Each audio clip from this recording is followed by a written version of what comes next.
So whatever that belongs to us, let it go circulate, let it reach everybody. Right? Now, like I said, there's this thing like, this person has done much. Okay, you are welcome. Okay? Like, so that thing is affecting us. It's a mental problem. It's not just because of just Mohbad. Even when election comes, that's why we have more godfathers in most African politics. In most European politics, you don't see most of those godfathers. A person who is not even famous can become a president, right? Who doesn't even have that much pedigree. But in the Africans, yeah, it's difficult. Somebody to come from nowhere, maybe 2 military coup. But from grass to grace, even Showore who is trying, see how frustrating it is to Showore, right? In fact, if Showore is the last person to become president, Nigerians will not vote him. I hope they open their minds. Okay? Because the people that they are worshipping, those ones are the ones killing them. Because those ones, they are packing what belongs to everybody to their own family alone. Those ones understand that you don't know. Alright? And any one of you who try to know, want to civilize the other, they will come and kill that person away. And you guys will remain there forever. So now, when I talk about immunity, are you see what I'm saying?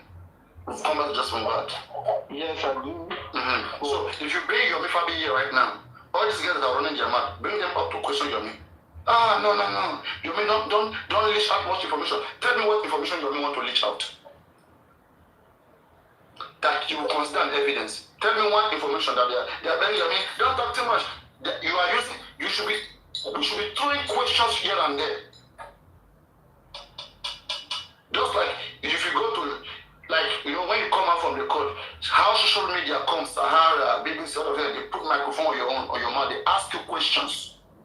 They want to, people who are interested in the case, they put mic on your mouth and ask you questions because they want to know. When they know it is for their own benefit, they want to follow up with the case. And they will ask you appropriate questions. Answering to those questions will give light to the situation. Wait, but Paparino, wait. You know Yomi can come to your platform and people will not ask you questions. Obviously, people will ask questions.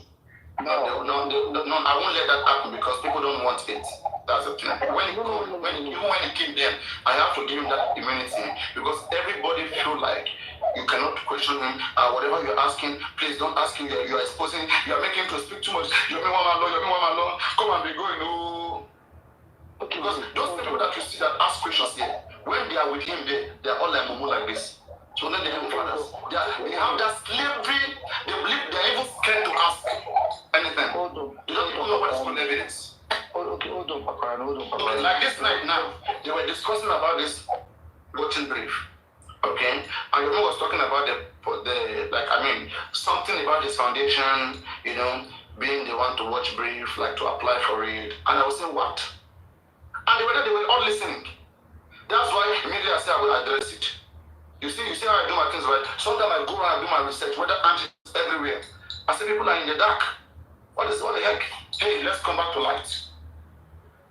When you see this watching brief now, most of them don't know where it's coming from. But me, I'm the one who wants light in this case. And I have to endeavor at all time when I see darkness to bring back light. To be sure that I see what is going on and everything is clear. When we say watching brief, the counsel that we watch brief in Mohbad case, it is clear, is the counsel of the complainant. The complainant or the victim who will be affected the most. And that is Mohbad and Sanshit. Not Yomi Fabiye Foundation. Not Yomi Fabiye lawyer. Paparino, hold on. Now, let's go back to your platform now. So when you talk about regulars on your platform, I can count, let me say, 8 people. Now, these 8 people that I'm going to mention, are you... Please, Smart Leo, come up. Have you spoken to this Smart Leo before? No, I haven't, no. Does it make sense? Has anybody seen Smart Leo? I think in the comment section. You said someone should... No, they are saying that the guys you miss about her. Let him come up now. I don't know, they are very scared. They are very scared. They can't stand for anything. Let me That's not. say, When you invite him, he will tell you he's working. He will tell you this. He will tell you that. Like, I mean, they can't. You know, when you have the truth, you can. That, you know, there's one thing I like your mission. Okay, if not all these guys crying, all these fans too, they are part of the problem. Yomi want to be himself. He want to defend himself. If you really want light, okay, let him do. Free him. Why are you so much attached, like as if you know more better than him who is doing this thing? When he speaks, from there you know where there's shortcoming, because whoever is trying to ask him questions to wants clarity. So someone trying to get clarity and someone trying to explain. Why are you stopping them? Paparino, wait, Paparino. Now you need to understand public. I told someone today, I said, you see, TikTok is a country on its own. Now, where you have the intelligent, the non-intelligent, and the average, right? Everybody coming together, right? Now, the way people are simulating or the way people are doing things are different, right? You see the way people are attached to Baba Mohbad, not because they are not intelligent, right? It's just the way they saw things. Now, the people attached to Yomi, for someone like me now, I don't castigate Yomi. Would I donate money to Yomi? Of course, no. Praising best known to me. You get what I'm trying to say? But the reason that I'm showing support to Yomi is because I hate when people bully people.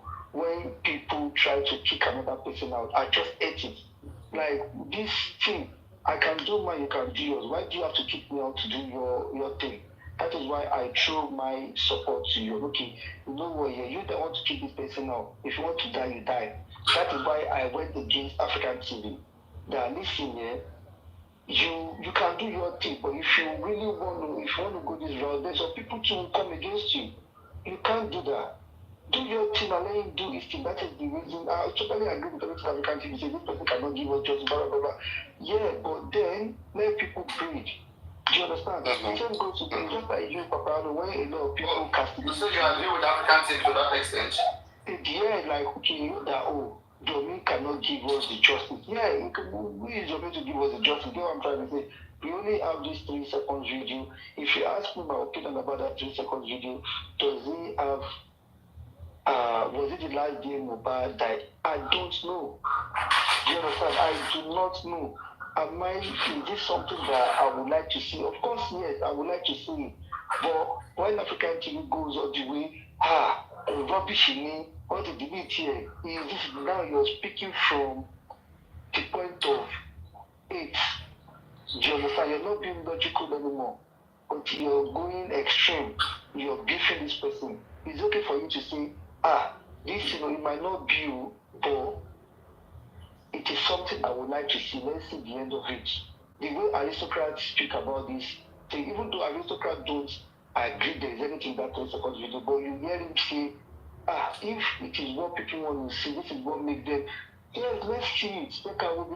That is how I see things.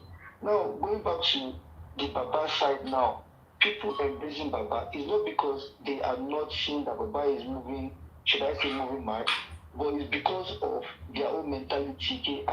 Baba ìlú lọmọ, Baba ẹni òun ló bí ọmọ ẹ̀, you know that thing tó máa sọ, òun ló bọ́ ọmọ ẹ̀, òun ní láì kẹjọ ọmọ ẹ̀ lọ. You know those kind of things. That is how they saw it. Do you understand? And you'll be surprised. Would you say each talk is not intelligent?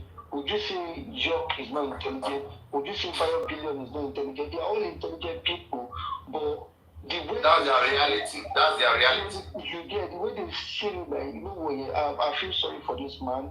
I will lose on more. I don't want to cheat him. Do you understand? So I don't have any issue with that, but it became a problem for me when they started going after Yomi. Do you understand? That this is you now trying to bully this person. And you're supporting Baba because you think some people wanted to bully Baba. So if you are against bullying, why are you bullying another person? The team Mumi too will say they are bullying Mumi, but these same people were bullying Baba at some point. Do you understand? So everyone is dishing out things they can't take.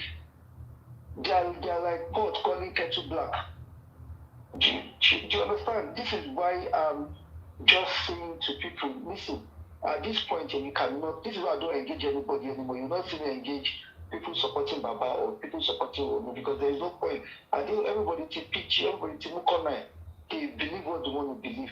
The only person that I can't still see through is Mr. Sholaki. Today, Sholaki is with Yomi. Tomorrow is against Yomi. So I don't understand. I'm lost. I'm confused. Do you understand? Like, I'm completely lost with Mr. Sholaki. I'll try to. Oh, yes. I don't know whether it's just catching from a bit. Just anyway, the people know what our different goals. They say, yeah. So in terms of immunity, I think people are not doing very well in terms of questioning. So that is not helping us to know the direction this case is going. Right? Because believe me, at the point I was bringing, don't bring anybody up right now. Not now, please. Okay. If we know, at the point, if I want to do, that is what I like bring anti-justice. If I bring those anti-justice on my platform right now, there is no way I'll book Arimo here, we'll talk more here, all of them here. Okay? Believe me, what is happening in Panty right now, you will hear it. Sure, you understand? Because they will be celebrating their own victory. Sure, do you understand? It is either we are celebrating victory and they are crying, or we are confused, we don't know where to go, and then they are celebrating. Then they will discuss why they are celebrating. Sure, you get? Like now, I was telling the ladies then yesterday that they have made Yomi to become back a witness in the impersonation case. And she was saying no. Okay? And the case of Yomi swindling now, have they even charged Damola on the swindling? They said the confession Damola made then, it was because Yomi wrote a petition against Damola for swindling. Okay? Then when Damola now confessed, right, did the police now, did they now inform Yomi that he has been charged? Because he has agreed that he messaged Yomi that he attempted to collect money. Right? That's an attempted fraud. Okay? So, is the guy already charged to court? Has there been any offense that is put on him? A swindling offense since then till now? At least it's going to 2 weeks right now, right? Are we talking about 2 weeks or 1 week? Yeah. I thought we were going to have the case today now. I thought we were going there on Friday. That was yesterday. I think it was supposed No, that one is protest. That's what I said, the protest, what I see going on there, right? I just feel like they just want Yomi to go out there and mention Damola. Okay? Yomi is under in his own discretion to believe whether Damola tried him or not. So they are making it look like this that okay, now somebody has come in since December. They have been saying that Damola tried Yomi. Even Damola spoke to Yomi like this. And Yomi denied in front of Damola that you did not chat me.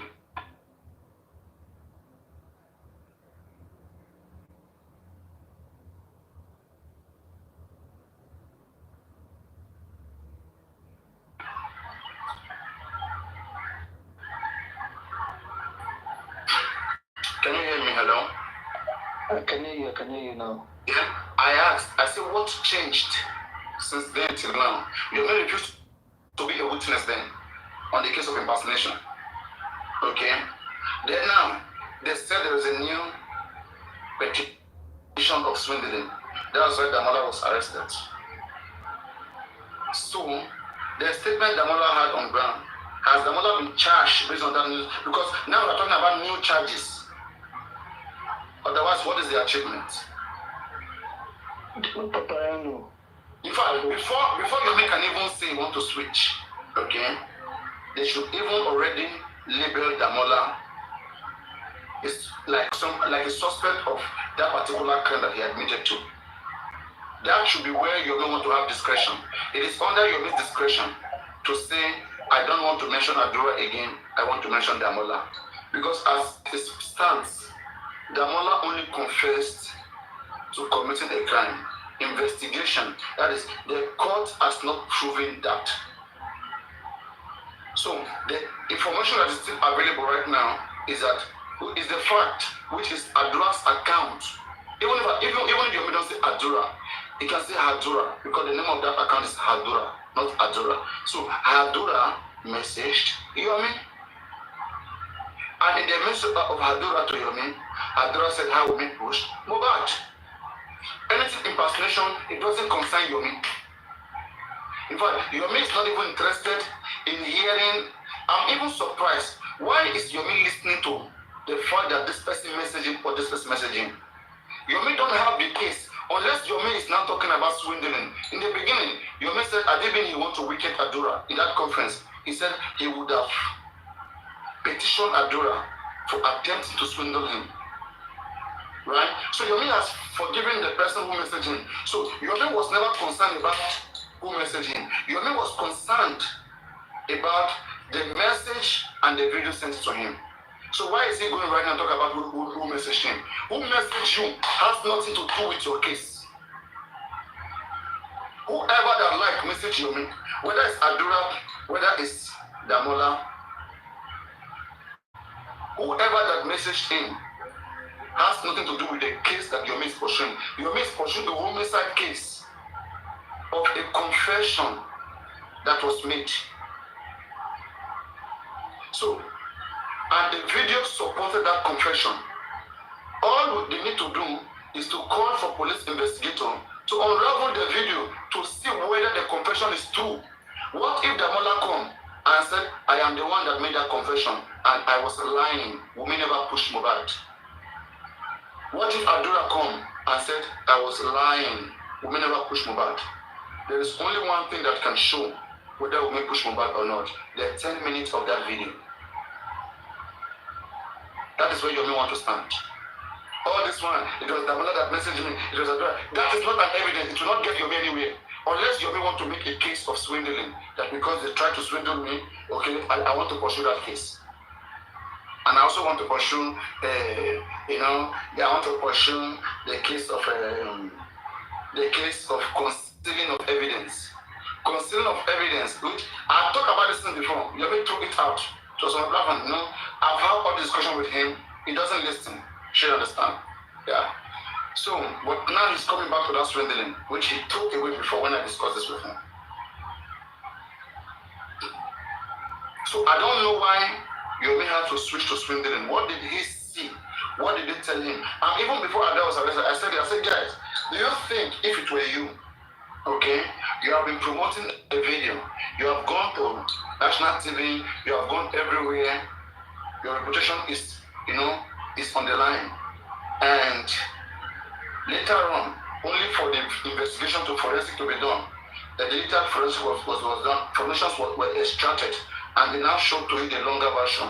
And it is not exactly what you thought it was. Do you think you will still come out and be telling people?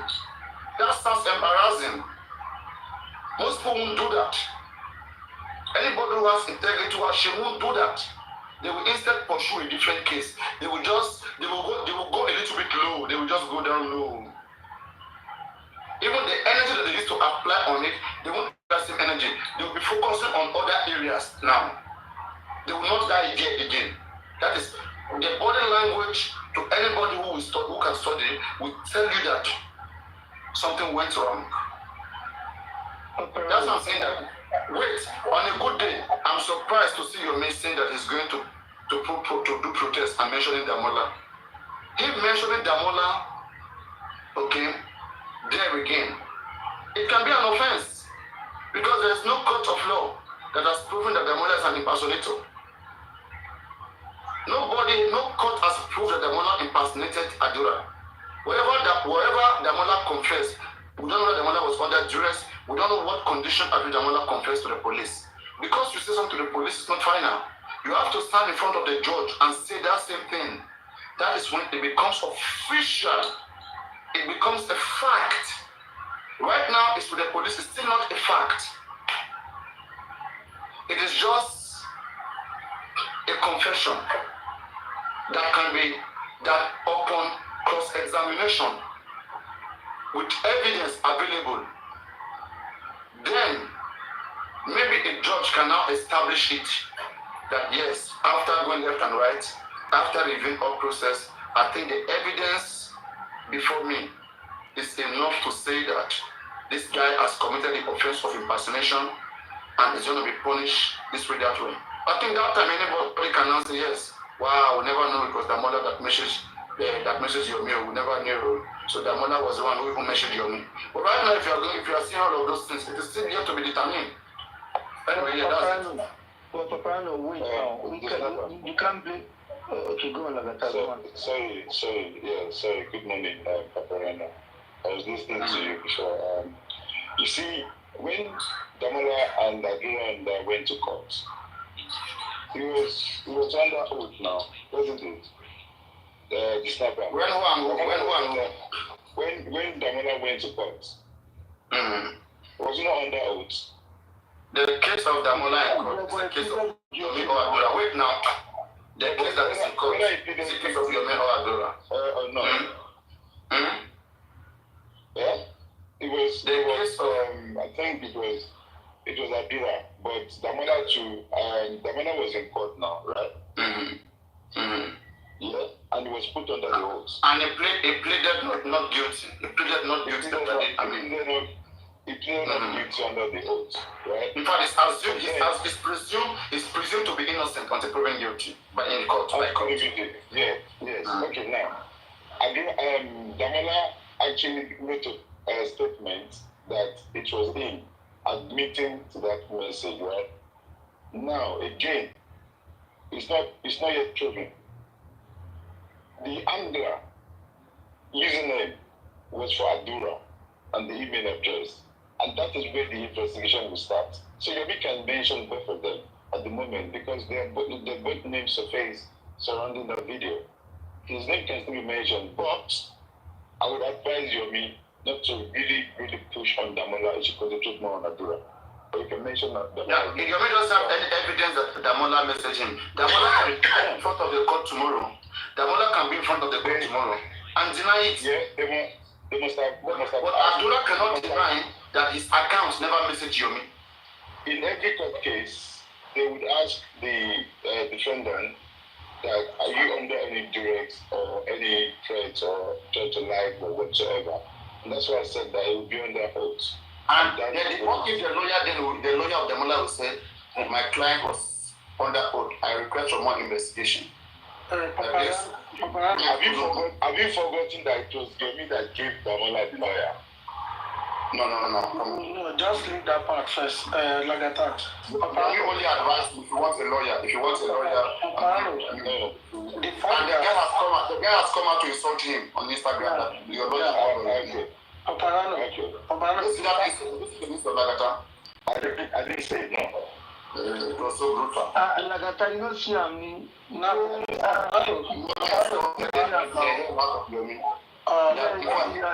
said he never knelt down to beg Yomi that the man is coming out to say that he knelt down. All those Paparino, is that not what I was talking to you about? It was when the case got moved back to Panti. That was when he did all of those things. When the case was in zone 2, he didn't come out to talk at all. God bless you. Mr. Paparino, do you know that the former commissioner of police, was having an affair with one lady called Wanola in Timumi? This is not allegedly, this is fact there because it was that. You can't prove that. No. When they had argument now, they brought out the secret now, like the fair Risha and all of that, and then they went back home. You understand? And the former commissioner, and that is the guy that has been helping them in this case. Even when the legal team, Odumo Supervision, Kamasita, and King White, it was that man that watered it down. Which of the commissioners? Don't forget that we had 3 commissioners of police. No.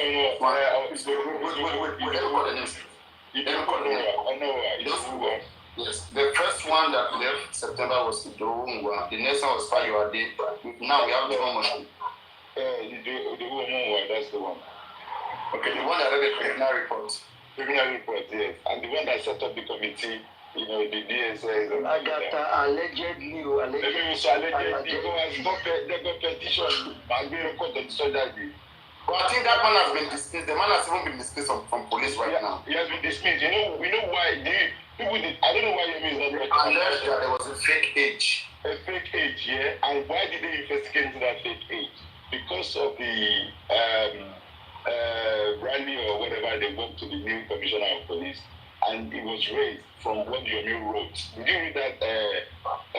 The man Yomi wrote to the new CP, and that was submitted straight to Abuja. It was copied Abuja and Zone 2. Come on now. Yeah, it was copied. He copied them. Come on now. I have the letter. He copied them, Paparino. Paparino, let me go back to this case, okay? The fact that Yomi is joining both Damola and Adura makes it more interesting for any one of them to pull out at the end of the day. Whatsoever the case might be in the court of law, is joining both of them. So, assuming he's taking one to court, or police is charging one and leaving one. Maybe difficult, yeah. Yeah, it will be a different case, but right now... Remember when was that when did Yomi meet with the police? You remember? The new commissioner. The new commissioner, yeah. That was the rally time. That should be in February, if I'm not mistaken. In February? Come in March. I think it's February. You want to check when they dismissed? No, I'm just asking first. I'm asking first. I think it should be was a rally. When did Yomi go to the rally and meet with the CP, the new CP? Anybody has a rough idea? Roughly. Things around early. Let me check. I will say early March. Let's confirm that, please. Yeah, sure.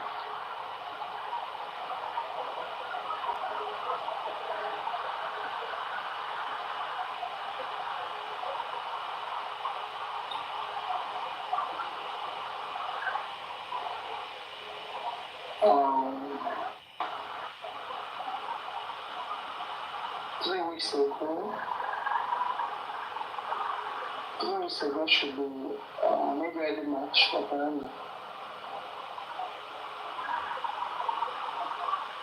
Does anybody know a date to be specific? I mean, it's rally now. Don't forget that the rally was even posted. The rally was posted, if you go, I think in his page, he did it for a flyer or something like that. I actually was not 28 February.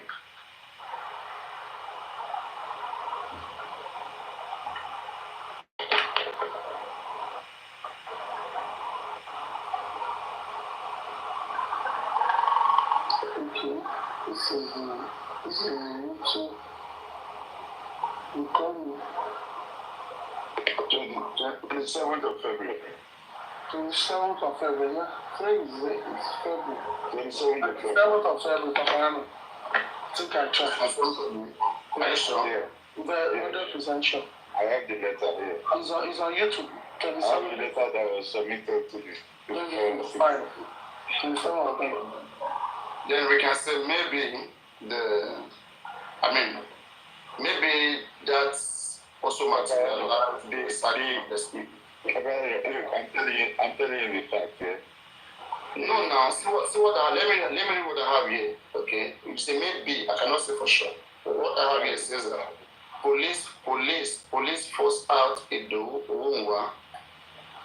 Okay, after age classification. The Nigerian police have ordered the immediate retirement of senior police officer following an investigation into an allegation of age falsification scandal leveled against them. We said that now, Pepe. That was 1 minute now. Don't be in a rush now. We are trying to let people know what's up. Okay. I don't like people being in the dark. Give us the date as well, so that you can tell. This is 6th March. 6th March. 6th March. 6th of God bless you. Grateful being informed that the underlisted senior police officer have been retired from the force stated a memo dated March 4th, 2025. Okay, that's it, put it on 6th because March 4th. The concerned officer with their effective adjustment include AIG Igborin, CP Bennett, Not it was, I mean, there are so many of them, not one of them. AIG Idowunwa, CP Bennett Igwe, Emmanuel, ACP Salama, ACP Simon, Dakun Philip. So what's the allegation?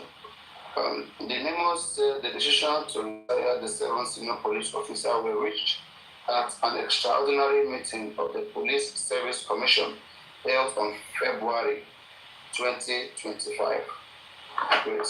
The memo said the decision to retire the 7 senior police officers were reached at the extraordinary meeting of the Police Service Commission held on February 2025.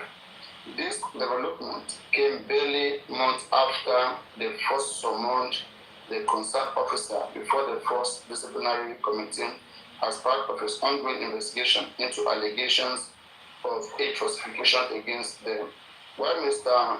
Lau was the head of the first legal section, Mr. Igwe was the East Wild Federal Capital Territory Police Commissioner.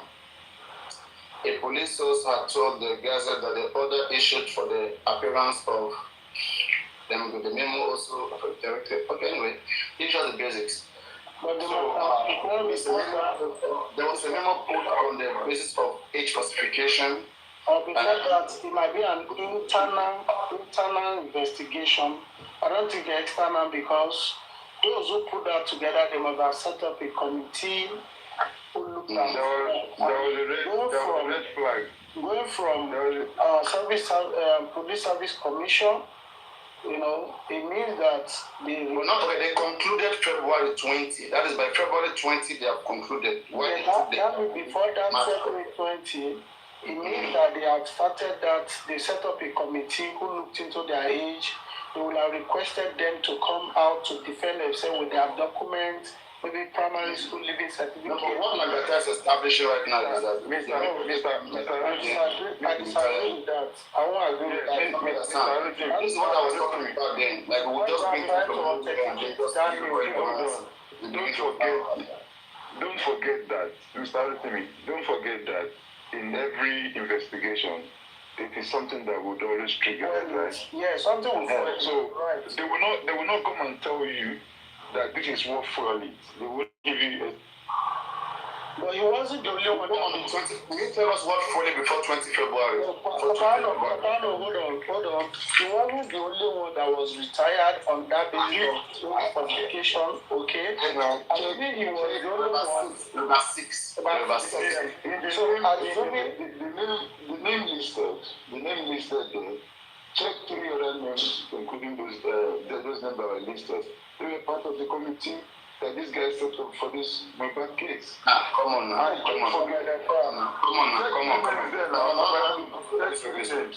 Yeah, sir. Nobody.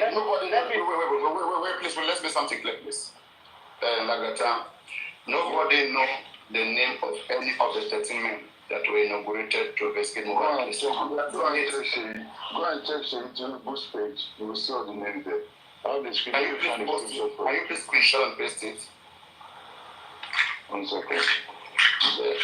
now, Paparino, let me try to. And those names, let's now see how many of them were retired, okay, on age falsification to make more sense.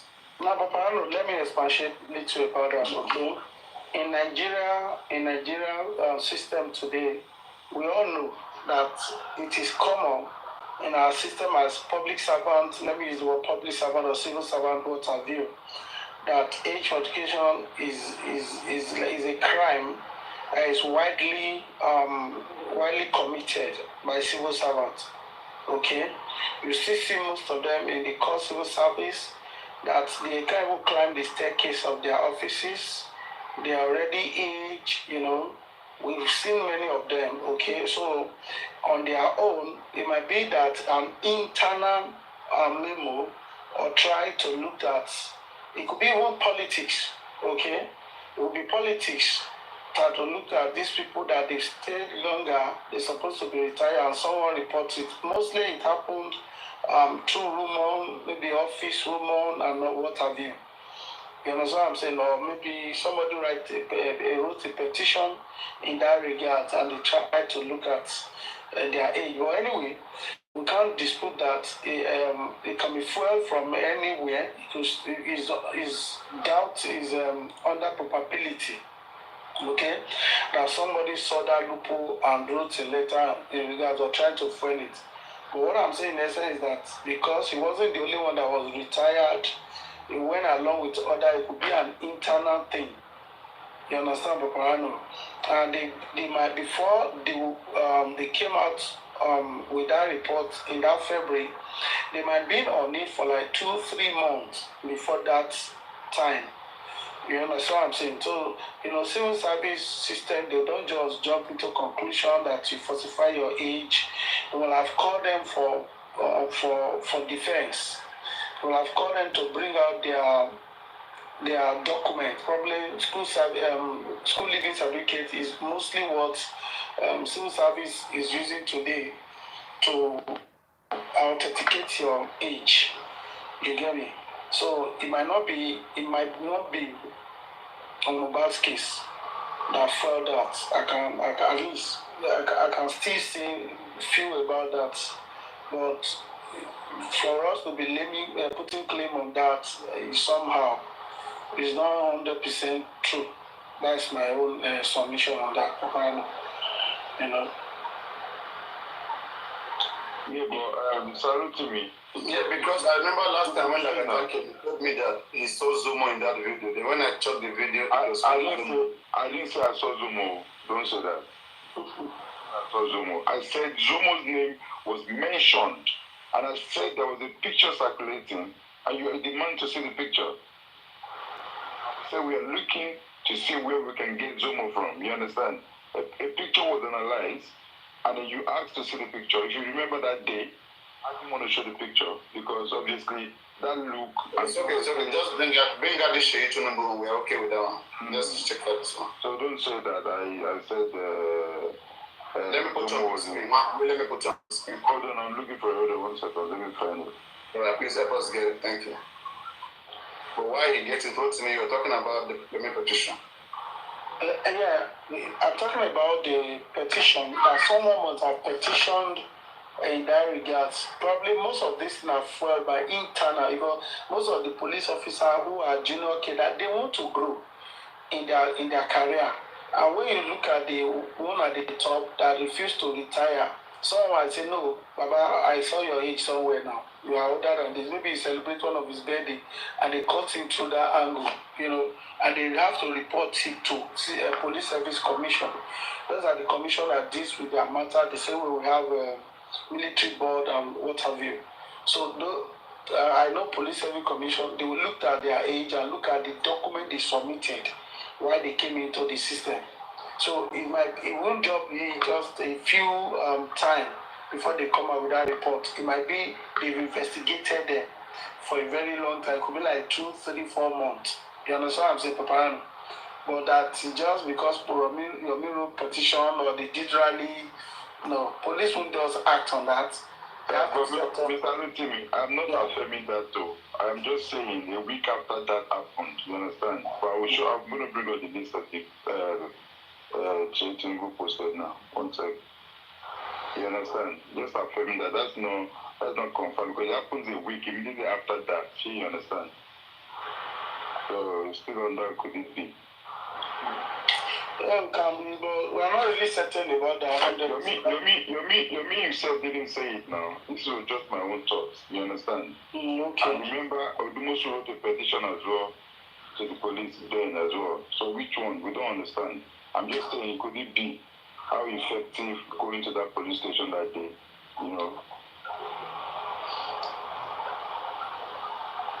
One sec. But police will even act on your petition while you are even an outsider accusing the officer of involving age falsification. It's something the police won't just listen to you immediately. They will still want to work on that for a very long time, trying to call for defense, because you can't just write petition. Police will still find a way to say no. You want to rubbish the name of our officer in the month. was trying to protect their institution in such a way. But me, mostly, I know that it is internal, especially when it comes to age falsification. They react to it internally more because it carries more weight if internal person is giving that information or that rumor to the service commission. They might act on it based on that. And for the fact that there are like 6 that were investigated, definitely I don't think it might be related to Mohbad's matter. There were seven, not 6, 7. 7. Okay. I think it's bringing in, you can put on a big screen.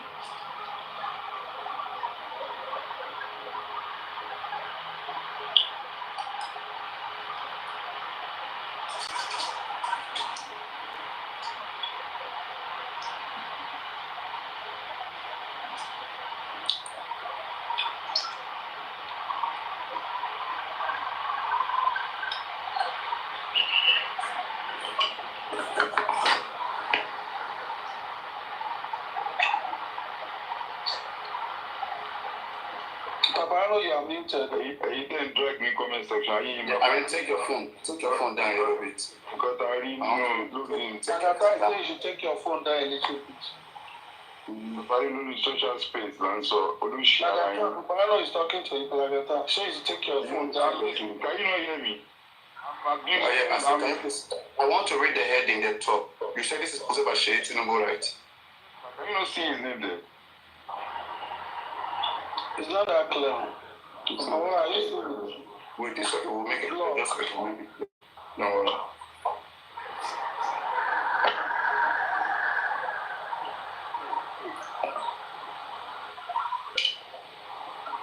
Now. Yes, sir. It will be clear. We are put together, let's see. Tell me the truth now. Only broken yala guy. Let's see, wait 1 minute. So she was okay when you read the account there. Let's leave those guys, please. Yes. What date was this posted? Is any date there? See that is his account, right? Yeah, I'm saying when was it posted? Which date? Which month? I can't see it clearly. It was posted around. Let's screenshot this, God. I think a day before my birthday, 26 or 27, thereabout, that I saw that post. That screenshot. No, not when you saw it. If you go, let me go back. If it's still there on this page. Oh, okay, check it, please. Yeah, check it. It's very important.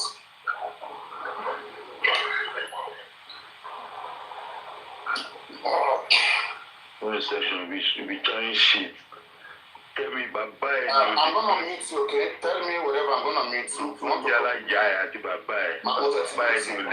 Any one of you who don't come up with the function, in fact, let me make you moderator so that you can give.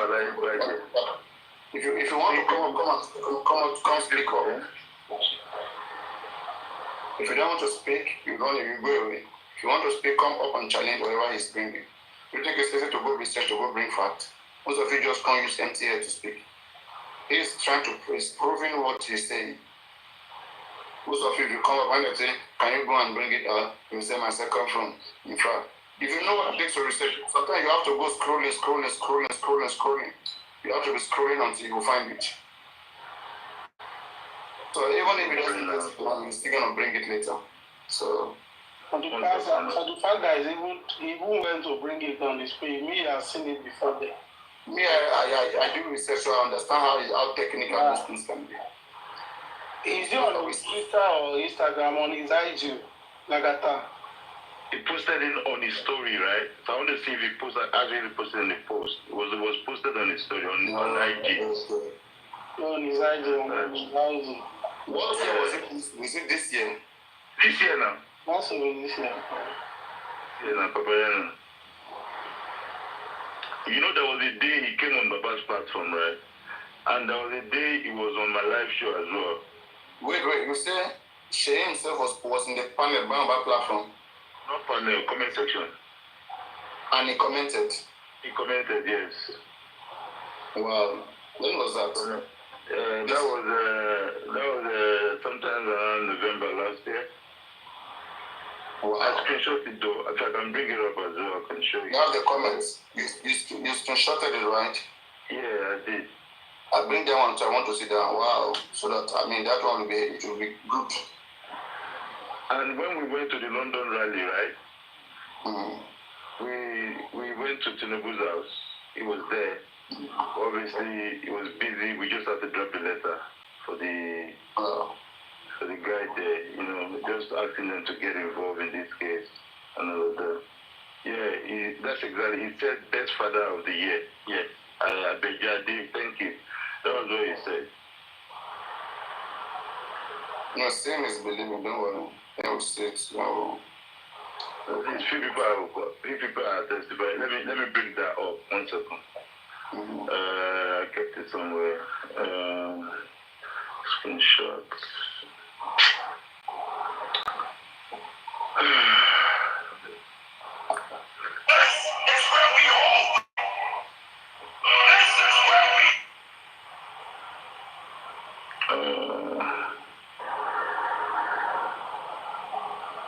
Paparino, mo lè má lè rí Ọlọ́run lálẹ́ yìí, bọ̀ máa wá jáde fún.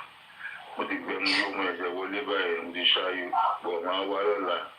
I know I have it, I screenshot it, so I screen record that live as well that day, but let me quickly see if I can.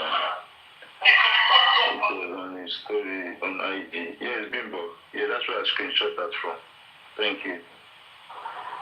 I'm not saying he posted it though. I said it, I put it on his story now. Paparino, did I say he posted it on his page? Is Tinubu account verified? Yes, on IG, he's on blue. No. It came to TikTok live or Instagram live? It was a TikTok live. So I'm trying to tell. Is it TikTok? I'm not sure. Let me check. If he follows me on TikTok. No, because there are so many fake accounts. I mean, money has. No. That is the account, Papa. That's what I'm saying. I'm just trying to confirm. Don't worry. Okay. I see the one I see right now. I see I see Chihi Tinubu News 55.9 followers. It says hashtag the only official fan page. Okay, whatever. It's needed a fan page. So let me see. This one 0 follower. This one says Chihi Tinubu 44 followers. I have not seen. The highest follower I see here is still 55,000. So which one are we talking about? Let me bring out this page for you. No problem. Sometimes I know where I ask these things. So we will assume Muslim. Please go to bed. Please. What's up?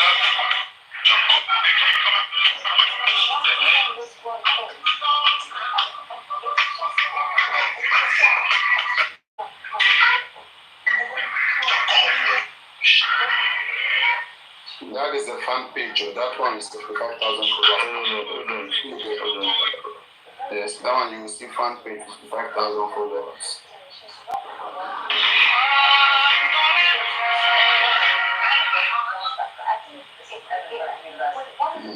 Let's start by bringing his true page on TikTok first.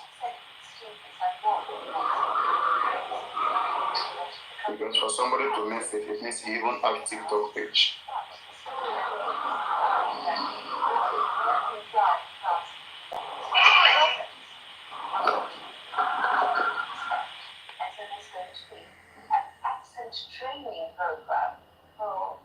That is fan page. Are you telling me they have banned Tinubu on TikTok?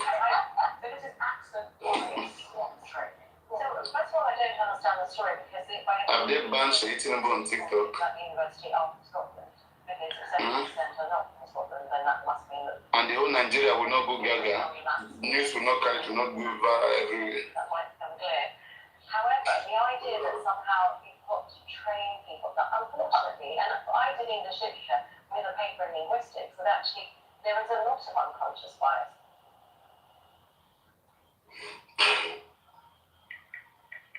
Because that that is how they came waking me that day. That Naira Marley came to Just Me platform.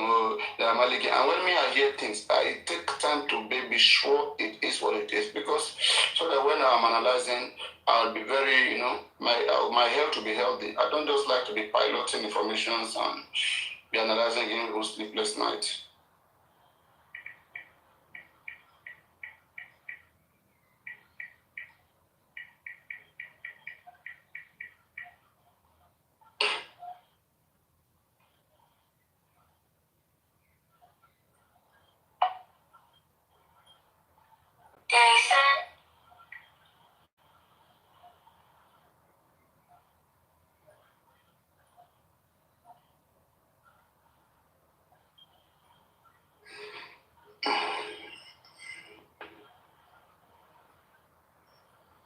Paparino, you don't do on live scenes or more. You don't try to do. Oh God. No, sorry, like how I don't think Sheyi Tinubu even have TikTok accounts. I don't think so.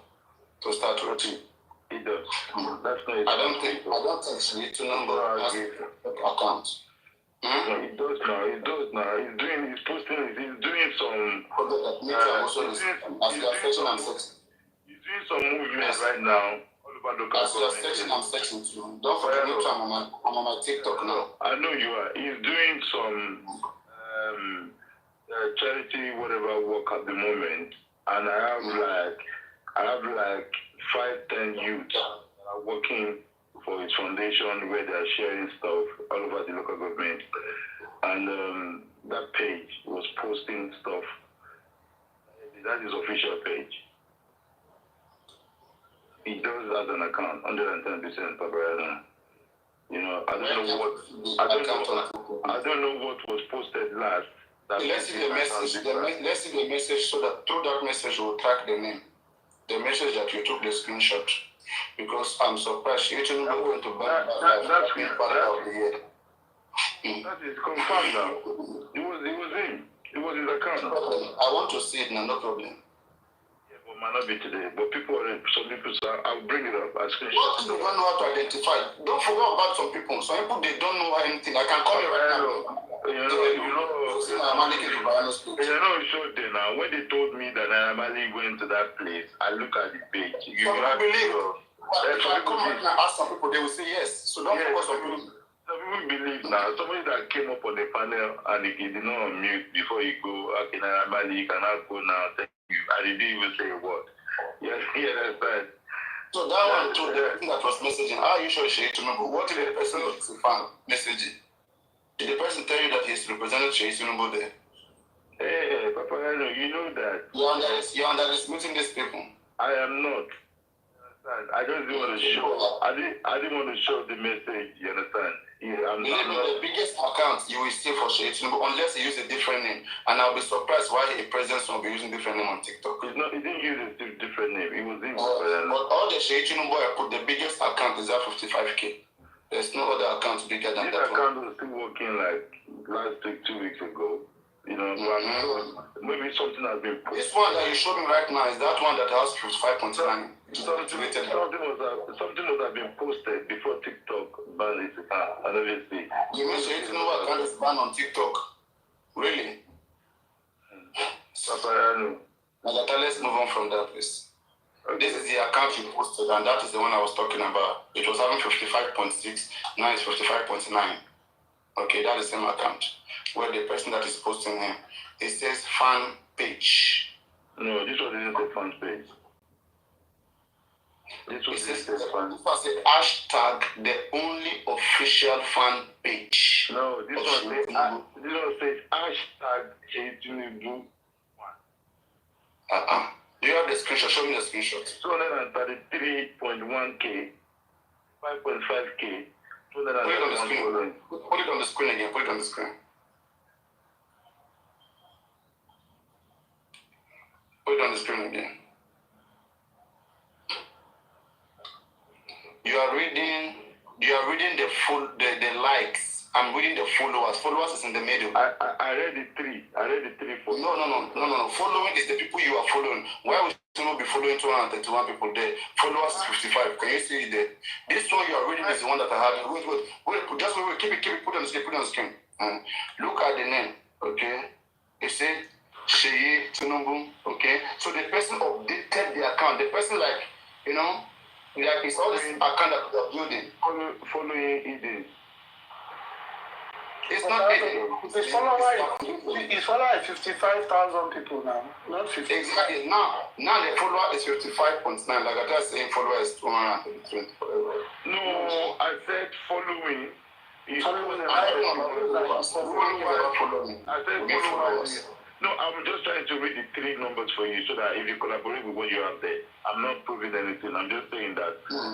Yeah, Joe, you want to say a son president can have a friend of 231 on the What I think, bring that account back. Let me show you. It's the same. It's the same. Just put it back. Put that account back. So that you get the gist here. So at one certain point, that particular account was deactivated and then later rebranded, and then he unfollowed. Put it there.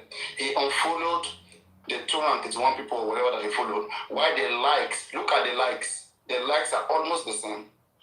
Tell me the likes that you have there. This one is 276,000 something likes.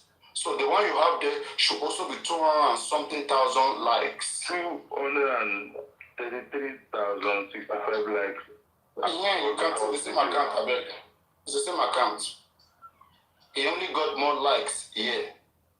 Can you see? This one is 276. So, and that time it was 55.6k followers. Now it's 55.9k followers. Anyway, I believe what his account, but yeah, I strongly believe that's it. Because, I mean, okay, all right. Tinubu will never come to Mohbad Live and be tapping Father of the Year. That is not, he cannot do that, please. Let's just stop that. All right. Now let's show this one of the police. This one that you said that they post the investigators. Maybe is this same Sheye Tinubu? I hope it's not. That's not Sheye. It's Paparino. I like check. No problem. This science platform now. You are in the Lions Den. Don't worry. Which Lions Den? Now you be Sheye Tinubu. Just feel safe. Don't worry. Just feel safe. Just bring it out and then just finish from there and then move on. Where's the phone? Set the alarm now. Good night. I love you. We love you too. It's not you. I'm talking to my son. Which one? Paparino. I'm talking to my son. Paparino.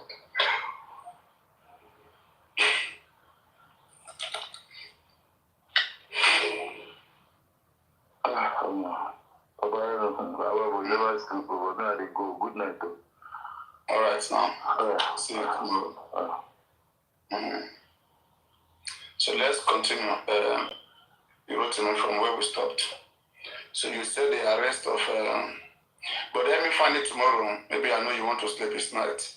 Tomorrow, Sunday, just find it. But I'll be, you know, sometimes why I want to be able to separate between things that scares people.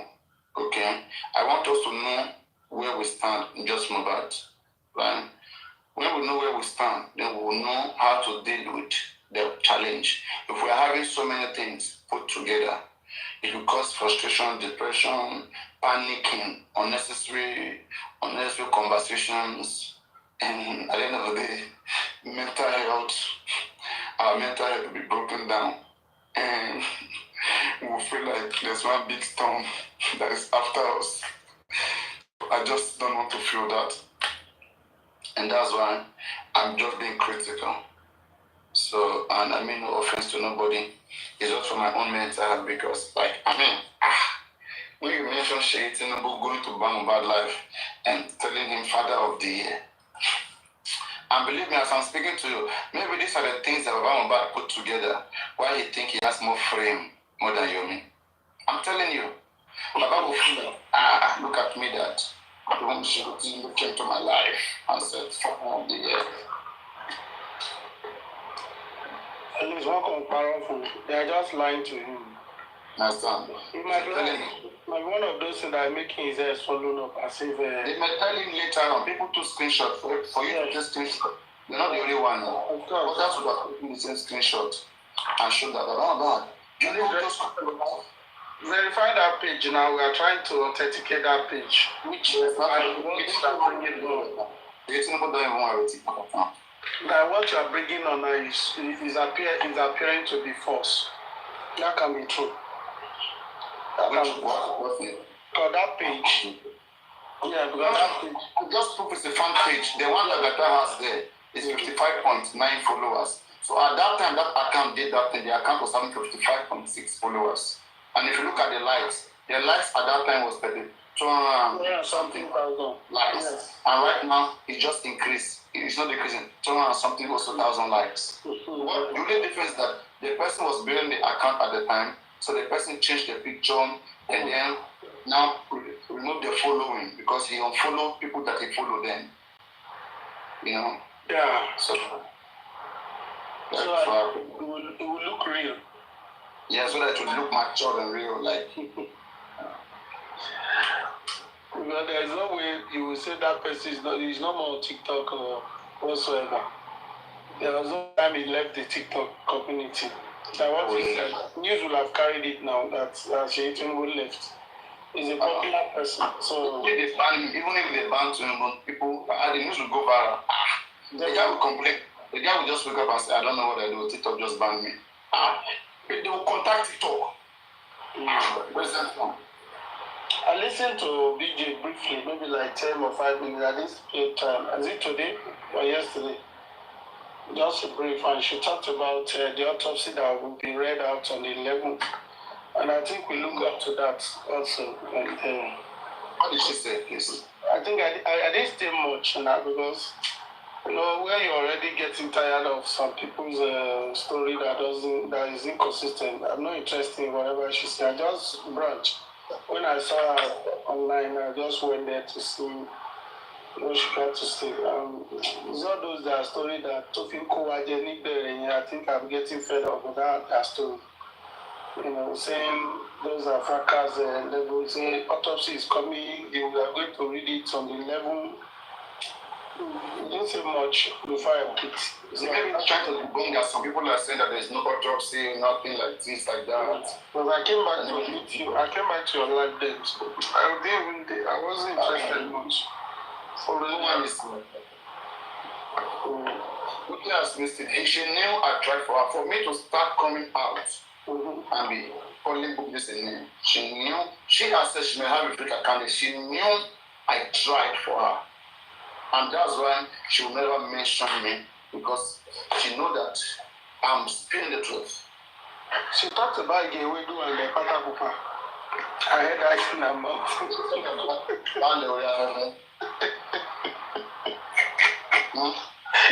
I didn't hear about Leria. I don't say it's only Gewedu and Patakupa I heard from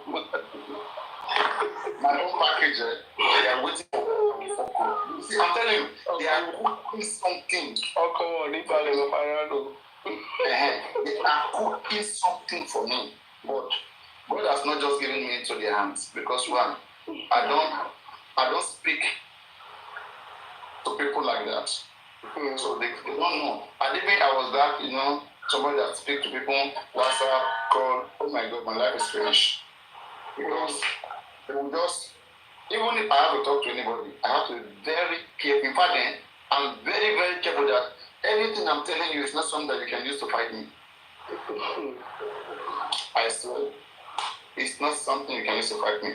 I know since how long I've come out of my Chinese number, American number. I have different WhatsApp number that I even give out. Like, I come out of this number for my own sanity. Peace. I don't want, February. I don't want to hear saying, there's Paparino.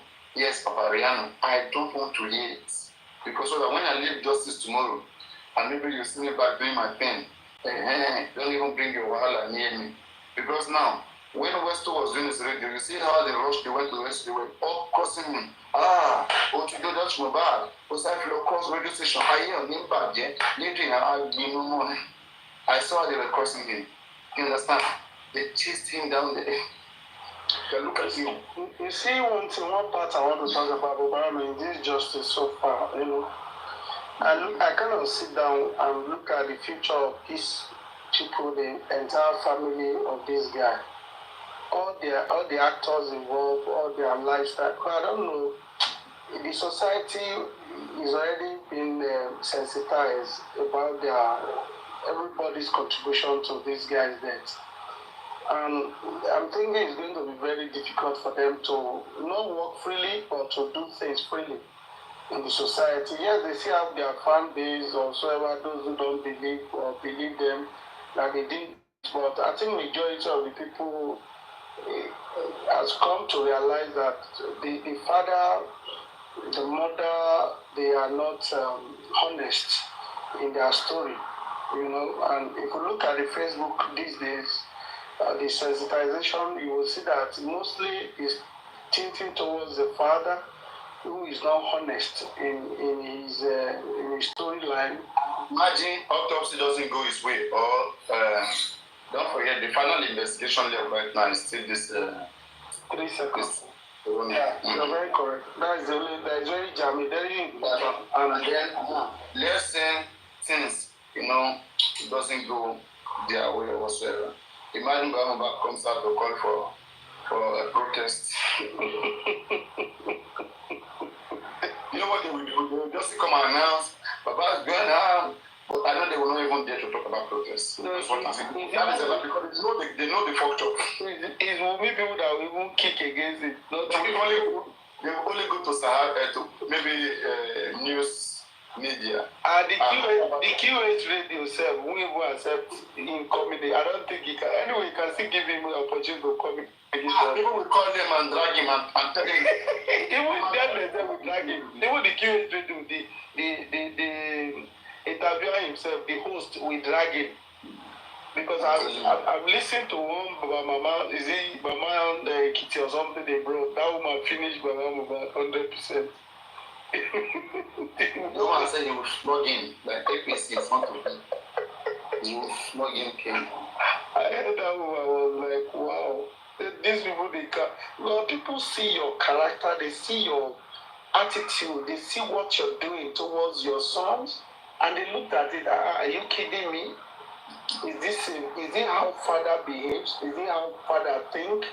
You know, if you look at their character, it's questionable. You will know that something is wrong.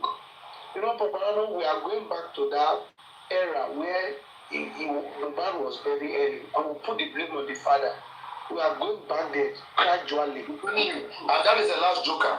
Yes, because right now, nobody petition Mohbad. They will detain him. There's no way you petition him on the quick burial of Mohbad that police will not arrest him. I swear. They won't look at back to that era where everybody is saying this is what to do.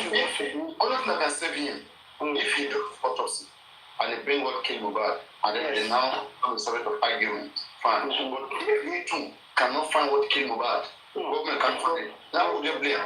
Because they will complain that there was a quick burial, that the body was not quickly buried.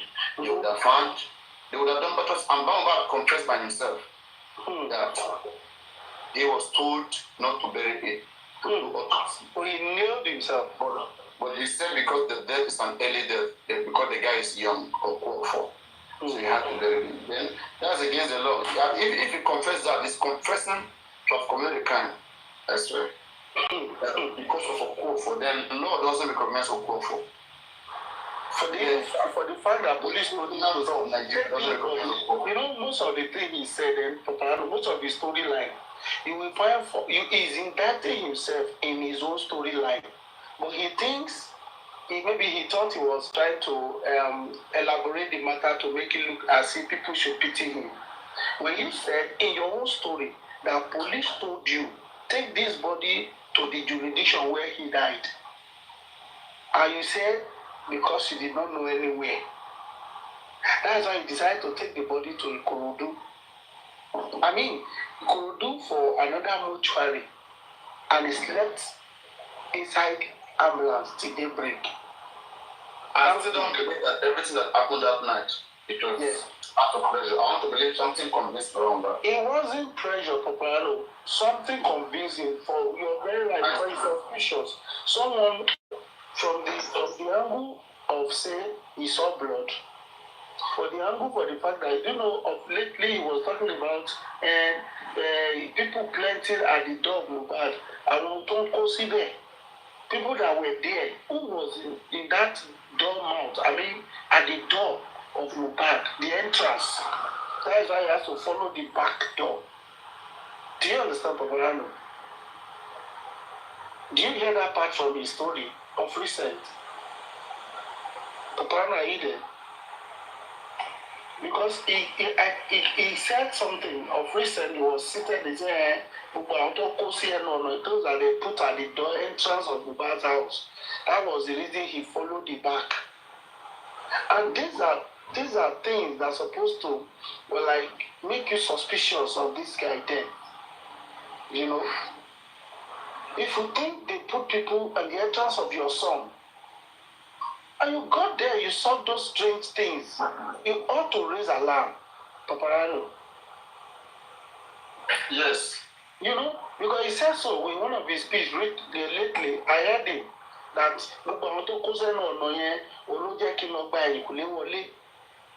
so if you actually saw people at the entrance of Mohbad's house and you decide to follow the back door, it means you have enough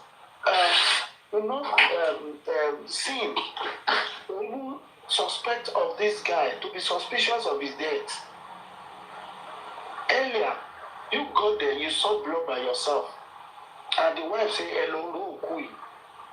I mean, if you said you did not see the nurse, it will kind of funny to us. Okay, where is the nurse? Because definitely, every thinking man will want to ask of the nurse for Paparino. Okay, I don't know if that's what I'm saying. If we give you a story, a nurse came, he injected him. The next action from what Umi said should be, where is the nurse? Right? You want to see the nurse. Definitely, you want to ask of the nurse. I don't know what it's about. So you will need to ask for the nurse, to even hear from the nurse. You even see the pain of any father losing a son. There's no pain. The first interview nailed him. Where was only telling me that they are saying that the man was he was in shock.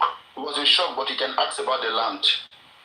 I mean, the first interview he had in his house, where he was talking about, see where I live, all those kind of stories. Come on. For a son that was just been buried, no time to mourn, you're talking about where you live. Immediately, you're already talking about property. For that kind of speech to come out of his mouth, they were already talking about sharing property or whatsoever. You know? And if you look at what you said now, you were shocked. You were able to see these people in the house. It's enough for you to call family member, church member, and talked about your grievance in what you saw in Mohbad's house. But you acted all alone. And you tried to justify your actions of giving order for this guy to be buried early. I mean, if you've seen all these traces when you got to his house, that is why I keep on saying this, that if we assume, let us agree that Wunmi has on his Mohbad death, the father is not doing enough to expose the wife. Easy does it. You can come out to come and challenge me. Me, I like someone to argue with me. You don't need to go away. Okay? The part of you guys Hear this. That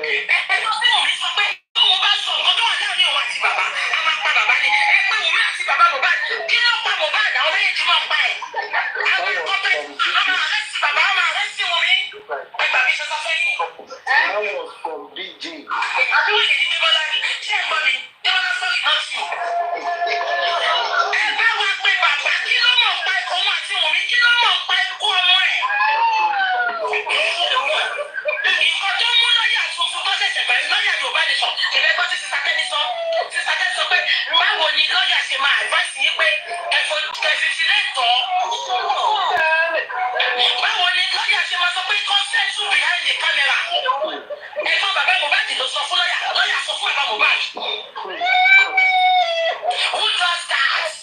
Can you imagine?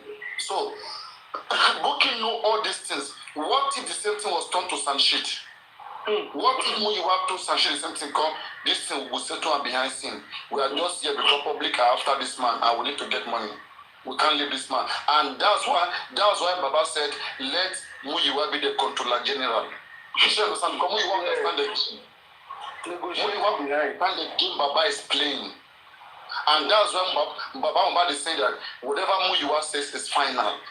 You understand? They know what they're doing. That's what I'm telling people. People who are expecting anything, right?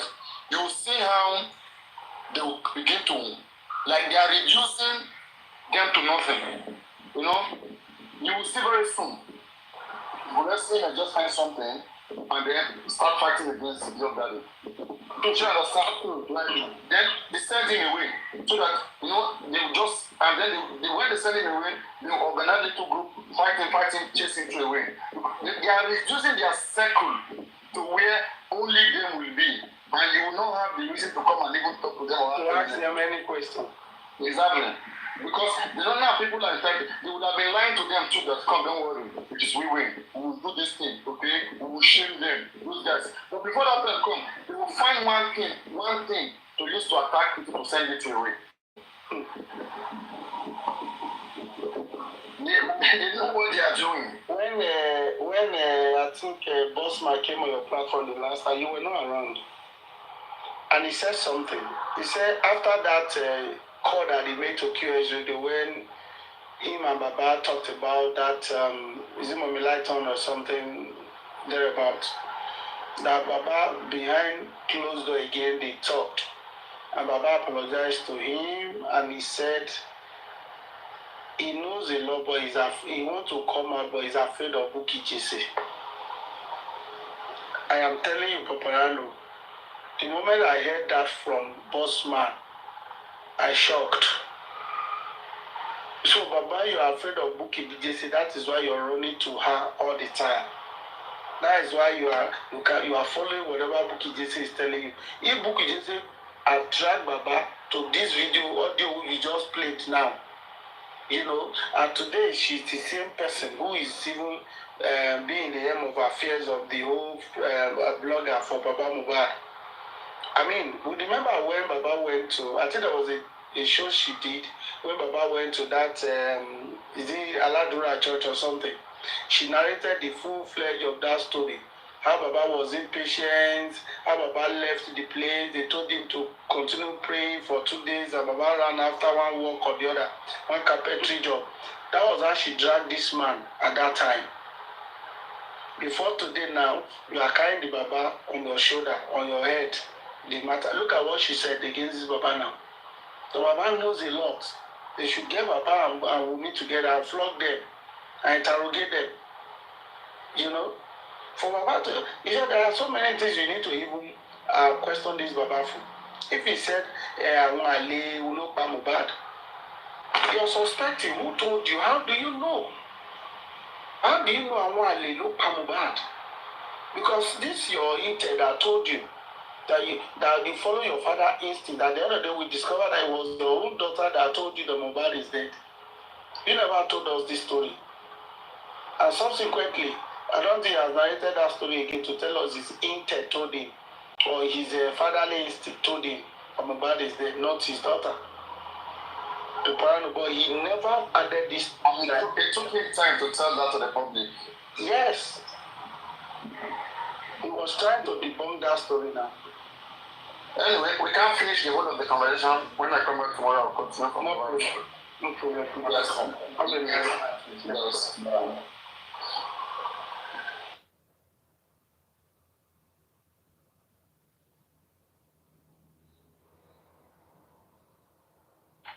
Germany, Belgium, Italy, gbogbo àwọn other European country. Ẹni tí kò lè wọ France 2 hours journey láti UK ti France. Òun ni wọ́n gbé gbogbo iṣẹ́ fún iṣẹ́ homicide case tó ń ṣe ní Nàìjíríà. Ẹnu ẹ̀dá kẹnu mi jẹ́. Corona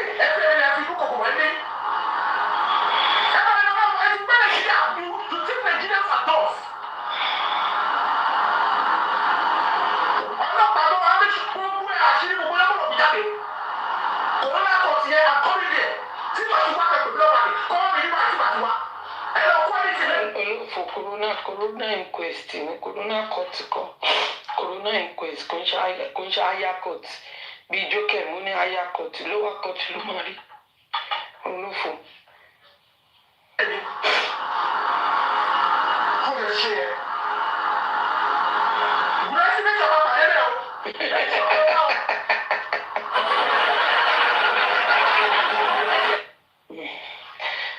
Yomi, I wish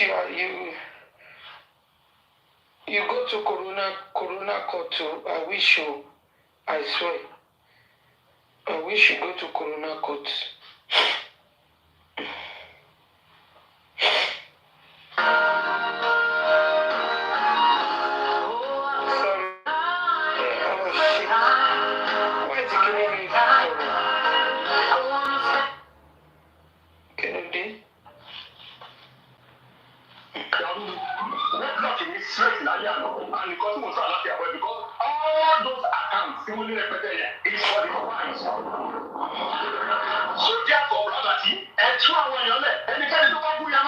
Did you see this guy?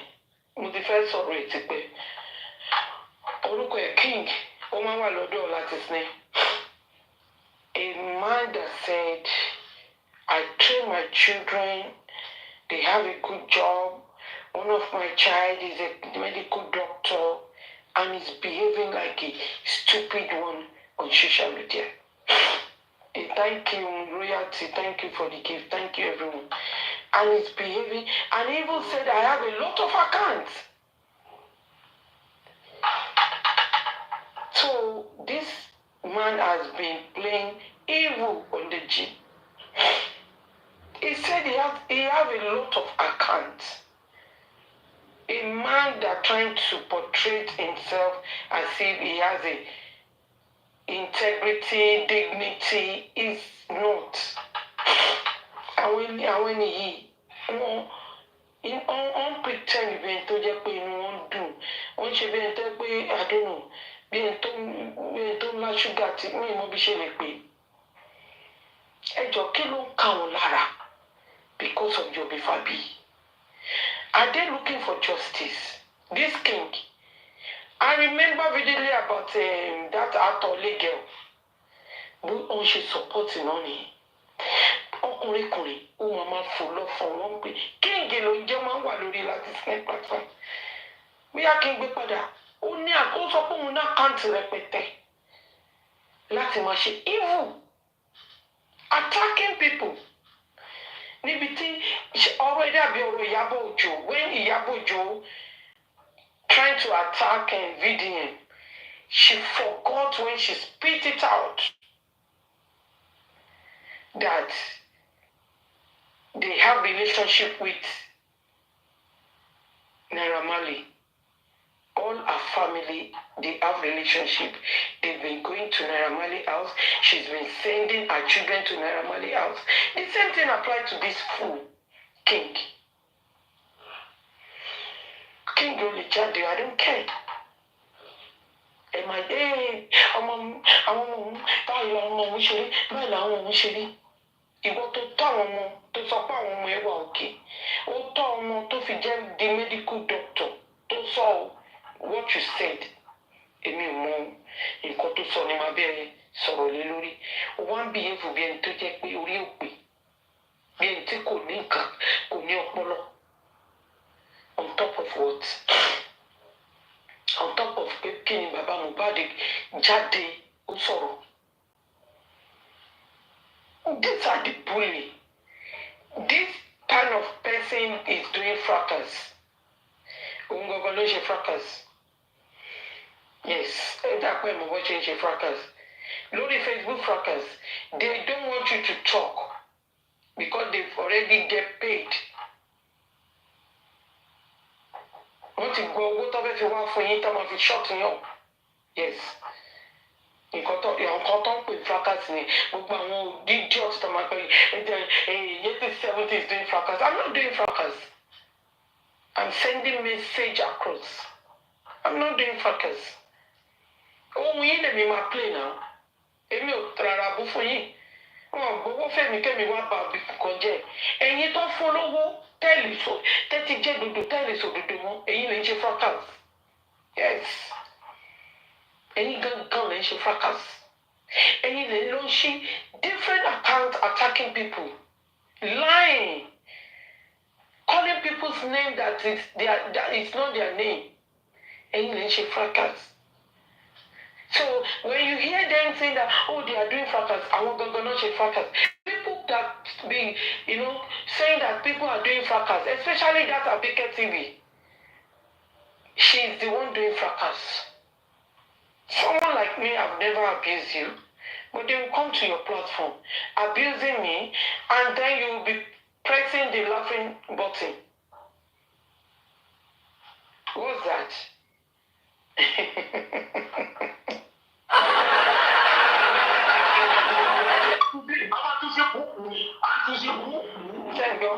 Yes.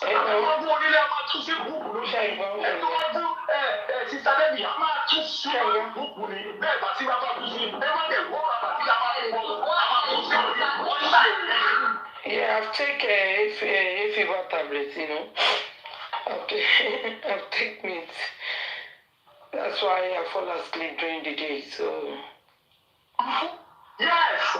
So, brother, what's your one year? At least 43-second video. We are not bowed down. We go nowhere than that after we do it. That 3-second video, brother, there's something going on there because we keep on keeping the secret. Yes, that's a secret here. So, could you play, let me step aside because we'll be single. I said, what are you doing? Hello. I can't solve everybody. I can't solve, but I like to snap. I didn't even know that this Abike is only this man's voice. That is why I quickly videoed this screen record. I didn't even know this Abike. I just mentioned her name just now. She even calling. This is the same Abike that they said, I don't know, that she is one of the moderators of Baba. I don't know who made her as a moderator on Baba's account. Because I told you, I just tell you guys that Lagata said, and I quote, that Mr. Maywa going to make some of them as a moderator. That's what he said. And he did it on live. I don't know which platform he is when he was making that summation. That he told Mr. Maywa that they don't normally bring them up. That Baba moderator they don't normally bring them up. That is why Mr. Maywa going to make some of them as moderator. And I hear that this Abike and don't sorry, is one of Baba moderator. And she's the one that went up and giving Baba advice instead of asking a question. Emma Gboro and Idiom. Gentle Toby, but Baba ti bojú wa jẹ́ sẹ́yìn, a dẹ̀ nídìí láti jẹ́ kán gbò tọrọ. Kí n tó bẹ̀rẹ̀ ọ̀rọ̀ mi, kí wọ́n kọ́ play audio yìí fún mi.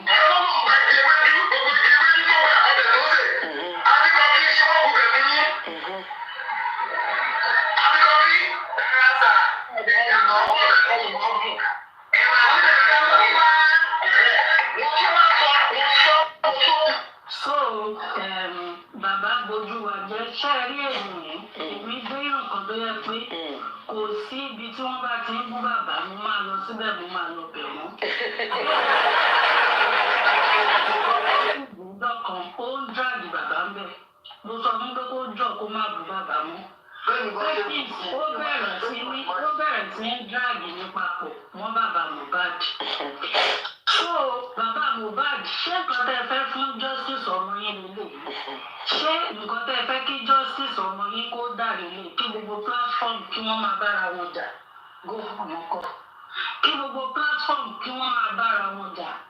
Ẹ máa lọ sí orí page àwọn tó ń fi òkú ọmọ yín ṣe fracas. Kọ́ńfí ó ń fi òkú ọmọ yín ó fi ń ṣe fracas ní. Ṣáàbọ̀ kí mo ṣe sọ̀rọ̀ ọmọ yìí pé ó máa sọ̀rọ̀ fracas ni. The same girl you say you are for Baba Mohbad and the same you for Yomi But Yomi are throwing Baba Mohbad under the truck, bringing Baba Mohbad down. Who is doing fracas? You are the one doing fracas.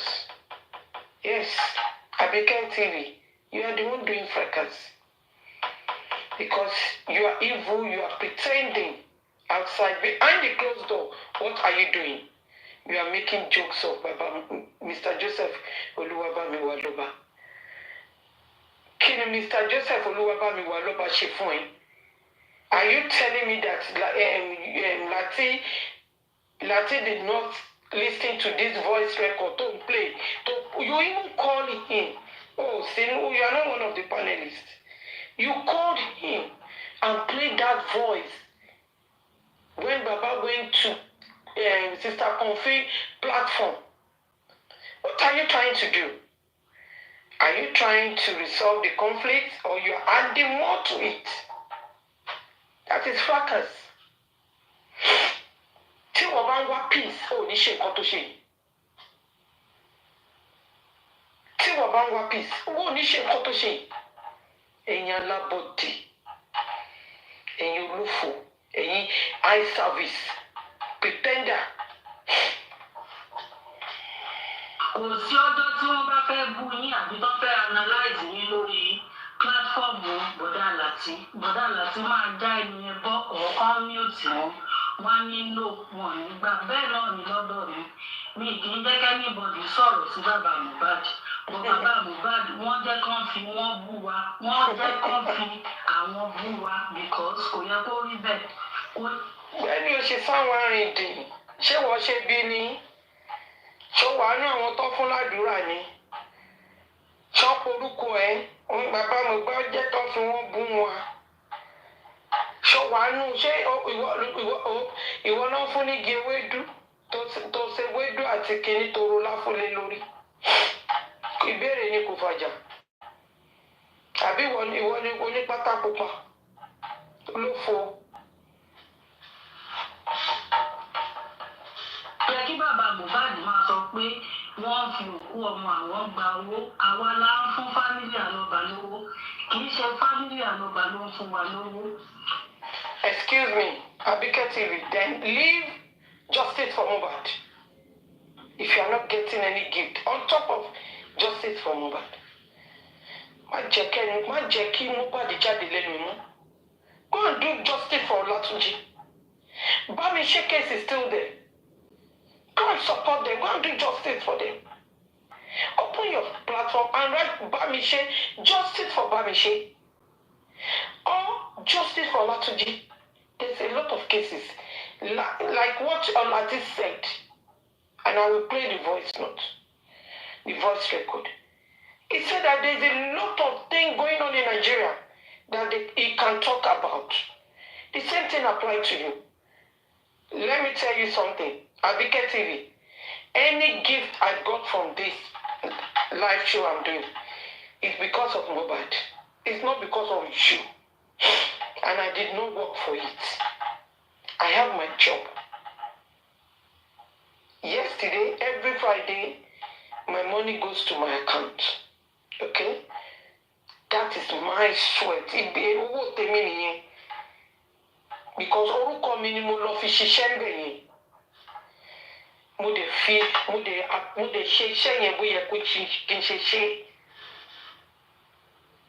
But on this case, is related to justice for Mohbad. Anything I'm saying on this life is about justice for Mohbad. If I mention Mr. Joseph Oluwabamiwo, it's because of Mohbad that Wunmi Adebanjo pai. That is the reason.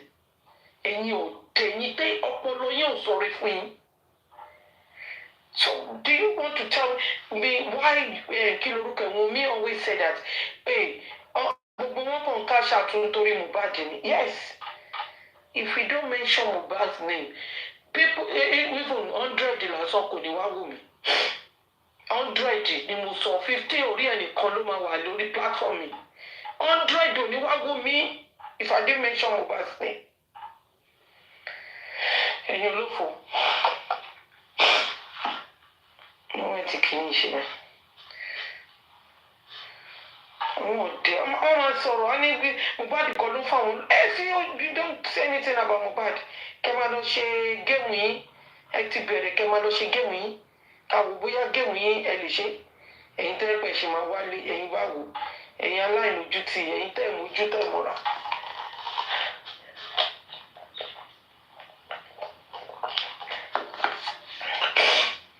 Nonsense. Ó yẹ kí bàbá Mohbad máa ní pé wọ́n gbàgbé ewédú lórí pílátífọ̀mù onífracas kọ́ máa sọ pé wọ́n ti bubẹ̀ fún wọn bẹ́ẹ̀. Kò yẹ kó. Ṣé ẹ pé wèrè lọmọ ẹ̀? Oní pílátífọ̀mù onífracas, what are you doing? Kí ni nǹkan tí wọ́n ń ṣe? Can you tell me, Abike TV, I'm calling you out ni o. Mo dẹ̀ ń béèrè question. Can you give me the definition of fracas? Èyí tó jẹ́ pé àwọn tó wá ń sọ fracas sí yín lẹ́nu gan-an, àwọn kò mọ definition of fracas. Èmi á gbé yín dé definition of fracas. Àwọn tó ń ṣe fracas sí tó ń jọ yín lórí TikTok, eré lọ́wọ́ bá yín ṣe, I swear. Ẹ bá wa kọjá, ẹ̀yin ṣe mistake. Fracas kò tí ẹ̀ sí fracas mọ́. Ẹ̀yin ò mọ nǹkan tó ń pè fracas ni. Láyé ìgbà tó ń ṣe fracas, láti yín tẹ̀ ló ń pè tẹ́ sọ́ di ọ̀gá yín tẹ́ sọ́ dọ́ lọ́hùn yín. Òun kọ́ mọ bí tára àwọn náà kù sí náà ṣe bá mọ̀ nínú fracas. A mọ̀ láti nínú fracas náà. Òun ló mọ bí tára àwọn kù sí nínú fracas. Láti gan ó nábò sí nínú fracas. Ṣé ká gbé jáde ní gbogbo ẹ̀ lọ́wọ́? Àwa ní silent watcher gbà yẹn tá máa ń kàn gbogbo wọn tá à ń rẹ́rìn. A dẹ̀ fi kọ́gbọ́n gbà yẹn ni. We are learning. Anything you are listening to, you learn through that. That is why I can be able to fight on this blackout. That is why I don't feel face anybody. I learn a lot on fracas. And I'm not going fracas me. That is why I Tobani Yowa, careful. I always think before I spit anything out. Because I know they will use it against me. And social media will never forget. I have to think about my family as well. Mi ni wá ṣe rádaràda. Kò tó ń pè fracas nìyẹn. Mo dẹ̀ ti rẹ́dì yín. Mo mọ̀ pé wèrè ẹ̀yin gangan ni fracas. Ẹ̀yin tẹ̀ wá fún family èèyàn ni fracas. Ẹ̀yin tẹ̀ ló ń wá àdírẹ́sì èèyàn gangan lẹ́yìn ṣe fracas. Ó dàgbà ẹ̀ gẹ̀tẹ̀. You don't know what they call fracas. Does Sister Comfy ever be looking for anybody's address? Ẹ̀yin lè ń wá address Sister Comfy kiri. Ẹ̀yin lè fẹ́ mọ̀ bí ó ṣe dúró sílùú yẹn, nǹkan tó ń pè fracas ni. Kò yé yín. Máa fún yín ní definition of fracas. Nǹkan tó ń pè fracas ni. Kọ̀ọ̀kan gbé ọ̀tá Sister Comfy padà sí Naija. Nǹkan tó ń pè fracas ni. Ẹ̀yin kàdédé yìí. Ẹ̀yin evil. Kí ni àwọn àdírẹ́sì tèmi fún? Èmi dẹ̀ ti fún yín gbogbo kóòdù, mo ti gbé gbogbo gbèsè ayé mi, mo ti gbé sí yín lọ́wọ́. Kí ló tún kù tẹ̀ wá? Kí ló tún kù tẹ̀ fẹ́ ṣe? Because èmi mo bó ṣe ń jí lọ ni. The time you are saying that 200 pounds lásán ẹ máa fi fish information tèmi jáde mi information tèmi tójú tèmi wà ń tàbí tí kò sí ń tà. Tẹ́ bá lọ sí west, south east, south west, north. I'm not south east people, but maybe my mates or my schoolmates maybe at that area. Mi ò gbogbo area yẹn. East London, tá bá mú East London láti pé ká mú East London láti gbogbo àwọn E16 gbogbo ibi tí mo ti gbé nìyẹn. Mo fún yín ni o. Dé gbogbo backing ká wá lọ sọ́nà SS inú. Dé Chigo ẹgbẹ́dẹ́bẹ̀. Ibi tí mo gbé ni mo kàn tún sọ fún yín láti ibẹ̀ yẹn tí mo ti gbé rí ni o. Ìwọ́n lè fẹ́ fowó wá títà ni. Ẹ lè fowó wé mi. Èmi máa fẹ́ yẹn lámbà. torí ẹ̀ lè fi lè ṣe kankan mọ́ ara yín background èmi gan mo tètè gbé géèmù yẹn gbé wájú yín ara yín background mo tún fún yín ní Facebook name mi náà ara yín background ẹ ṣe shopping ẹ fẹ́ ṣe shopping tàyà ara yín background because èmi mọ̀ pé yín gangan ni fracas èmi wá ti wá ahead yín.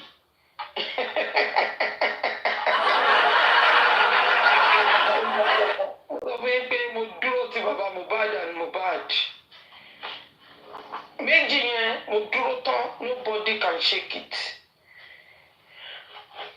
mo mọ̀ pé máa fẹ́ bully ẹ máa fẹ́ lé àwọn ẹlòmíì tí wọ́n strong I will tell you I'm a strong lady I swear ọkọ tó fẹ́ mi gan mọ̀ pé yes I'm a strong lady mi ní ṣèkà but don't put your fingers in my mouth máa ń yín jẹ yàrá who cares àti wọ́n ti ní aago mélòó lè yẹ kó máa sọ pé báyìí ni kìíní ẹjọ́.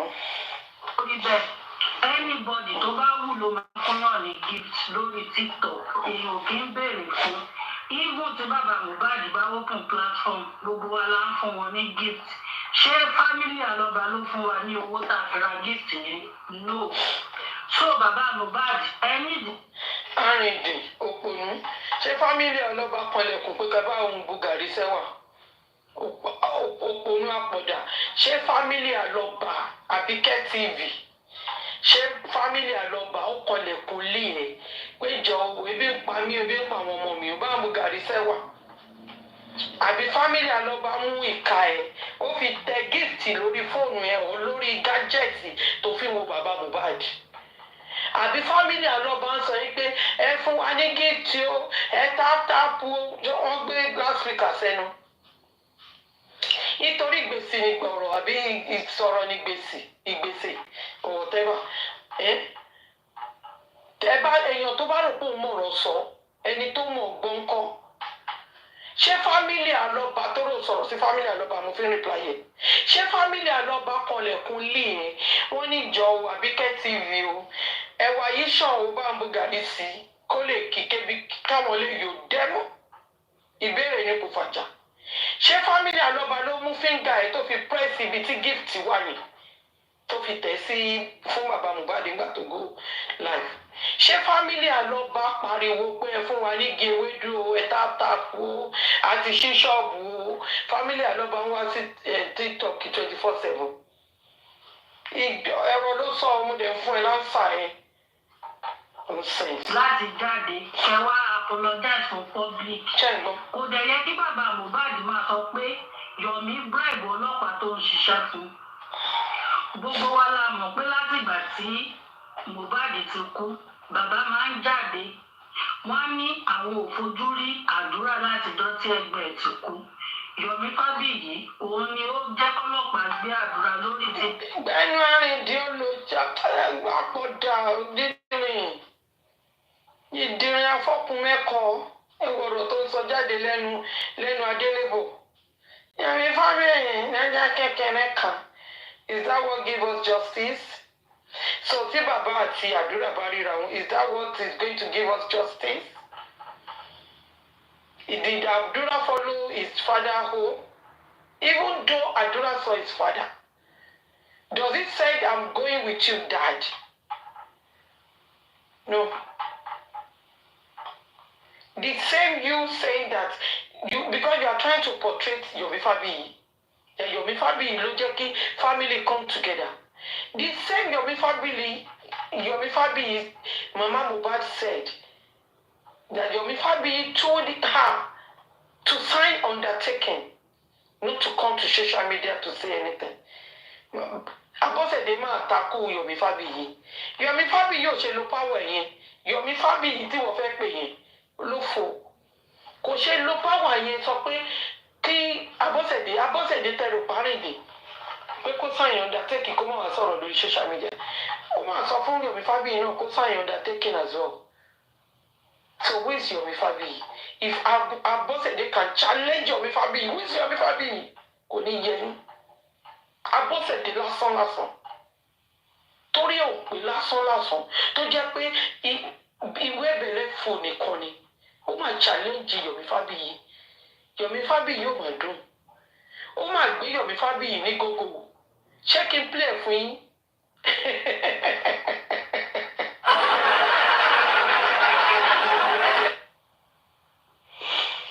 Yes, exactly, crocodile. The same Yomi Fabiyi tẹ́fẹ́ máa gbé bí ẹni tó jẹ́ pé òun náà ló lọ́pọlọ jù náà yín náà because ó gbọ́n ju gbogbo yín lọ.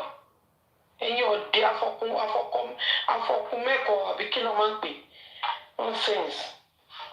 3 seconds video tí àdúrà sẹ́ẹ̀lì sí wọn àti cháàtì tó sẹ́ẹ̀lì sí wọn tó jẹ́ ká pé òótọ́ ni pé Wùmí ló pa Mohbad ó ní wọ́n ń jà ó ti jábọ̀ ọ̀rọ̀ ẹ̀ kan gbogbo wa la rí pé áfà ìgbà tí wọ́n ṣiṣẹ́ lé lórí tí wọ́n ń gbé àdúrà lẹ́yìn àtọmọ yín tó fojú kanra wọn. Bàbá Mohbad mo mọ̀ pé ó pọ́sibú kó má jẹ́ pé wíìsì yín lè fi ṣe gbogbo nǹkan tẹ́ ẹ ṣe ó pọ́sibú kó yẹ pé àwọn tó tì yín ló jẹ́ kẹ́ ṣe to the extent pé ẹ jẹ́ kí gbogbo platform kan máa go against yín sí kan máa bára wọn jà. Bẹ́ẹ̀ni ṣìṣàn àwọn tó ń tì wọ́n the same thing apply to you your group torí group ni gbogbo yín ẹ ti group ara yín ìbànújẹ́ ti wọlé tọ̀yìn tó lè lẹ́fí group ara yín because tínú yín bá dùn ní ẹ̀yin máa ṣe group tẹ́yìn group ara yín. Nobody control me 80-70 nobody. Mo kọ ṣẹ́rí I observe nígbà tí mo wọ TikTok ibi tí n kọ́kọ́ wọ̀ èmi ò lè gbọ́ ọdún láti sẹ́yìn nǹkan láti sẹ́yìn lónìí you can go and open a TikTok èmi mo ṣe TikTok èmi fúnra mi nobody open it for me and ó tó stage kan I cannot open camera they want to see me exactly they want to see me that is why I upload my picture and some video so táwọn Yorùbá ti ń gbé mi máa ní ẹnọgbó àkáǹtì mi fọ́tò mi wà bẹ́ẹ̀. Even at his next said, oh, I want something organic. I have to wait before I can open Kini. But Google platform one by one. I know Toyin Paparino from Facebook fracas. Mo ti mọ̀ Toyin Paparino. Ìgbà tí máa lọ sọ́dọ̀ Toyin náà, mo rárá jókòó mo ń gbọ́, mo ń wò, mo fẹ́ wo ibi tó ń fì sí. Pé ṣé kò ń ṣọ̀dọ̀ Wùmí àbí ọ̀dọ̀ bàbá. Mo wá rí i pé Tóyìn gan ń bú àwọn òòṣà nígbà yẹn àti àbẹ̀fẹ́ wọ́n ní kàtà kan àdónà lẹ́tọ́ àwọn wá wò kọkàn mi balẹ̀ pé Tóyìn wà ń bẹ̀. Ìwọ̀n mọ̀ mi dé tọ́lá gan Facebook ìwọ̀n mi dé tọ́lá kò ń ṣe Facebook mo ti mọ̀ mi dé tọ́lá mo ti mọ̀ mi dé tọ́lá out of Facebook in a normal life. Mo tún wo Mọ́mídé Tọ́lá náà mo rí pé Mọ́mídé Tọ́lá náà wà ní ọ̀dọ̀ bàbá. You understand? Mo wá rí mo ń lọ. Mo rí pé ibi tí bí mo ṣe ń ronú ibẹ̀ ni mo láti wà. I don't follow crowds. I don't follow. Èmi ò tẹ̀lé ọ̀rẹ́ kò ń ṣe mí iṣẹ́ ẹni tó máa ń kiss ass. Mo dẹ̀ rí pé this latisne tíyàn bá ń make submission ni nǹkan tó ń fẹ́ ní orí platform wo gangan bóyá máa ti ń ṣe meeting nínú I don't understand. Ní jẹ́ káwọn èèyàn kan bring submission wọn ẹ máa já wọn bọ́ àbí kẹta ẹ má sọ kíní yẹn bí wọn wò pé kí ni gbogbo ilé irú àwọn èèyàn dáadáa that is why. So the bá make submission me I will call latisne. I don't go to the platform again. Latisne pick my call. That time, I will call him. Then I go to different platform. Even that the music pivot, that platform is not toxic like that before. That platform is not toxic. The music will not allow that actually on his platform when I was there. That is why some people will call the music behind the closed door. They are the one that let the music to face me. to drop me on his platform. The music is one of the people that lets me go live. Èmi ò ní purọ́ máa sọ̀tọ̀. Mo máa wò pé ẹ tiẹ̀ dúró náà, mo lè go live now. Àwọn tó tiẹ̀ jẹ́ òsì tọ́mátì ẹ̀ ṣe bíi pé without them you cannot breathe. Nǹkan tó mú mi tí mo fi go live ni. Because people doesn't understand. What happened to vengeance?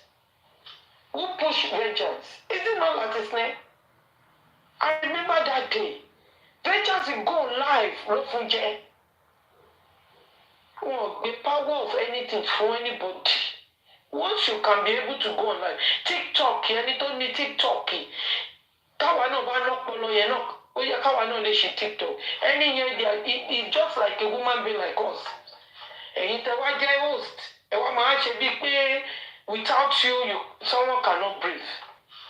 No, could speak well like that. Kò rí bẹ́ẹ̀. So this Abike, Oma conjunct shit ní lẹ́nu. Exactly. Oma is, yeah, you are right. Fabu, yeah. Mommy Morire, yeah, that's Abike TV, yeah, it's èmi náà mọ̀, a máa sọ̀rọ̀ bíi pé kí a wá sọ́dọ̀ ọ̀bàrọ̀ náà. Kírú Abike máa sọ pé, don't abuse Yomi, don't call Yomi olè. Lórí platform, only platform, you don't have right to control anybody there. Ó fún jẹ́ ní straight away. Ibi tó ti ń bú bàbá, wo ṣe sọ fún ọ pé kankan máa bú bàbá, wo ṣe kúrò lórí platform yìí. Ẹ̀yẹ kó rí bẹ́ẹ̀. No matter what, èmi ò ní bú yín o because mo mọ̀ pé Wùmí náà ń ṣe oògùn. Wùmí ń ṣe oògùn kò dúró lásán. Ó ń ṣe oògùn pé kí gbogbo ẹ̀ túká, òun náà fẹ́ gbọ́dà. Bọ̀ kò yẹ kẹ́ jẹ́ kí oògùn mú yín, kò yẹ kẹ́ jẹ́ kẹ́ sùn lóyún. Kò yẹ kẹ́ jẹ́ kí. Stop bullshit. Stop bullshit. Wùmí ń ṣe oògùn. Ó fẹ́ jẹ́ kí gbogbo ẹ̀ túká. Tí ó máa ṣe oògùn wọnú corona inquest ni. Ṣé corona inquest túká ni? Ẹ jọ̀ọ́ please, àwọn kíní yẹn máa ń bẹ̀ mí nù. Àwọn kíní, àwọn that kind of ọ̀rọ̀ yẹn máa ń bẹ̀ mí nù. Tó bá túká lórí social media, tí ó máa túká lórí justice ni. Ọwọ́ judiciary ní kéèsì wa ọmọ ẹ fi gbogbo bullshit yẹn lẹ́mìí. Ẹni tó gùn bá mú ni kó gùn mú, ẹni tó bá ṣe ibi lògùn máa mú ẹgbà bẹ́ẹ̀. Ẹni tí kò bá gbóòótọ́ dání lògùn máa mú, òun ni ògùn máa control ọpọlọ ẹ̀.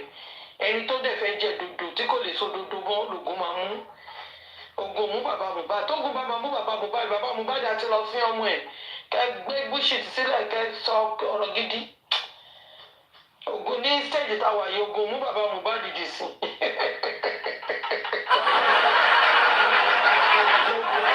Ó dà pé wọn in spiritual kìíní gọtẹ bá wò ẹni tó bá ná gidi. Ẹ mọ̀ pé tó bá ná gidi ó máa ń gbọ̀n orí ni, ogun lè dúró. Ó máa gbọ̀n orí ẹ̀ báyìí ni. Ẹni tó bá ná gidi. Bàbá Mohbad is an Ekiti man. Ekiti man ò gbọ́ pa, kò gbọ́ pọ̀. I don't control Baba Mohbad. Tí kò bá ń ṣe pé Mohbad tó yẹ pé Mohbad rọra lo ọpọlọ pẹ̀lú ọmọ wèrè apààyàn yẹn ni. Mohbad fẹ́ filẹ̀ náà. Mo ti ó lọ fi tọmọdé bọ̀ ni, ó lọ come out fún ni. Kó máa á ti lọ tán kó tó sọ pé ṣọlá ọmọ owó ẹ̀yẹ mi kọ́ mo ní ẹ̀hẹ́n. Onílara tí wọ́n ń bára wọn jà, tí wọ́n ń bá láti sílẹ̀jà for no reason. Àwọn máa gbé yín débẹ̀. Àwọn ọmọ ojú ọ̀gẹ̀dẹ̀ sọ́gbọ̀ wọ́n pe pílátífọ̀mù yìí ní illiterate platform. Kò yẹ kó mú yín kọlu àwọn èèyàn. Ẹ lè bá public ìdàkẹ́ win. Ẹ má try pé àwọn tí ẹ rò bóyá wọ́n ń sọ́pọ̀tì yín pé kẹ́ máa lọ.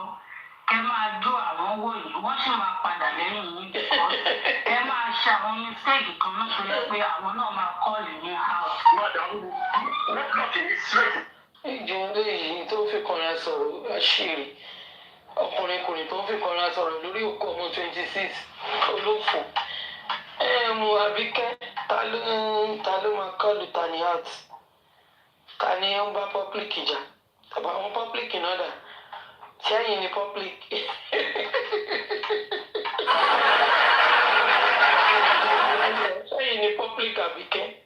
Àbíkẹ́ sí mi àní ọpọlọ ẹ̀ ó ń tẹ ọpọlọ ẹ̀ ó fi ń rìn ní láìtàláì. Bàbá Mohbad ò nídìí èrò èèyàn ló nídìí ẹ̀gẹ́tẹ̀. Pọ́blíkì tó máa sọ̀rọ̀ sí ẹni tí wọ́n pa ọmọ lọ́wọ́ ẹ̀ tó bá òkú ọmọ ìlẹ̀lẹ̀ pẹ̀lú àgbàrá ẹ̀jẹ̀ nínú dúvè. Ó dà pé ẹ̀mú nǹkan tó ṣẹlẹ̀. Ó dà pé ẹ̀ fíl pé nìyẹn. Ẹ̀ fíl ìtì tí bàbá Mohbad ń fíl. Ẹjọ́ pọ́blíkì náà dà. Ó dà pé ọpọlọ yín ó ti yí sí iwájú ó ti kúrò lẹ́yìn iwájú lẹ́gbẹ̀ẹ́ sínsìn. Pọ́blíkì náà dà. Ẹni bàbá Mohbad kìíní kan wọ́n ti ràn pọ́blíkì. Public buy you people. Public buy you people. Public buy you people ẹ̀ tí mọ̀ kankan. Public. Nígbà tẹ́ ẹ̀ ń fún jẹ tẹ́ ẹ̀ ń gun lábẹ́rẹ́ chicken ẹ̀ mọ public ń gbà yìí. Nígbà tẹ́ ẹ ti sí àrògiri tí àrògiri yẹn wá lé kò ṣe wọnú ẹ̀. Ó dẹ̀ láti yíjú padà. Public my foot. Jọ Àbíkẹ́ ṣé wọ́n ní legal person tó fẹ́ lọ stand fún ní court. Wọ́n tún wọ́n sọ wèrè Àbíkẹ́ ló sọ pé kí bàbá Mohbad jáde kó wá apologize.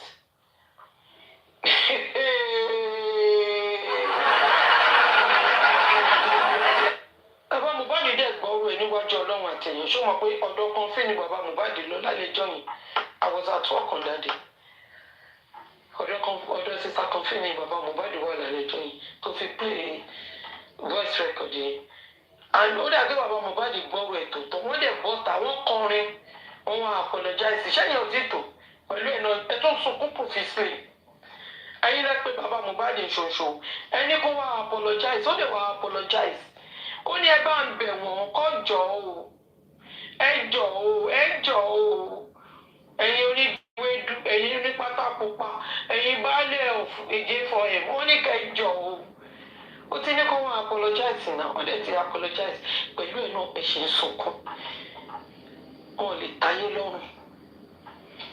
Ó ti wá apologize fún yín pé kẹ́ fòun tó lọ́rùn sílẹ̀. Òun ní bàbá Mohbad. Alọ́ba ni Mohbad ń jẹ́ gbà tó wà láyé. Ọmọ ológo tó ń kọrin gidi rẹ̀. Bàbá ẹ̀ ló sọ bẹ́ẹ̀ o. Bàbá ẹ̀ tó sọ pé gbà tó tún kú. Alọ́ba ni Mohbad ń jẹ́ ẹ̀jọ̀ Isaac ni Mohbad ń jẹ́ ni. Àbí láti lórúkọ Mohbad last name Mohbad. Àbátọ̀dá àbí Kazeem lórúkọ Mohbad ni. Ní family name Alọ́ba ni. Ẹni tó bá já lọ́ba ni wà kó jáde. Kò ní jẹ́ yín. Ẹ̀yin ká.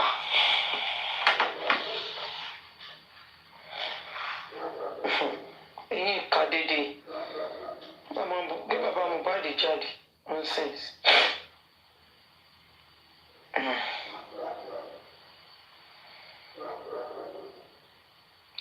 Kí ni mo sọ pé mo fẹ́ pè yẹn náà test? Mo rántí nǹkan kan mo lè gbẹ̀mí. Ẹjẹ́ àṣepolówó jàre tó ń sanwó fún.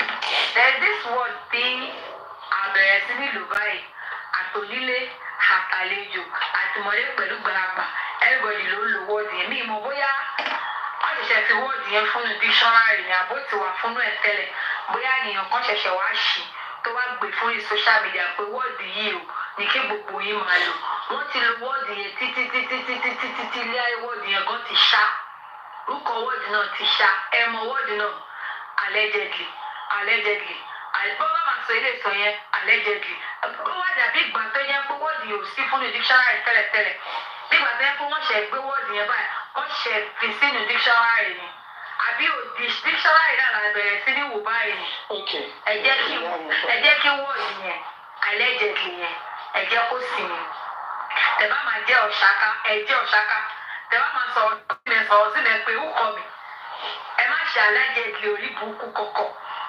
because allegedly gan-an ó béèrè fún help báyìí ẹ fi rẹ̀ ẹ jẹ́ kó sì mí ẹ jẹ́ ká dá ọkọ̀ ara wa anybody tó bá máa sọ̀rọ̀ sí dá ọkọ̀ ẹ̀ kí èmi náà dá ọkọ̀ ẹ̀ kí wọ́n á dá ọkọ̀ ara kájọ fọ́ọ̀mù kò tébù ó ti èyí kẹ́mi ti ń bàjẹ́ lẹ́ẹ̀kan náà ẹ ṣe o ẹ fàlẹ́ ìjẹ́jì sílẹ̀ o. Ètò ni kí lorúkọ Àbíkẹ́ tó ń pariwo àwọn platform onífracas ọmọ orúkọ come with your full chest mention name ọ̀rọ̀ àwọn fracas àwọn platform onífracas kọ́ Yeti 70 platform yes don't put fracas on my platform Yeti 70 ni mo ń jẹ́ don't put fracas. ẹ̀yin tó jẹ́ pé ẹ̀yin gangan lè ṣe fracas ẹ jẹ́ tó máa play kìíní ìdúró ìdúró mo ń bọ̀ fẹ́ sáré ṣe nǹkan. Oh shit. There's this word tí àbẹ̀rẹ̀ sí nílùú báyìí àtònílé àtàlejò àtìmọ́lé pẹ̀lú gbàgbà everybody ló ń lo wọ́ọ̀dù yẹn mi ìmọ̀ bóyá wọ́n ṣẹ̀ṣẹ̀ fi wọ́ọ̀dù yẹn fún dictionary ni àbó ti wà fún ẹ̀ tẹ́lẹ̀ bóyá ènìyàn kan ṣẹ̀ṣẹ̀ wá ṣì tó wá gbé fún social media pé wọ́ọ̀dù yìí o ní kí gbogbo yín máa lò wọ́n ti lo wọ́ọ̀dù yẹn títí ilé ayé wọ́ọ̀dù yẹn gan ti ṣá orúkọ wọ́ọ̀dù náà ti ṣá ẹ mọ wọ́ọ̀dù náà allegedly bọ́lá máa sọ ilé ìtàn yẹn allegedly ó wá dàbí ìgbà tó yẹ pé wọ́ọ̀dù yóò sí fún dictionary tẹ́lẹ̀tẹ́lẹ̀ bí ìgbà tó yẹ pé wọ́n ṣe gbé wọ́ọ̀dù yẹn báyìí wọ́n ṣe fi sínú dictionary ni àbí dictionary náà la bẹ̀rẹ̀ sí ní wò báyìí ni ẹ jẹ́ kí wọ́ọ̀dù yẹn allegedly yẹn ẹ jẹ́ kó sinmi tẹ̀bá máa jẹ́ ọ̀ṣáká ẹ jẹ́ ọ̀ṣáká tẹ̀bá máa sọ̀rọ̀ sí mi pé ó kọ́ mi ẹ má ṣe allegedly orí burúkú kọ̀kọ̀ because allegedly gan-an ó béèrè fún help báyìí ẹ sílẹ̀ ẹ jẹ́ kó sinmi ẹ jẹ́ ká dá oko ara wa anybody tó bá máa sọ̀rọ̀ sí dá oko ẹ̀ kí èmi náà dá oko ẹ̀ wọ́n dá oko ara kájọ fọ́ọ̀mù kò stable ó ti èyí kẹ́mi ti ń bàjẹ́ lẹ́ẹ̀kan náà ẹ ṣe o ẹ fà allegedly sílẹ̀ o.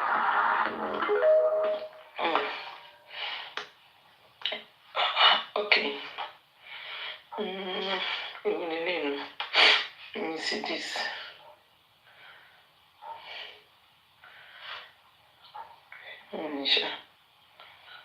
Okay.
Because I did everything I could. I tried. I stood by you. And I saw the whole thing. We thought. We had plans. Jẹ́ ká ṣe báyìí. Kí wàá ti bàbá lè sọ̀rọ̀. Akọ̀wé burúkú yìí náà ni. Akọ̀tí ọ̀rẹ́sẹ̀ ẹ̀lẹ́bí ti àtìrámọ́tà. Akọ̀wé tí ò sí lẹ́sẹ̀ ẹ̀lẹ́bí ti àtìrámọ́tà yìí náà ló ṣe. Kẹ̀dọ̀ wò pé no, I cannot waste my time to be supporting nonsense. I never tire èmi tí mo ṣẹ̀ jí, tí mo tún ṣẹ̀ boost energy mi. Ẹ̀yin pé mo take break lẹ́rù pé mo ti lọ ní mi ò lọ. I never tire mo boost energy mi. Lọ́tẹ̀ yìí, ẹ̀fẹ̀ gbogbo àtẹ̀yà ṣàìmà àpọ̀kọ̀jáyé. Lọ́tẹ̀ yìí, ikú pa yín. Oníbàbá support 50%. Oníbàbá ṣe tòótọ́ 50%. 50% wọn ṣe tòótọ́. In every life, there will be an iota of truth. Chachamile, in every life, there will surely be an iota of truth. As long as tí òótọ́ ọ̀rọ̀ kan ṣó ti wà nínú ọ̀rọ̀ bàbá ṣàṣàlélé ṣorí square root tó kù ìwọ ló máa bá wa wá.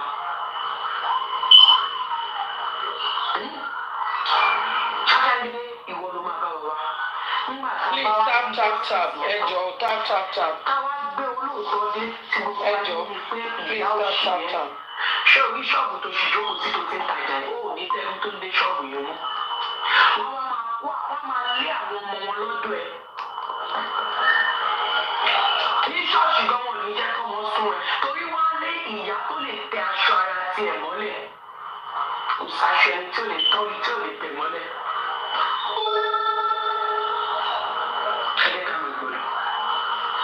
mo gbìyànjú pẹ̀lú ẹ̀ ṣáṣángídé pẹ̀lú ẹ̀ mo gbìyànjú ṣùgbọ́n nígbà tí mo rí pé ìyá òṣì àbí àgbà ni ẹ́ mo sọ sẹ́yìn pé I cannot continue to be supporting nonsense.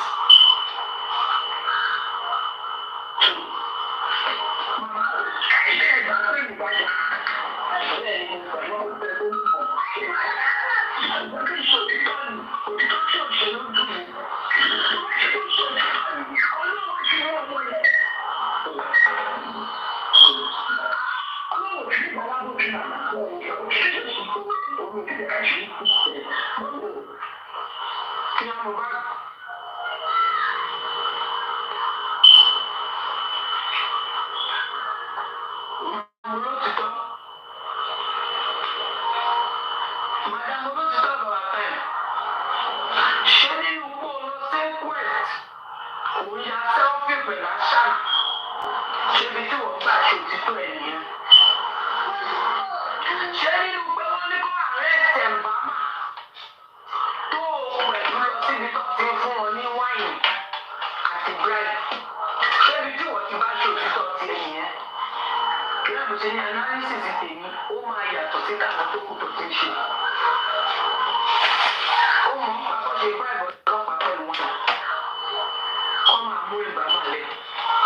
Sorry, if you listen properly, Mama Mohbad said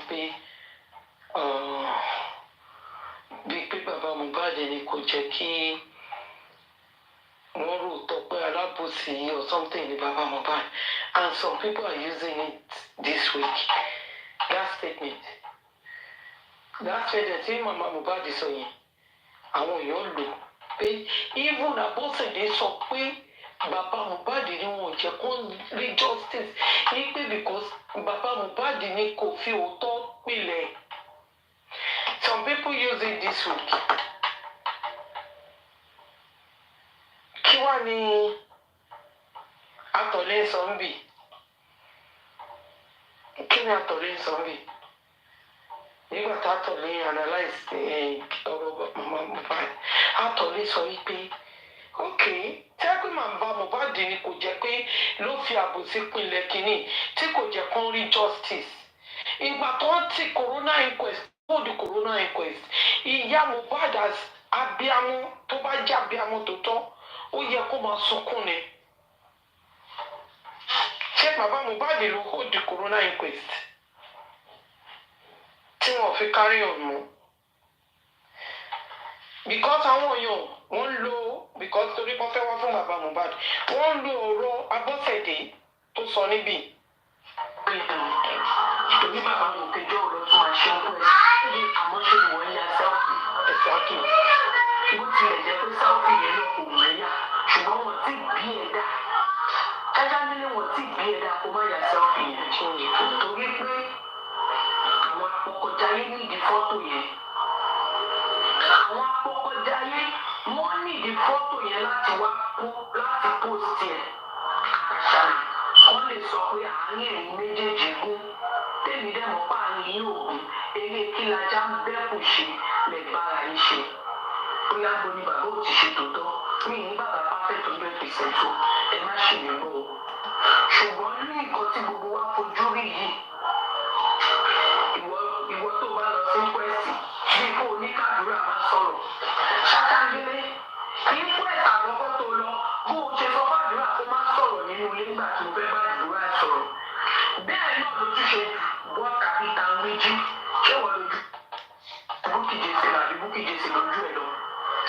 any same thing in common.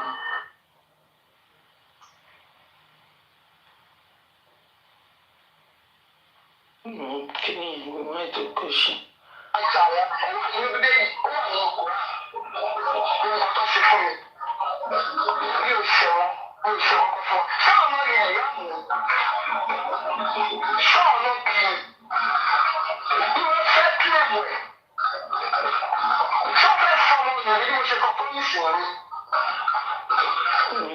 Sorry. It's not this one. I'm waiting. Show Nisha.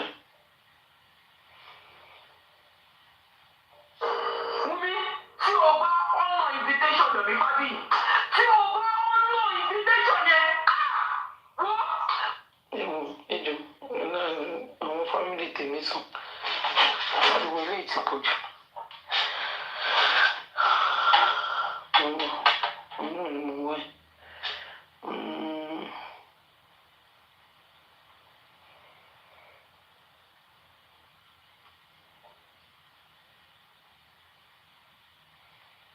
Ṣé lẹ́yìn ní ṣá?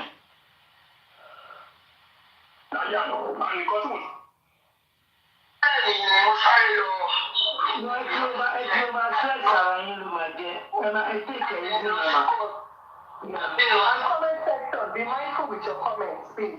Similar to the anybody. Or Adura and so. They support the school. Control. Sorry. Control. Sorry, I'm sorry. Control. I'm facing now. Not this one.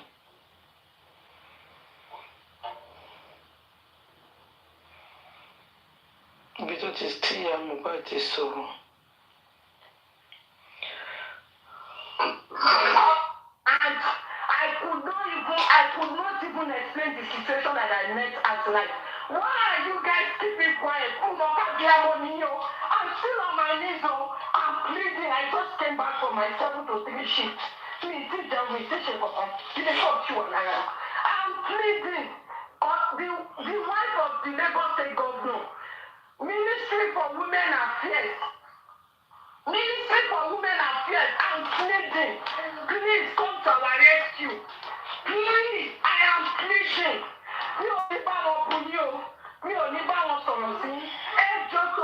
These people, most of these people are on the street of Lagos. They are walking freely.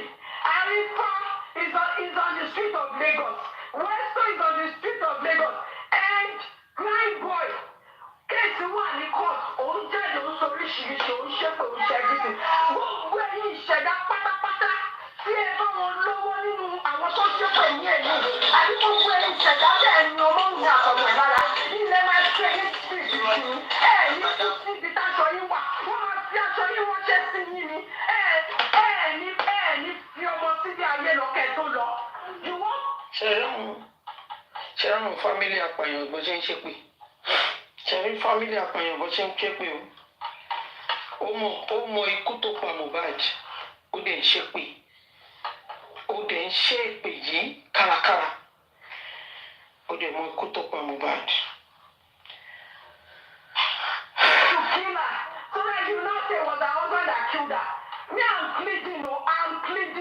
What do you mean that we are not going to say that it's her husband that by her?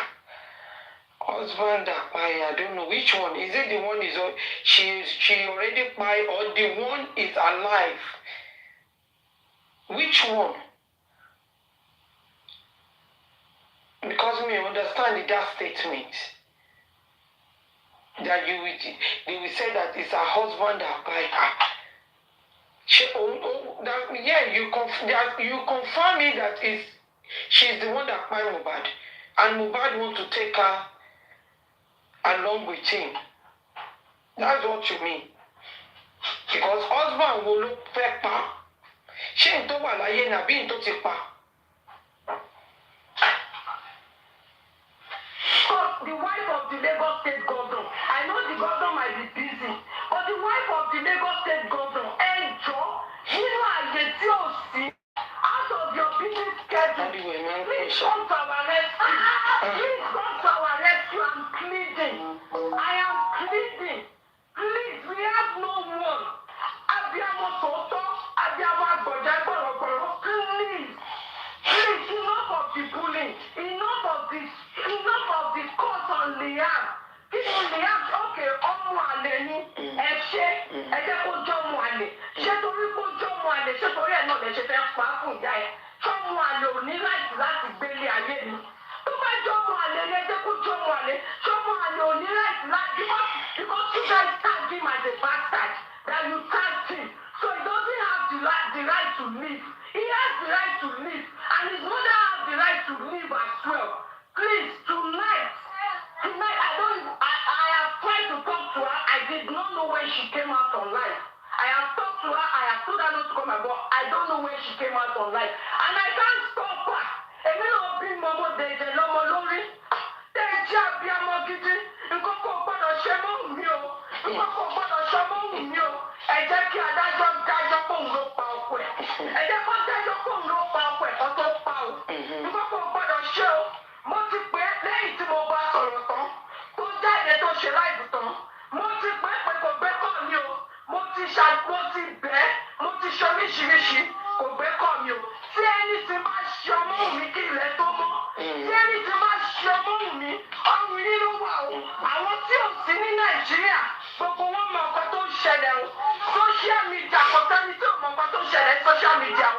Everybody kept quiet because we are nobody. Everybody kept quiet because we are nobody. Ṣèbí lọ wà ní Nàìjíríà. There is a law in the Nigerian constitution that kick against cyberbullying. Why did you guys come to our rescue? Does she have to come out and beg you?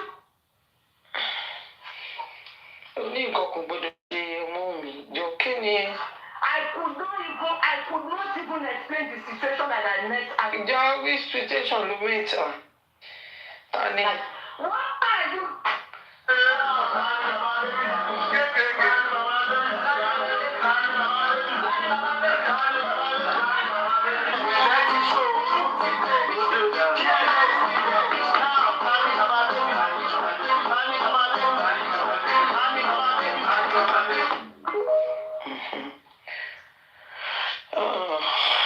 No, sorry.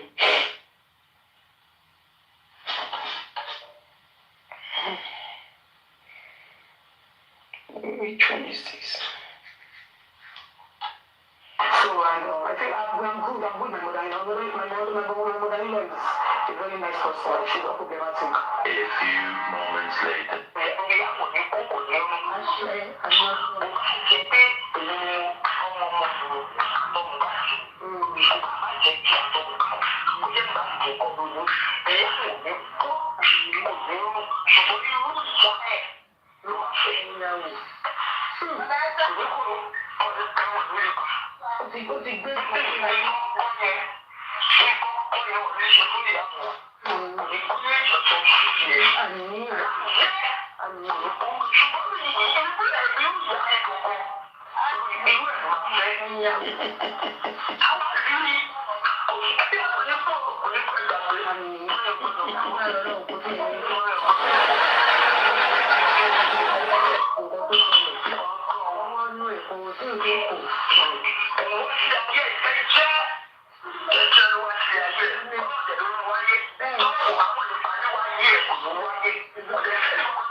Àtúnṣe jù bẹ́ẹ̀ lọ bá ìyá Mohbad ò lè kò accept that side. If I can take it back, you listen. The only thing she focus on Wunmi pé kò lè gbàdúrà kò lè gbàwẹ̀ kò lè sọ pé ibi tí pé nǹkan tí Mohbad ṣe pé Liam máa ṣe jù bẹ́ẹ̀ lọ kó sọ. Let me take it back. wòlíì ńlá kan ni Mohbad nígbà tó ṣe òun á ṣe tán lágbára wòlíì ńlá kan ni Mohbad lọ́wọ́.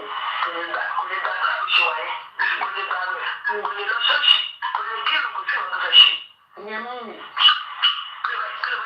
oúnjẹ ayé wọ́n lè jáde kiri lẹ́kìn. ó jẹ́ ètò tí ìṣòro nù fún wẹ́dìn ìdìbò òun kò ṣe irú ẹ̀ pẹ̀lú ọkọ òun. owó wẹ́dìn ọmọ ìyá bàbá pípẹ́ tí lọ pọ̀ jù. èyí tá à ń sọ yìí kọ́ làbá máa sọ.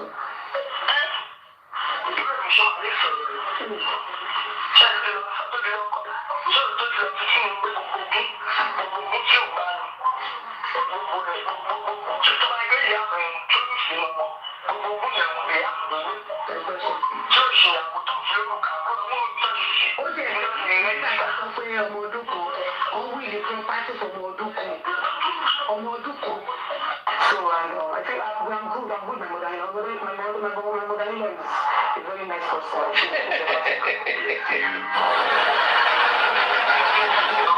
Olófò ọmọ ó sọ̀rọ̀ bíi pé wọ́n ju oṣù gbígbóná sí lẹ́nu kò sọ with confidence.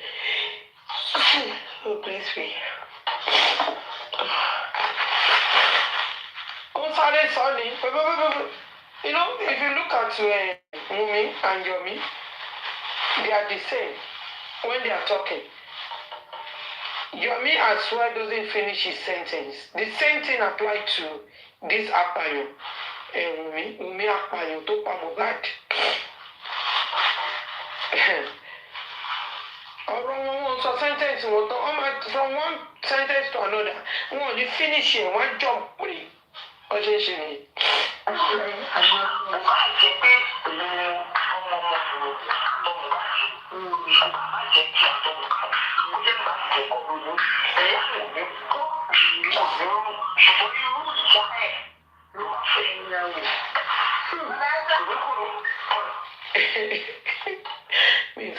Kò yẹ kí n sọ kìíní tó bá dé court Abọ́sẹ̀dé wa lọ explain mi fẹ́ sọ̀rọ̀ jù.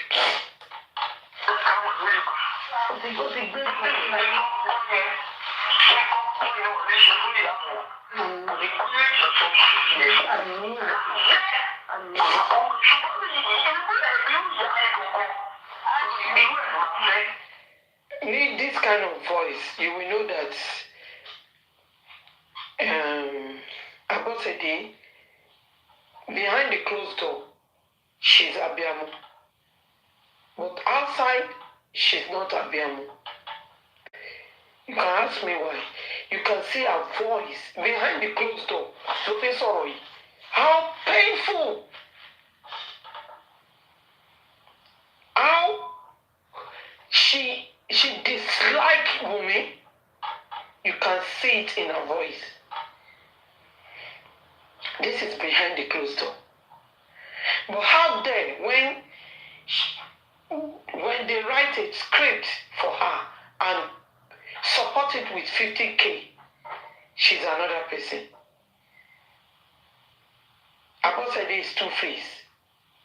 On top of her son's spy. Two-faced.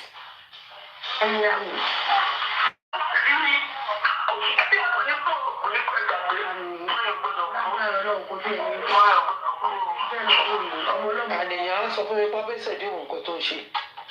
Abọ́sẹ̀dé gbọ́n náà. Abọ́sẹ̀dé mọ nǹkan tó ń ṣe. Abọ́sẹ̀dé ó mọ nǹkan tó ń ṣe. Òkú Mohbad dùn. Ẹ má lógún ló ń ṣiṣẹ́ lórí Abọ́sẹ̀dé gbọ́kọ́. Wẹ́bẹ̀lẹ̀ fò. Ògùnkọ́ tí Abọ́sẹ̀dé bá lè sọ̀rọ̀ báyìí ní behind the closed door. Nǹkan tó bá jẹ́ ogun kò yẹ kí Abọ́sẹ̀dé sọ̀rọ̀ with action níbí. Kò yẹ kí Abọ́sẹ̀dé kó sọ̀rọ̀ with action. Tó ń dùn láti inú ó ń gbé ọ̀tá ọmọ yẹn rí. Ó dà pé that voice tone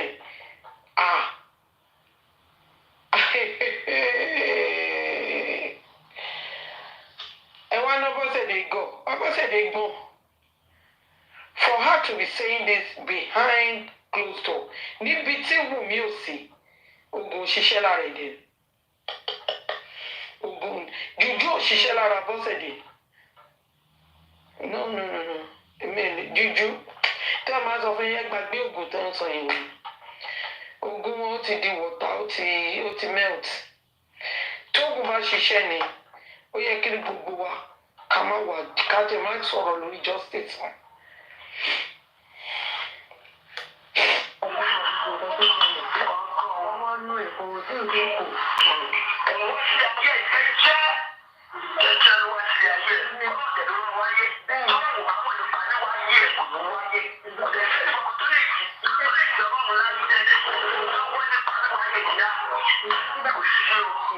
Òun á ṣe tán lágbára. Wòlíì ńlá kan ni Mohbad jẹ́ lọ́wọ́.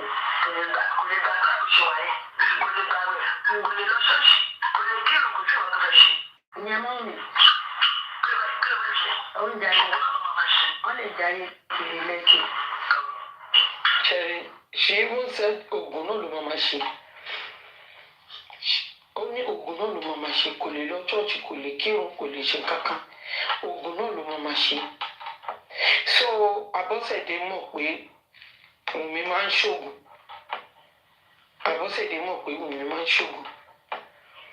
Ìyẹn wá sọ pé Abọ́sẹ̀dé rìndé. Eléyìí ò rìndé ó gbọ́n. Ó gbọ́n nínú, ó gbọ́n lẹ́yìn, ó gbọ́n ní gbogbo ẹ̀. Abọ́sẹ̀dé tó fèsì Yomi tí àwọn wèrè kan lè challenge, Abọ́sẹ̀dé challenge. Mo jẹ́ ẹ̀kọ́ tí ìṣòro nù fún owó wedding Davido. Òun kò ṣe eré pẹ̀lú ọkọ òun. Owó wedding ọmọ ìyá bàbá.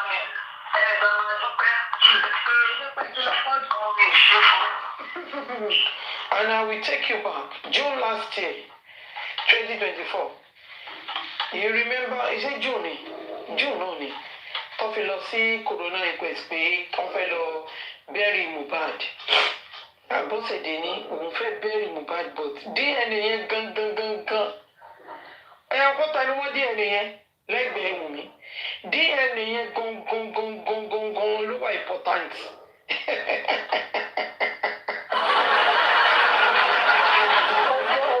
Ẹ wá lábọ́sẹ̀dé rìndì. DNA yẹn gangan ló wà important. Abọ́sẹ̀dé mọ̀ ìpele àwọn ìṣọmọ ọmọ wọn. Kó tó fi tẹnu mọ́ DNA yẹn gangan.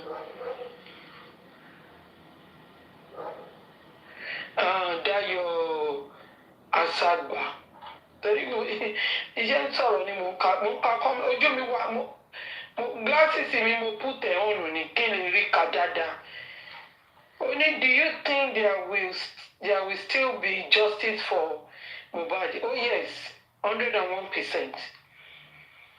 What do you think? Can you reply me back, please? Dayo, what do you think? I said 101%. What do you think?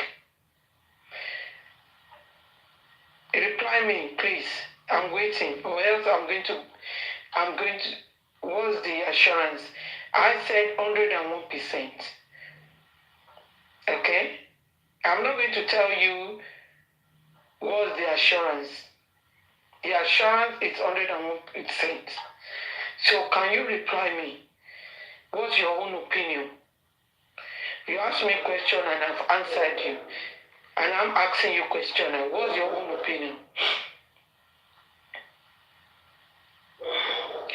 Who is going to be taken to court for prosecution? Why can't you wait? You need to wait. Why are you in rush? We are still in corona inquest. You need to wait. We have these lovely fathers standing for justice for Mohbad. One of them is the legal team, head of the legal team, and one of them is the father of Mohbad. Those two lovely fathers that you are looking on my platform, yes, they are standing for justice, and we're going to fight it to end. Why can't you wait for who is they're going to prosecute? Are you in rush or what? From the corona so far, nothing is nothing towards Umida by Mohbad. Then wait, we've not finished. Do you listen to Naira Marley? Naira Marley said, if they want to prosecute, because the what they call it, the Nigerian police did not do their job. And Naira Marley said, and I quote, that insider first before outsiders. So why can't you wait? They've not finished that. Can you wait? Or what do you think? That you are Salva? What do you think? Can you reply me back, please, about the people inside before people outside? But the police and Lagos state government are not ready to prosecute Wunmi. Why can't you wait? It's not about Nigerian affairs. It's about the global affairs. This case is not about Nigeria anymore. It's about the global. All eyes is on Nigerian government and Nigerian police. Okay? Have I answered your question, or you still want to ask me more? But you don't think I'm not going to stop playing all this voice record. Have I answered your question?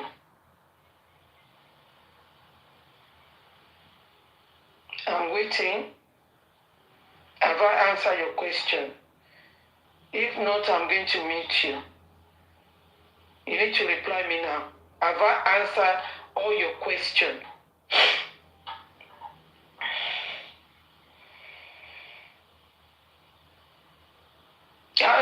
Don't worry. My lovely Emma Wunting.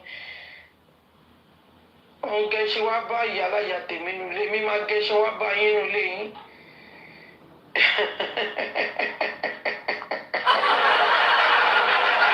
Have I answered your question?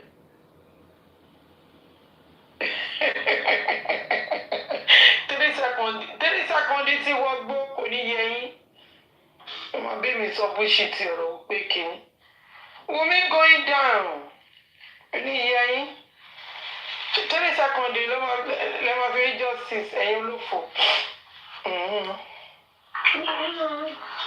Ní káàkiri yìí kọ́ la bá máa sọ.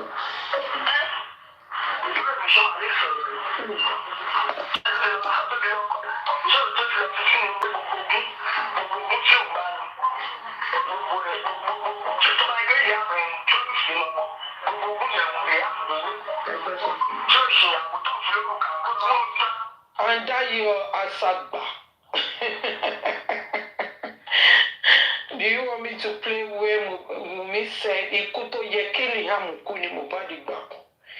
This come from Wunmi Adebanjo. And she's there when Mohbad last breath. And she confirmed it to the whole world that Ikuto Yekili Hamuku ni Mohbad gbà. I lọ sọ yẹn ní okay kò ní yẹ yín ní àtàwọn tani. Ó jẹ́ pé ojú kan.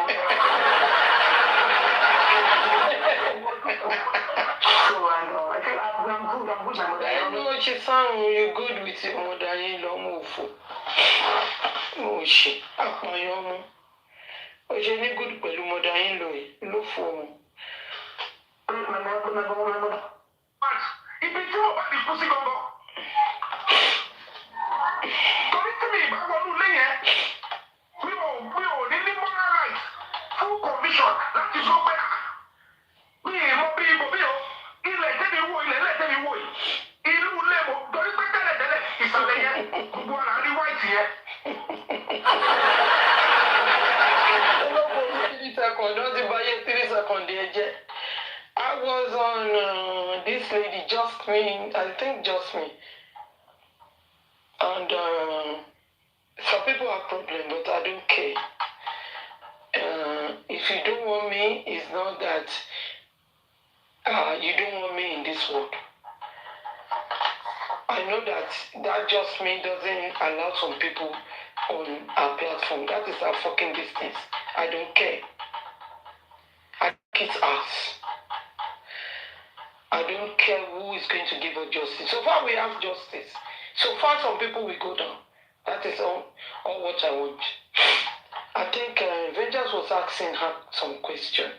And she said she knew that these fools, Yomi is lying. That fools, Yomi is lying. She spoke to DJ Bami.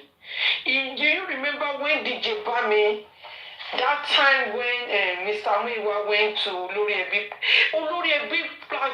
Ebi yìí láti sinai, òun ló damage a lot. And that starts from Atole.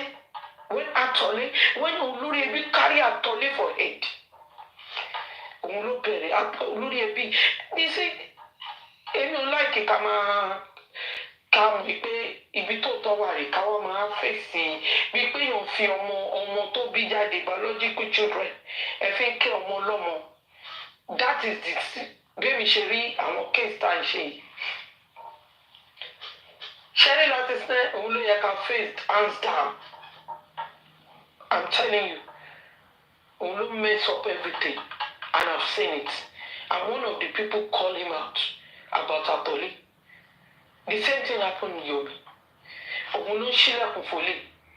Bí like Wumi said, ikú tó yẹ kí Liam kú ni Mohbad gbà. Who opened the door for the ikú tó fẹ́ pa Liam tí Mohbad gbà kú? Is it not Wumi? The same thing applied to Latin. The same thing applied to Latin. Latin platform ní Atole ti sọ pé tí DJ Bami ti kọ kínní tó ní DJ Bami táwọn èèyàn ní táwọn ìjì pariwo àbí someone with those kind of voices. DJ Bami ayé ẹ̀ ní ṣe kínní kan ṣé DJ Bami nìyẹn? Just me said that is called DJ Bami. I think DJ Bami denied it or something like that. Wá sọ Justin ní òun mọ ibi tó ti ń rí gbogbo nǹkan tó ń sọ yìí. Ìpè òun rẹ̀ even she was on that platform when she heard that and then she just started laughing. Just me. She understand. This 3 seconds is And people were saying that if not because of Yomi, come back. Bukky Jesse ti gbàgbé, ẹ máa ń gbàgbé nǹkan. If Bukky Jesse raised that alarm first, I think they went to Bukky Jesse. Bukky Jesse raised that alarm first before Atole, before Yomi. Yomi gbé 3 seconds tó ń wò bla bla bla blue. Torí mi ò rí nǹkan kan bẹ́ẹ̀, ariwo ni mò ń gbọ́. Bukky Jesse, let's flash back.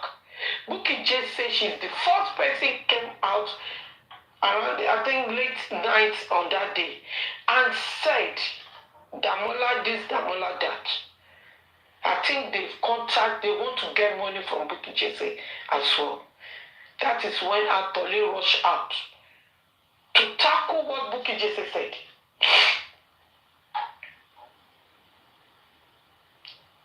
Then, I think the message went to get across to Yomi. That is when Yomi asked Atole. Wọ́n ti gbàgbé torí tó máa ń sọ̀rọ̀ wá ní kinní kan ìgbà wò pé tí kò bá ń ṣe Yomi. Bukky Jesse rí pé kò ní wait ni. Ibi tí Bukky Jesse ti wò pé kò ní wait. Bẹ́ẹ̀ni ṣe rò pé Bukky Jesse think pé kò ní wait. Just me, ó ti ní fún kinní yẹn lọ́wọ́. Just me, ó ti ní fún kinní yẹn lọ́wọ́. Ó mọ̀ pé irọ́ ni Yomi pa. Ó sọ lé nínú. Àbí lánàá ni màá sọ. Ó mọ̀ pé irọ́ ni Yomi pa. bí láti ṣe fọwọ́ rẹ̀ rán ló ó ṣe fi ọwọ́ sábẹ́ ṣìnà ẹ̀mí tọ́lẹ̀ ń pa irọ́ lẹ̀ báyìí ẹ̀gbọ́n owó expose wọn ẹ máa gbọ́ ariwo. òun lè ṣe pé lára àwọn kan wọ́n bú mi pé kò lè gẹ́ lólè Mohbad fẹ́ẹ̀kì ni torí pé kò sí dọ́kọ́ tí ṣọ̀ fídíò tó ṣọ̀ nù yàrá Mohbad láti lọ́jọ́ ilẹ̀ lẹ́yìn inú yàrá Mohbad. Ọlọ́run wá sọ pé àníṣe mo máa ṣètò yẹn lẹ́yìn press conference ìjọ kejì bàtà ìṣúṣe rẹ̀ mi tó àtúndénú lé yẹn kó bọ̀ everything àwọn ọlọ́pàá everything àwọn olùlé yẹn mo rí pé lẹ́yìn ni ẹ̀ẹ́dẹ̀ tí yóò pé pé. Let me stop. Abike TV, Professor Abike Jada. Abike TV, you mention one thing that bàbá sọ pé bóyá àwọn ọlọ́pàá tí ó ń ṣiṣẹ́ fún Yomi. Yeah, it's true. Ọlọ́pàá tó ń ṣiṣẹ́ fún Yomi. Why only zone 2?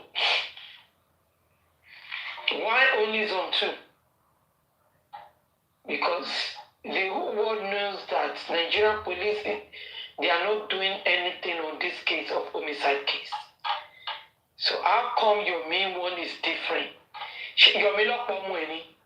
Baba Mohbad lock for money. The same àwọn ọlọ́pàá yẹn náà lọ́tún tẹ̀lé Yomi lọ sí ilé ìwòmí ilé kí lorúkọ Mohbad. The same àwọn ọlọ́pàá yẹn lọ́tẹ̀ ilé Yomi lọ sílé Mohbad. Wọ́n ṣe jẹ́ kí kọ́ ṣe private kínní nígbà yẹn kọ́ fún bàbá ní àyè. Àwọn ọlọ́pàá fún bàbá láyè bọ̀tọ̀ ọlọ́pàá tó tún lè fún Yomi láyè ṣe gbogbo kínní yẹn. So if Baba said, and I quote, ipe Yomi ló ń ṣiṣẹ́ fún òun ṣiṣẹ́ fún òun, and it's true. Kò sí bàbá yẹn ṣe sọ, kọ́ Nigerian police wọ́n sọ, kọ́ bọ́tà kọ́ boldly with their full chest to come and address the whole world. Because this case is not about Nigeria again, it's about the whole world. Àwọn ọlọ́pàá Nigerian police jẹ́ kí the whole world bá wọn rọjú sí. It's about the whole world, it's not about Nigeria again. Kọ́ wá address case ìṣe, ṣèbí ẹ̀kan lọ jáde. Ẹ̀kan la gbọ́ tó jáde, profusely la gbọ́. Profusely la gbọ́. Ànígbà tí ẹni tó pe rẹ̀ yàwó tí ó jẹ́ pé àwọn ọlọ́gbà gba ọ̀rọ̀ lẹ́nu ìgbà tó wọ́n sọ ó ní just a little scratch. A little scratch. It's not even deep. Scratch. Èèyàn wá fi bleed profusely. Nigerian police trying to get more evidence. Do the needful. Nigerian police. Do the needful. Ṣé ẹ̀gbọ́n nǹkan tí Ọmọ́wùmí Adébánjọ sọ ni? Ó ní it's just a small scratch. Ẹ̀yin dẹ̀ sọ pé mo bá gbé profusely. Scratch mo kọ́ tó ń pè scratch ni. Kò sọ pé cut o, ó ní scratch.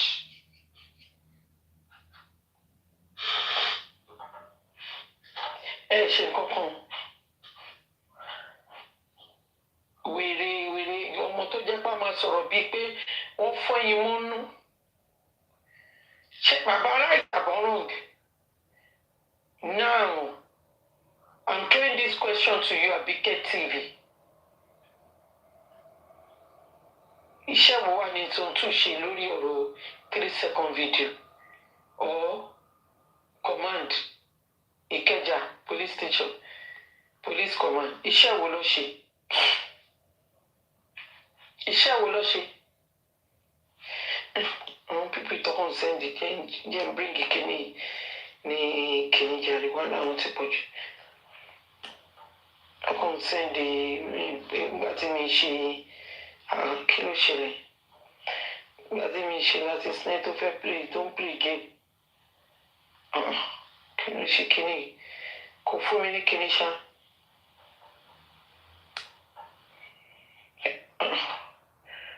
Don't Jerry. Sorry. Communicating.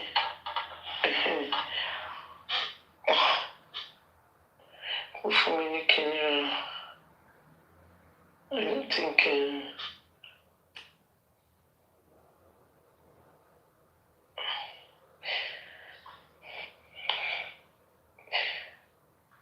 I don't think maybe he made a mistake or something like that.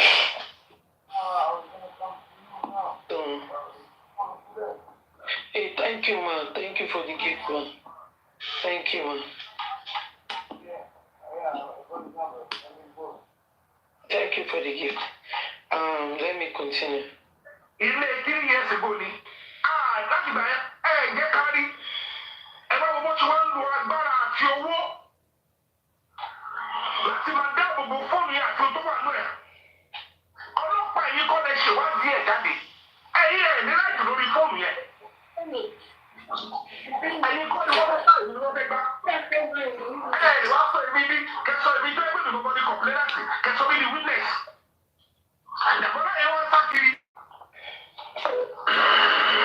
Yes, Yomi, this is the time you can, follow up your case.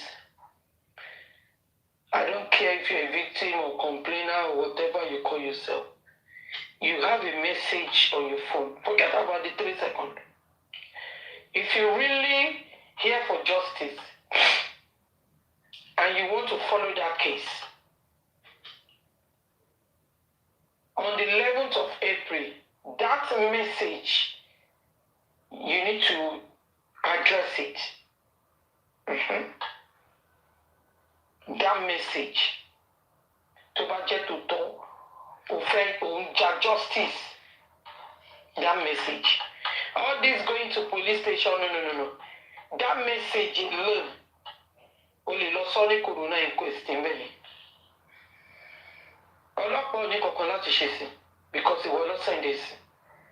Then wà wá rí nǹkan táwọn kóòtù máa ibi tó máa ti bẹ̀rẹ̀. Bóyá máa fún ọlọ́pàá ní ọ̀dà ní o because àwọn kìnìún ló lè fọlọ́pàá lọ́dà. Yes, ìwọ gbé kìnìún jẹ́ bó lọ sí corona inquest ní 11th of April. Go inside there and ask question. Ask question. You are free to ask question. Okay?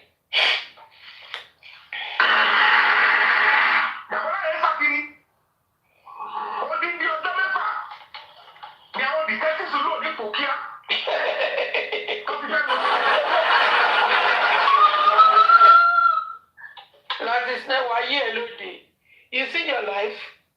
Who the one be Keyo, odindi èèyàn kan kó dẹ̀ máa sọ̀rọ̀, kẹ́ máa challenge, kẹ́ máa tẹ̀lé, hey, please, I want to ask a question. Sorry to interject. Odindi ọdún mẹ́fà ní kò kíá.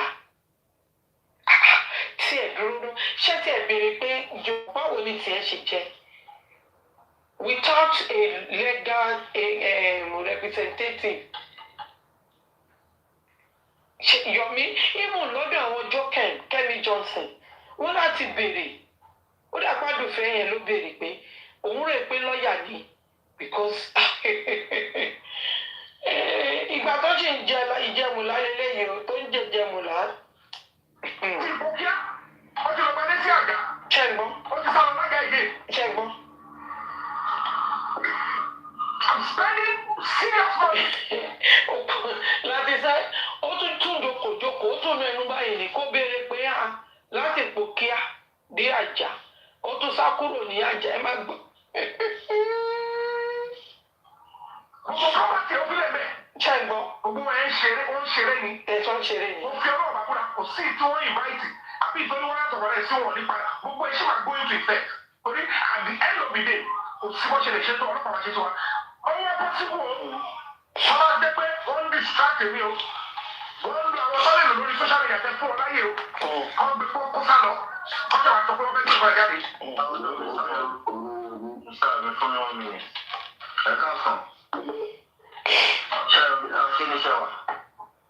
Àdúgbò ìbọn náà, fún ìfẹ́ ìlú nínú bẹ́ẹ̀ bá sọ̀rọ̀ ọmọ olùkọ́.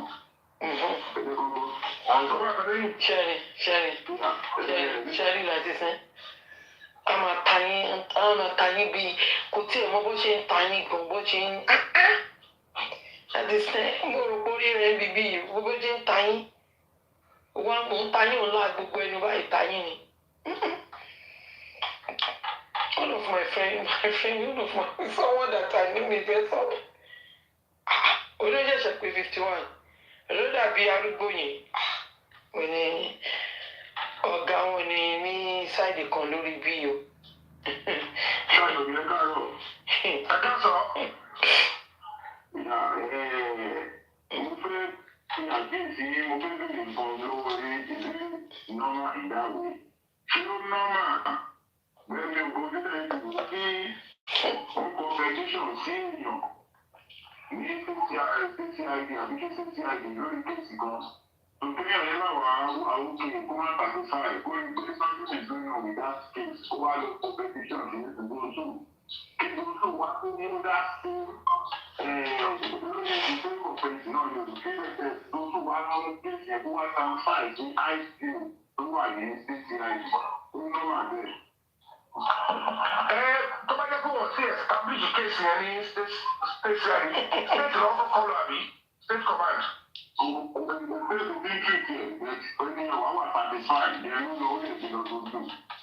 Tó wà tí wọ́n satisfy tó bá ní ní complain. Mr. Alaseni, Mr. Ayọ̀dé ìjọwọ́ mi. So much you will move for advice, but whatever evidence the man is, should be very, very careful not to go over. Mr. Shemi, Òpònú ni Mr. Shemi yẹn ń sọ̀rọ̀ sí. Òpònú ó rè pé wọ́n ń béèrè advice lọ́wọ́ òun.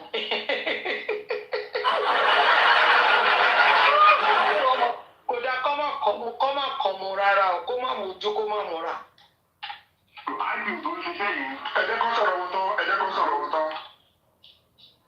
Ayé tó ṣe iṣẹ́ kéèkì gbogbogbò ó ń gbàdá ẹ̀sìn láti nìkan ni. Ọ̀fun ìlú tí mo mọ̀ dáadáa ó ń gbàdá ẹ̀sìn láti nìkan ni. Ẹ̀rí kéèkì yẹn olókùn ní ẹ̀kọ́ kílẹ̀ láti sọ fún ẹnìbọ̀dì pé ìlú àfojúsí kan lọ. Nígbà tí CP ìdílé lórí ìgbà tó tó sèdì gan, ó bá CP tó wà ní ìdílé nígbà sọ̀rọ̀ ní kéèkì.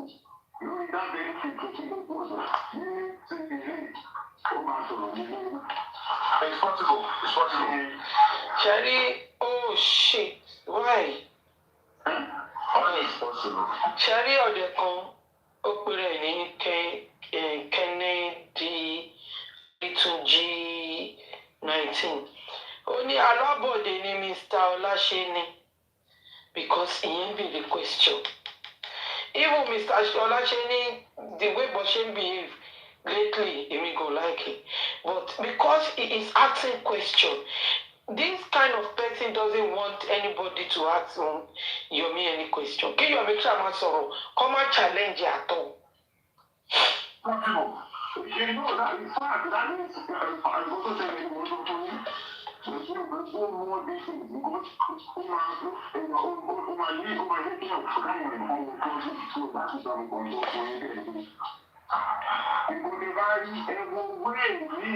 any information I see any evidence every way Ìsàlẹ̀ ẹ má yẹ ká sọ̀rọ̀ lórí ibi. Ṣé yìí ẹ ti understand? Ẹ má yẹ ká sọ̀rọ̀ lórí ibi because they are listening to us. Ṣé gbogbo òṣèpọ̀pọ̀ ní gbogbo ẹ̀ máa jáde? Ọlọ́pàá búra. Ọlọ́run máa fọlọ́run bá búra ń tì ní. Assurance tó fún wọn nìyẹn tó bá ti fọlọ́run bá búra ó ti fún wọn l'assurance ni pé everything ma go on smoothly then he can be able to collect money from them, that's all.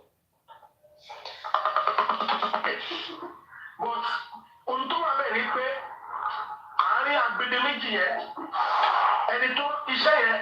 Please can you tap please. Because èèyàn tó fẹ́ ṣe tó máa lé la fúlẹ̀ lórí ẹ̀ must be willing to risk his or her life.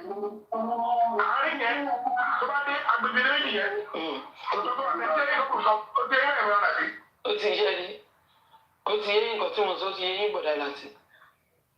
Agbègede méjì wo àárín wo ta ló ń gbé láìfọ ẹlẹ ṣe rí àwọn nǹkan tó ń lò nìyẹn tí láti náà ẹ bá béèrè question ó ń ta yín ni ó ń ta yín ni kálílẹ̀ ìmẹ̀ntẹ́nì ìjẹ́jà rẹ̀ bóyá kò ń gbé ẹnìyẹn wálé please.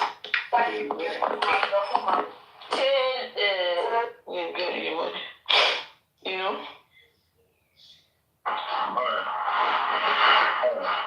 Check your back. Láàárín yẹn tó bá ti dé stage yẹn. Láàárín àwa NGO, ọlọ́pàá àti next step. That time. Please, can you tell me àwọn mélòó ni NGO? Àwa NGO. Tó bá fẹ́ collect owó ni àwa. Tó bá ti gbowó tán, NGO ló ra fóònù. NGO ló ṣe lè. I don't understand. I don't know. Ẹ kò lè ṣe tó béèrè question pé ẹ̀yin orúkọ mélòó ló wà lọ́ndà NGO? Because ẹ sọ pé àwa. You understand? Àwa NGO. Ẹ wò kò yé mi o. You must be willing to sacrifice and move. Ǹjọ́ wà bẹ́ẹ̀ yẹn. Tó ṣe é kọ́kọ́ sọ. Òtún bá dé stage yẹn lóbodì létà ní sọ ó yé mi tó sọ. Ó yẹ kó ti ìbò yìí sọ pé láàárín yẹn. Ẹjọ́ sáà bẹ́ẹ̀ tó fẹ́ lọ gba kókè ẹ̀ tó fẹ́ lọ tajà kókè ní tó yẹ fẹ́ gbowó. Ẹjọ́ lọ sáà sọ pé exchange yẹn láàárín mílíọ̀tì yẹn tó yẹ. Báńkò lè fẹ́ sanwó. Ẹ̀ẹ́dẹ̀ so kókó bẹ̀rẹ̀ pé tọ́wọ́ ẹ bá gírípù bóyá ṣe àṣẹ ṣe sọ pé jẹ́ ẹ̀rí kan ti fẹ́ rà jẹ́ káwọn náà lówó ta fẹ́ gbà ẹ wá jọ gbà fúnra yín ẹ ti mọ̀ pé láàárín yẹn ẹ tó fẹ́ exchange yẹn tó fẹ́ move pẹ̀lú that particular stuff mi ní sọ̀jù yẹn lọ but ẹ bá wọlé àwọn machineries wà lẹ̀ as in láti lóye yín pèsè sọ̀rọ̀. Ibi tí wọ́n bá di kú sí gbọ́ngàn. Machinery kọ gọ́ọ̀nù ni.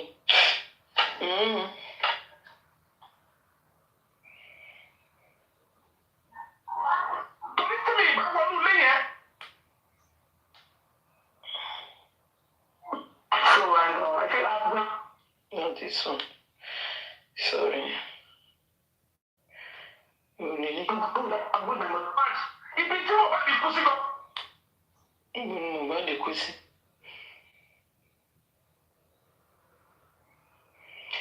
Okay, let me go on this. Yes. Ṣé mo ti ṣe?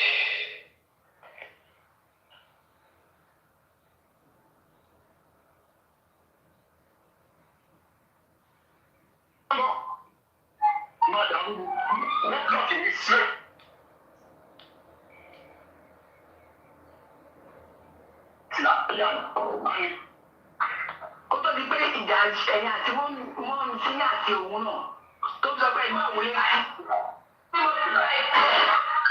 Bẹ́ẹ̀ ni, ìyẹn jẹ́ mọ̀ pé lọ́jọ́ yẹn mo lọ bá àdúrà mo rò bóyá nǹkan tó wà nínú fóònù yẹn lẹ rí ni.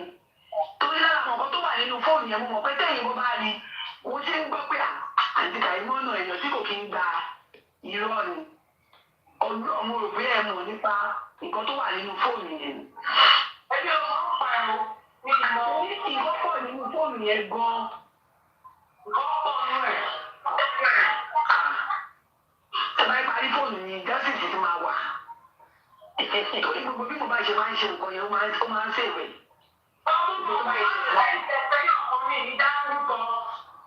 Èmi náà mọ̀ ó tẹ̀lé ìṣẹ́yàn. Èèyàn méjì gan-an ni. Ẹni yẹn tẹ̀lé lọ́wọ́. Ó yin lọ́wọ́. Wọ́n ní nínú àwọn tó ní yẹn lọ́wọ́ àti Kàrímọ́ wọ́n ti gbá ẹ̀bẹ̀. Bẹ́ẹ̀ ni mo sọ fún mi. Nínú àwọn ọmọọṣẹ́ tiẹ̀ ní àgbẹ̀ díẹ̀. Kò ń ṣe díẹ̀ o. Nínú àwọn ọ̀rẹ́ ẹ̀ ni. Ìwọ wà omi lọ́wọ́ tó jẹ́ bíi tiẹ̀. Ó ní lọ́wọ́. Ẹni lọ́wọ́.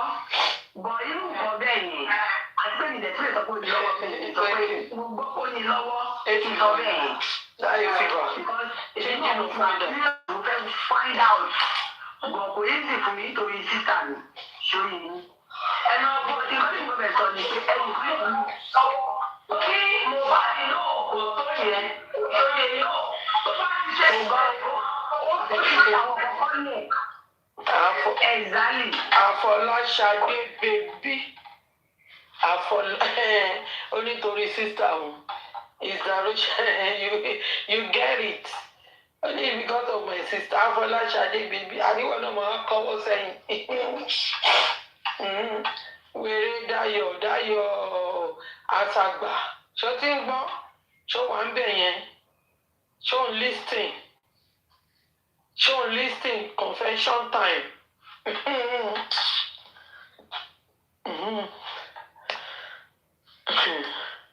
Ìṣàwọn ìkọ́lẹ̀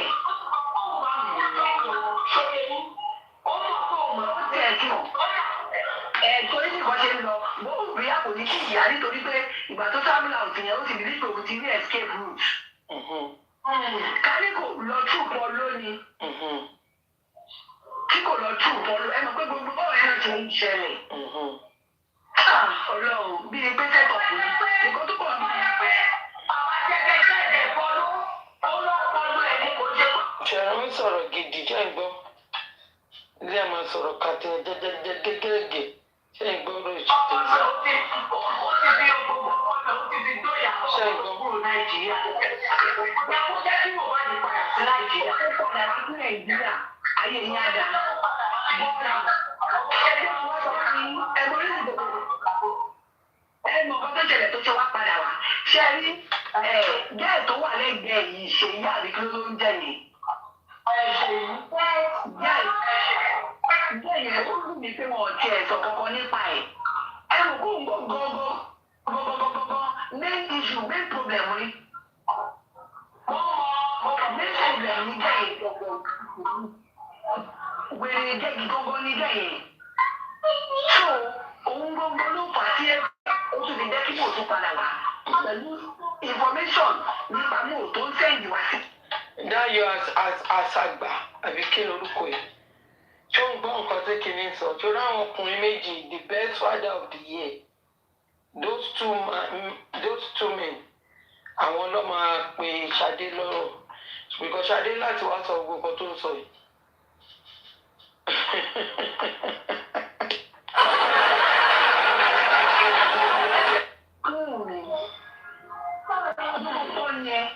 Ojú ẹ̀ ká ló káko. Ó yí sì fún láti pè Ìyábọ̀ pé ẹ̀jẹ̀ jẹ́ kọ́kọ́ mi padà wà ní iṣẹ́ ọ̀la táìm. Ó máa ń káàkiri Mohbad. Ó máa ń ká ẹ̀ náà. Ó máa ń ká fóònù ẹ̀.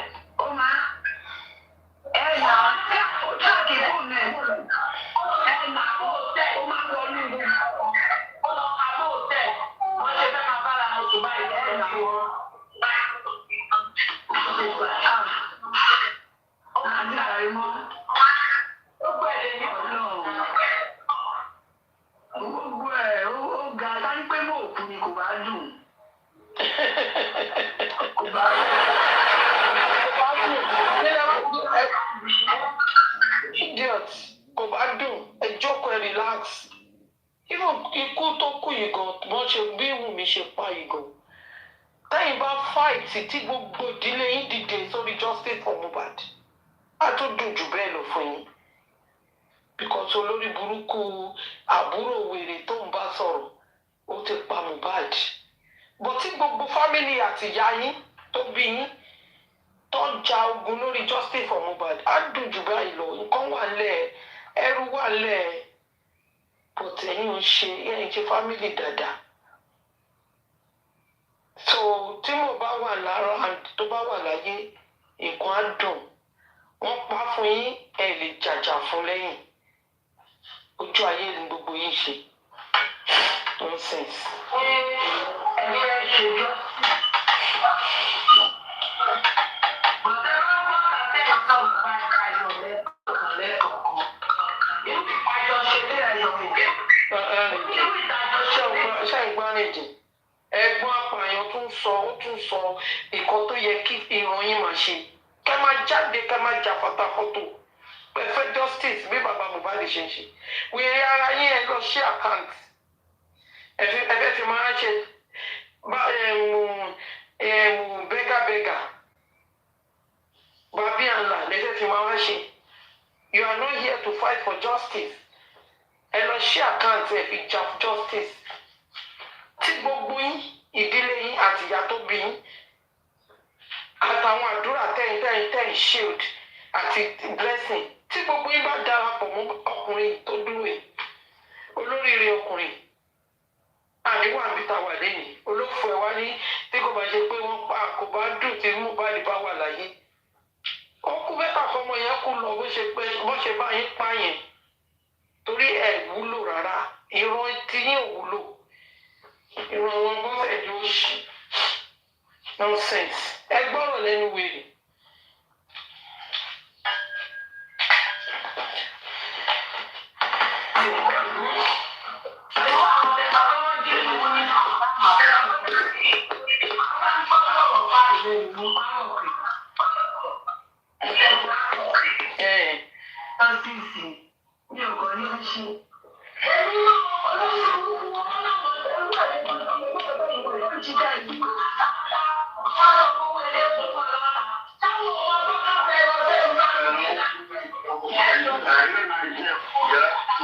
Gbàdúrà pé kò wọ́n rí àwọn mága bàbá ọkọ àti ìyá ọkọ. Àgàgà ìyá ọkọ tó máa ṣèwú bẹ́ẹ̀ yẹn, irú ìyá ọkọ báyìí lọ. Arìndìn ló ṣáà ń pàtàkì ẹ̀gbọ́n ẹ̀ olè. Ẹ̀gbọ́n ẹ̀ tó jẹ́ pé wẹ́ẹ̀bẹ̀rẹ̀ fò ní. Irú àgàgà ìyá ọkọ kò sọ pé àgàgà bàbá ọkọ, àgàgà ìyá ọkọ. Ọláṣadé.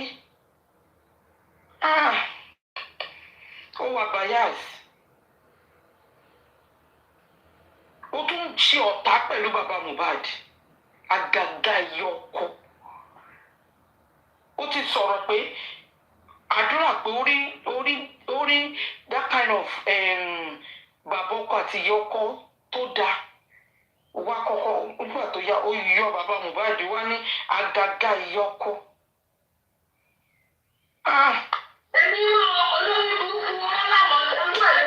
Ọlọ́run bàbá Mohbad ẹ ṣe ilé àná wò. The same thing happened to Mohbad. Ó ṣe ilé àná wò. Ọlọ́run àná kọ́ làwọn Fọláṣadé yìí. Ẹrù pa àná wọ́n dẹ̀ ti blade flag yín ti wà tipẹ́ kò yẹ kẹ́kẹ́ jẹ́ kí Darusha jẹ́ personal assistant rárá. Kò yẹ rárá. Kò yẹ kẹ́jẹ́ kí Darusha jẹ́ personal assistant ẹ̀.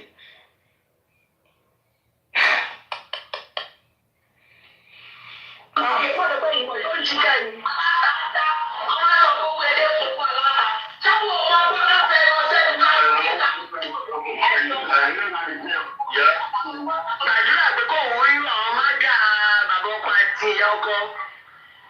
Àgàgà ìyá ọkọ tó máa ṣèwú bẹ́ẹ̀ yẹn, irú ìyá ọkọ báyìí lọ́lọ́run máa yẹ ọ̀fọ̀ wọn. Ẹ̀rọ àgbà yẹn tó máa tó bá wọn. Ẹni wá kà lóko ní ìpàdé lọ́wọ́ àkọjá. Ìgbọ́ tí mo ṣe rí ayé. Èmi ò gbọ́ gbogbo nǹkan tó ń ṣẹlẹ̀ nínú fíìmù mo ti wò ó. Èmi ò gbọ́ ní tó ń ṣẹlẹ̀ o. Ó ti ń ṣẹlẹ̀ o. Ó ti ń ṣẹlẹ̀ o. Wàláì ó ti ń ṣẹlẹ̀. Bí ìyàwó wa sọ fún un, ó máa wà á sí ìfọwọ́ ẹ̀ lórí ìbọn tó máa jẹ́. Ó máa jẹ sẹ́nu tó máa jẹ síkù. Ó máa yàgbẹ́ ẹ̀kúrúkúrú. Ó máa yàgbẹ́ omi ṣọ́ọ̀rọ̀.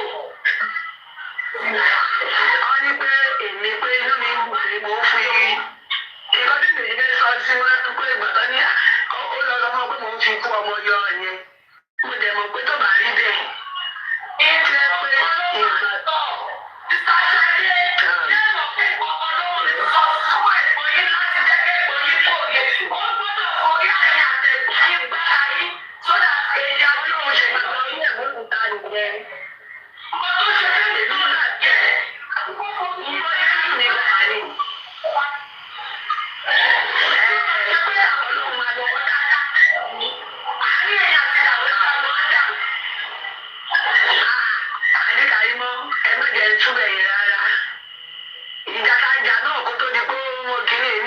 ní gbọ́ mi ò ní gbà ibi tí mo wọ́n lè ṣe máa lọ sí mo kì í gbà mi ò kì í gbà mi ò gbà máa ń gbé láíláí tó ń lọ ìmọ̀ lọ́bẹ̀ rárá má lọ́bẹ̀ rárá ọmọ yìí tẹ̀ àwọn ní pé yàn ọ́ bẹ̀rẹ̀ lábẹ́ ni yàn kò lè gbádùn ẹ̀ mọ́ ẹ̀ tó ń sọ̀rọ̀ tó ṣe pé kinní kan tó máa kẹ́hùn sọ̀rọ̀ pé kinní kan tó bẹ̀rù èèyàn ẹ̀jẹ̀ fẹ́ máa sọ fún mi pé otherwise ẹni kò jáde sọ̀rọ̀ àwọn tó ń rán yẹn kọ́ àwọn tó ń sọ fún àwọn tó ń rán níṣẹ́ ń kọ́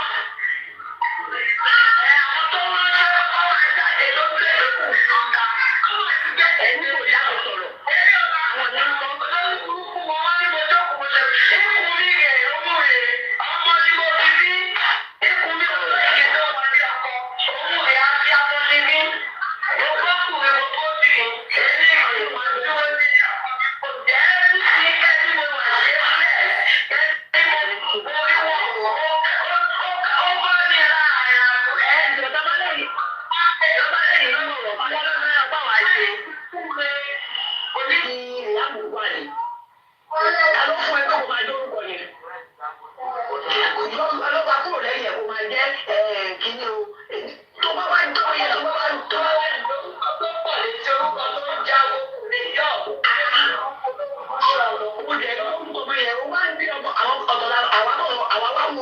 ọmọ tó ń pè ní ọmọ wa àwọn olórí tẹlifíṣàn àwọn olórí social media ọmọ wa gbé ijó pé ẹ̀ẹ́dì hàn rẹ̀ ẹ̀yà ṣe ìbọ̀rí ẹ̀yà ṣe ìbọ̀rí ṣé ó yáwó èrè ní ṣé ó ṣe èrè ní.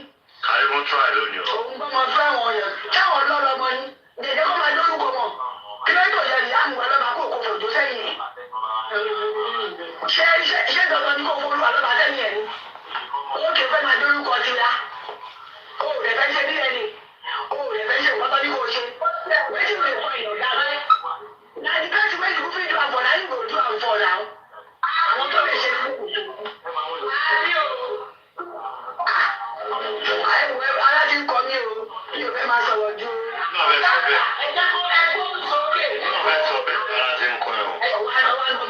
àwọn tó dẹ̀ fẹ́ gbọ́mọ dání wọ̀ fún ẹ ní advice pé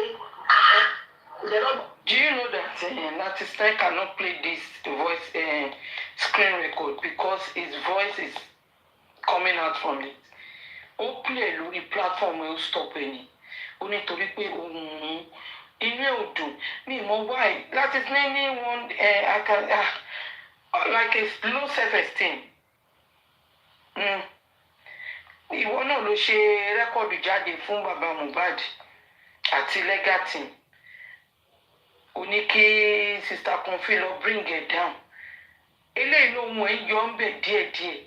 Oh, wow, confident to play on your platform. I don't see the reason why people are like that. Only low self-esteem. I don't know. Bí mi ṣe rò nìyẹn. ọmọ yìí fún àti ẹ̀ ló fi gbé lọ ya ẹ̀wọ̀n ìyẹ́kù ẹ̀ ẹ̀yin gbọ́mọ tí ó kàn ẹ̀yin gbé wá solution ẹ̀ tó ń bọ́ síta. tó wọ́n bá wà ṣe lè lọ ṣe bẹ́ẹ̀ fún fámìlì ìrìnàjò ẹ̀ lè lọ ṣe bẹ́ẹ̀ fún fámìlì àwọn yòókù. Wọ́n ló la tẹ́wọ́ sí.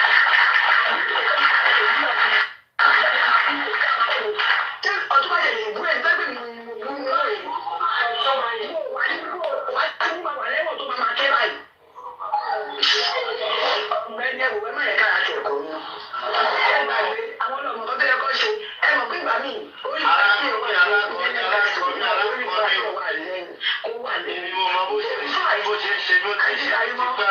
kéèyàn lówó kó tún dàrú ó wà very important o ọlọ́run ó wà very important àwọn ọmọ bẹ́ẹ̀ ni sọ̀rọ̀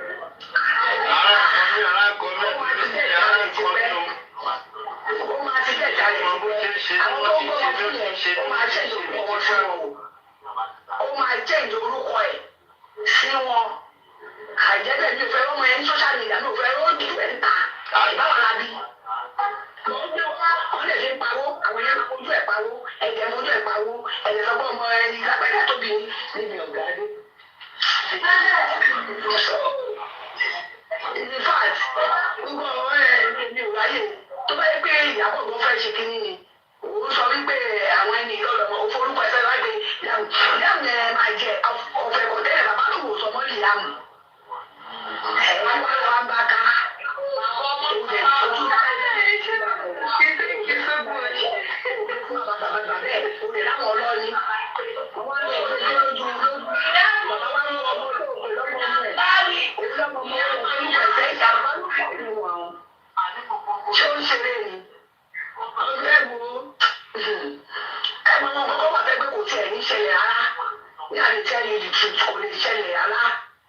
ẹ̀yin náà mọ̀ orí ibi tó dẹ̀ máa ṣẹlẹ̀ sí inú tẹlifíṣàn èmi ti ń wò tẹ́lẹ̀tẹ́lẹ̀ bó dẹ̀ tí bó ti ń ṣẹlẹ̀ sí nìkan ó ti ń ṣẹlẹ̀ sí nìkan ó máa ṣẹlẹ̀ sí ẹgbẹ́ náà ni kó dẹ̀ máa mọdún èmi lè tí ọjọ́ kọta jẹ máa fojú kọra wa kó forúkọ yẹn orúkọ lọ́ba yìí.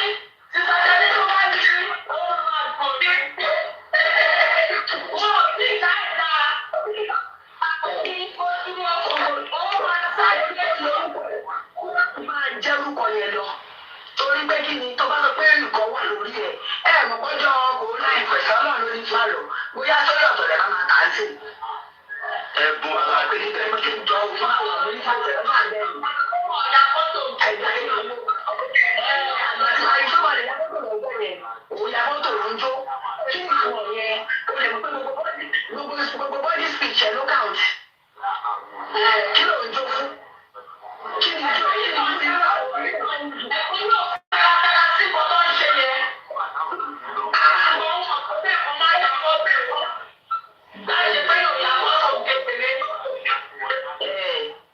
Wọ́n á jó òun ṣe pé kí lè fẹ́ ṣe fún mi. Ó máa ṣe kí ló fẹ́ ṣe fún mi. Kí ló fẹ́ ṣe fún mi. Wọ́n ibi ṣe sí ni náà. Tó yàn wá tiẹ̀ lówó, ó máa ní ẹ̀wọ̀n èèyàn tó máa lọ sábà. Thank you for the money.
Ipe mo sọ fún ẹ. Kí ló wà ní fóònù yẹn? Àwọn ṣàkíyèsí ní ṣùgbọ́n ṣe é. But ìgbà yẹn ló dé lọ́nà pẹ̀lú ọkọ̀ rìpọ́ọ̀tì ní station. Ọlọ́run ibẹ̀ ni gbogbo ẹ̀ ń sí. Èmi náà wà kúrò sí ọmọ ìkọ́ òde ó lè fóònù. Ẹjẹ́ kọ́ bí wọ́n tẹ̀lé.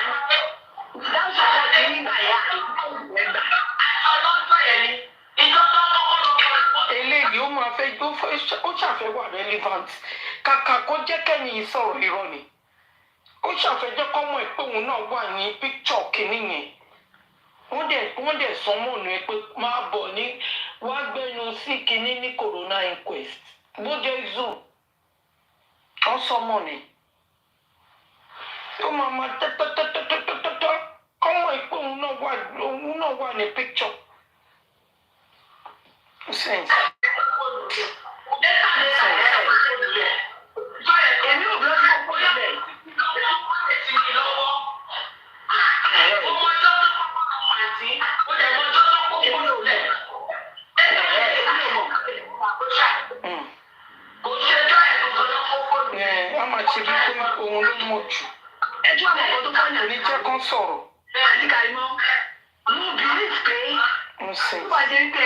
Eventually, ẹ wá sọ̀rọ̀ ọjọ́ yẹn ọlọ́run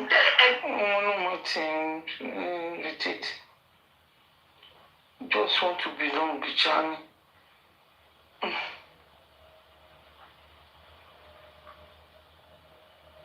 That's all do. No sense. Just want to belong. No, everything.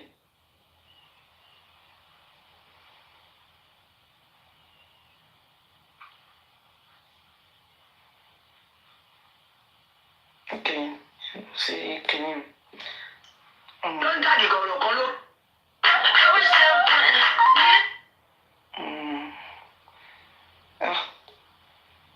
Mono mami. Como wa ko bi pe mo fi nǹkan jọ lẹ́nu. Churu. Kí ló dé? Dúpẹ́ lọ́wọ́ ohun tó tọ́ mi o. Dísè ní kí n.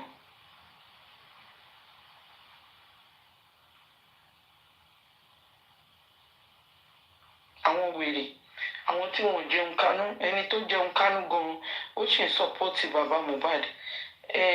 Ọmọ yìí kí lorúkọ Liz Anjorin, kí ni ẹ̀ ní ẹ gbọ́. Ẹ̀yin lẹ forúkọ sí lẹ́nu, ìlú tí ò ṣẹ̀ṣẹ̀ kò sófin níbẹ̀, ìlú tí ò sófin kò ṣẹ̀ṣẹ̀ níbẹ̀. Ẹ máa gbọ́ o. Gbogbo ohun tẹ́ ń ṣe, ìlú tí ò ṣe, ẹ̀yin tẹ́ ń ṣòfin tẹ́ ń mọ́fin tẹ́ ń fòfin gbẹ̀yàn. Bàbá tí ẹ kọ̀ tí ẹ rí ọdún tí ọmọ ẹ̀ jáde lẹ́ni kó máa bọ̀ tó bá dárúkọ anybody, ẹ̀yin lẹ forúkọ sí lẹ́nu, ìlú tí ò ṣẹ̀ṣẹ̀ kò sófin níbẹ̀, ìlú tí ò sófin kò ṣẹ̀ṣẹ̀ níbẹ̀. Gbogbo ohun tẹ́ ń ṣe, ẹ máa jẹ́ ọmọ yín máa jẹ́. In as much you cannot give them an autopsy for him to know the cause of death of his son. Ẹ̀tọ́ yín náà fi petition pé bàbá yẹn tẹ́ ẹ bá gbé yọ̀gẹ́rẹ́ amú yín. Ẹ rò pé àgọ̀ gbogbo orí burúkú tẹ̀ ń ṣe àgọ̀ àwọ̀ yín ni. Gbogbo ẹ̀sìn gbogbo èpè tẹ̀ ń ṣe àwọ̀ yín ni. Ẹ máa fi Tinubu débi tẹ́rù ò ní bà á, àmọ́ Tinubu ò fẹ́ yín. Tinubu mọ bí dìbò ẹ̀ wà, ó dẹ̀ ti dúró síbẹ̀. Torí èèyàn gidi ni Tinubu, ṣùgbọ́n ẹ máa jẹ̀yà. Ní next election, ẹ má wẹ̀sì owó, kọ́kọ́rọ́ mọ́tò fi ṣáká yín ní kẹ́ ẹ mú lọ. Torọ́ ọ̀pọ̀lọpọ̀ yóò ní padà wọlé mọ́, èmi ni mo sọ fún yín. Torí burúkú lẹ̀ ń ṣe, òṣì lẹ̀ ń ṣe, ẹ̀sìn àti òfò lẹ̀ ń ṣe. Tí bàbá Angel bá dárúkọ anybody kó pọ̀ mọ́ òun, ó tó bẹ́ẹ̀, ó jù bẹ́ẹ̀ lọ. Ẹ̀yin lẹ forúkọ sí. Ṣé ń gbọ́? Àwọn wèrè tó ń jẹun kánú, tó ń la ẹkùn sórí àga, tó ń dúnkokò lórí bàbá yìí. Àwọn tó jẹun kánú gan-an wọ́n mú lọ. Àwítán wa ní bàbá Mohbad mọ kú tó pọ̀ mọ́ ẹ̀.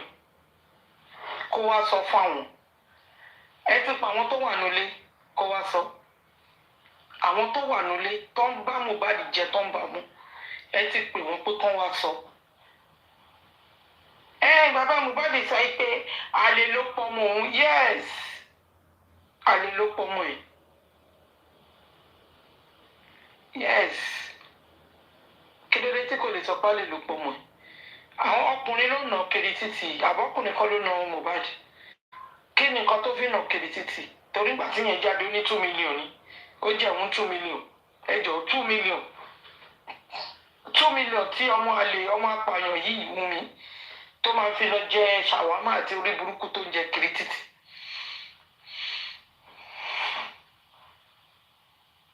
Èèyàn tó jẹun kánú ní Nàìjíríà òun ló ń sọ̀rọ̀ yìí. Ṣebí ìjọba ló ń kọlà tó Nàìjíríà ló wà náà. Wọ́n mọ ojú ilé ibi tó ń gbé náà. Mo sọ fún yín pé ẹ mọ̀ lọ. Anybody, Nigerians, if you're a Nigerian citizen, you have right to call anybody out because of this case of homicide case. The authority, we have right. It's our right to call them out so they can give us the proper justice. Not in ton gbegbe, ton gbé spending àti nurse, ton àwọn lọ́fẹ́ lọ sí níbo. Àfẹ́rù yẹn. Ẹ tún gbọ́ dáadáa o. Torí àwọn wèrè torí wọn ò pé tó ń bá ṣì bàbá ẹ̀. Àwọn ẹni torí ẹ̀ pé ló sọ̀rọ̀ ẹ̀ ń bì. Ìlú tí ò ṣẹ̀ṣẹ̀ kò sófin níbẹ̀. Ìlú tí ò sófin kò ṣẹ̀ṣẹ̀ níbẹ̀. Gbogbo tẹ̀ ń ṣe ìlú tí ò ṣe. Ẹ̀yin tẹ̀ ń ṣòfin tẹ̀ ń mọ́fin tẹ̀ ń fòfin bẹ́yàn. Bàbá tí ẹ kọ̀ tí ẹ rí ọ́ tó ti ọmọ ẹ̀ jáde lẹ́ni kó máa. Ṣé ń gbọ́? Ẹ̀yin tẹ̀ ń ṣòfin tẹ̀ ń fòfin gbéyàn. Àwọn Nigerian police nìyí. Ẹ̀yin tẹ̀ ń ṣòfin tẹ̀ ń fi òfin gbéyàn. Ẹ̀yin lẹ ṣòfin o. Ẹ tún wá ń fi òfin yẹn gbé bàbá tó tọ́pọ̀ ọmọ lọ́wọ́ ẹ̀. tó right kọ́tẹ̀ wá competition sí fún bàbá Mohbad kò yẹ kí ọlọ́pàá accept it because ọlọ́pàá gangan tí wọn ò tí ì bá wa ṣe investigation lórí òkú ọmọ bàbá yìí kò yẹ kó ọlọ́pàá accept it tó bá wá tẹ̀ wá fún wọn ní petition ó yẹ kí ọlọ́pàá lọ sílé bàbá Mohbad ní pé sá èèyàn báyìí competition fún yín ẹjọ́ kí lè fẹ́ sọ sí lórí kò yẹ kó pe ẹni tí wọ́n pa ọmọ ẹ̀ wá sí police station by right by law kò yẹ kó rí bẹ́ẹ̀. Èèyàn sọ̀rọ̀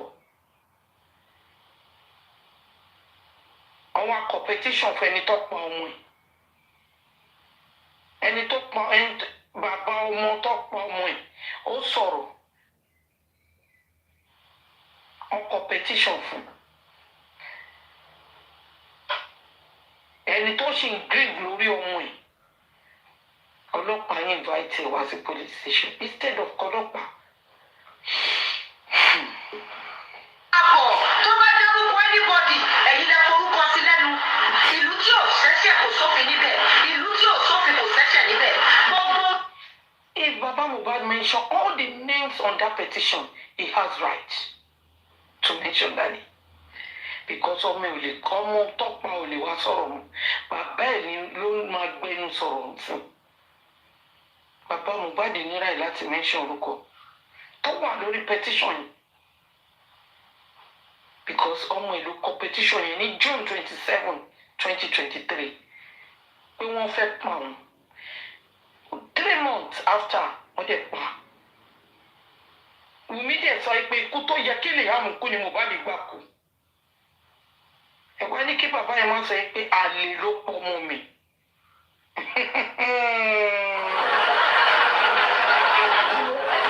Ẹ̀rín kan ní ẹni tí mo tẹ̀yìn o pé àlè ló pọ̀ mọ́ mi.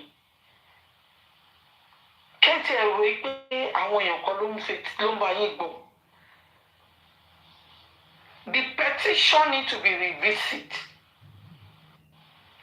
Èyí tí wèrè Veronu tó ń jàǹplanta inú jọ yẹn tó ń sọ̀rọ̀ petition. That petition need to be revisited.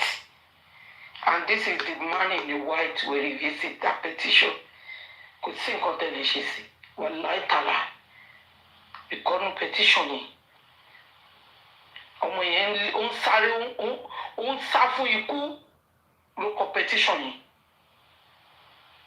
That petition need to be revisited. Garani. Ó ń sá fún ikú 3 months after. Ọ̀pọ̀ ọmọ yẹn. Omi dẹ̀ ní kú tó yẹ kí lè yàmù kú ni Mohbad gbà kú. Ta ló ṣílẹ̀kùn fún kú?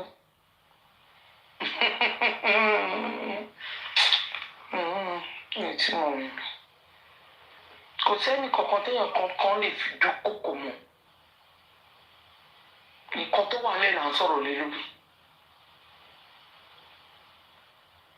Wọ́n ti gbà yín Sam Larry sọ pé 2 million owó stage kan 2 million lẹ́fí ń búlẹ̀ ọmọ lọ́mọ 2 million lẹ́fí nà kiri ọmọ ẹ̀fí gbogbo ṣì tì ń lẹ̀ 2 million bí ó ní ìyá àwọn àbí nǹkan kan kó wá ṣe ṣó ó gba 2 million àbí nǹkan kan I don't understand lẹ́fí nà kiri then threaten life ẹ̀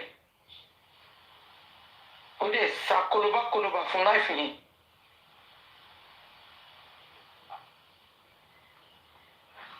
Àwọn tó jẹun kánú ló ń sọ̀rọ̀ ìtọ́mù òfin. Ìlú tí ò sófin kò sẹ́sẹ̀ níbẹ̀. Gbogbo tẹ́ ń ṣe ìlú tí ò sí. Ẹ̀yin tẹ́ ń ṣòfin tẹ́ ń mọ́fin tẹ́ ń fòfin bẹ́yàn. Bàbá tí ẹ kọ̀ tí ẹ rí ó tó fi ọmọ ẹ̀ jáde lẹ́ni kó máa bọ̀ tó bá dárúkọ anybody ẹ̀yin lẹ forúkọ sí lẹ́nu. Ìlú tí ò sí. Tẹ́ bá wo Ọlọ́run bàbá Mohbad. Tẹ́ bá wo bàbá Mohbad níbi aṣọ kan aṣọ yẹn is like he has a stripe bí pink yellow bàbá yẹn kàn wò bí bàbá Mohbad kàn wò bí zombie. Tẹ́ bá flashback nígbà tó kọ́kọ́ 2023 early 2024 bàbá Mohbad ń wò bí zombie ni kò yé àwọn wèrè kan wá ń tọ́ ẹ pé ó dà pé ẹ̀mọ́ kan tọkùnrin ti ó dà pé kọkùnrin yìí bí pé kó rí ikú kó kíkú wá mú òun ni ọkùnrin tẹ̀yìn rí tó ń rẹ̀rìn tẹ̀rí yẹ̀yìn wọ́n ń ta lé ni sẹ́yìn ò fẹ́ jẹ́ kó rẹ̀rìn ẹ fẹ́ jẹ́ kó look miserable wọ́n pa ọmọ ẹ̀ ni òun kọ́ ló pa ọmọ ó dẹ̀ ń fẹ́ justice tòótọ́. Wọ́n ní kò gbé bí n pé n tí láti sọ pé kó má sọ̀rọ̀ irú ayé wo lẹ́yìn wá yìí ná èèyàn tó pọ̀ ọmọ ẹ̀ ní kó má sọ̀rọ̀ ẹ mọ̀ pé inú máa bí ẹni yẹn ni bí ẹni tó fẹ́ kó ọmọ ajá lábẹ́ ẹ̀kọ́ ábùyìn jẹ ni bẹ́ẹ̀ lọ́rọ̀ bàbá Mohbad ta ló lè gbọ́ ọmọ wèrè tí kò ní lé olúwẹ̀. I don't know báwo èèyàn ṣe rí o I don't understand. I'm telling you why DTs this name I cannot pronounce it Emma Binu please sorry oh no that man is like kílẹ̀ lanu kó wọnú ilẹ̀ ni wallahi ta'ala how baba Mohbad is feeling ọkàn wo bí dọ̀mí bí dọ̀ndí ilé ayé sún but ọdún ló ní pé ọ̀rẹ́ kan tán nìyẹn àti àwọn èèyàn tá à ń lo voice wa torí bàbá yìí náà ní àkáǹtì lórí TikTok gbogbo wa ló ń gbọ́ wèrè kan tó bá rò pé wọn bàbá Mohbad ò gbóhùn Máyọ̀wá ọmọ wọn that is the fourth child òun ló tẹ̀lé àdúrà Máyọ̀wá náà máa rí àkáǹtì bàbá ẹ̀. How do you want Máyọ̀wá to feel? You evil people, Enyika. How do you want that boy to feel? And you are making him stronger more for listening to this kind of stupid adult that attacking his father because of his stepbrother that the stupid girl by.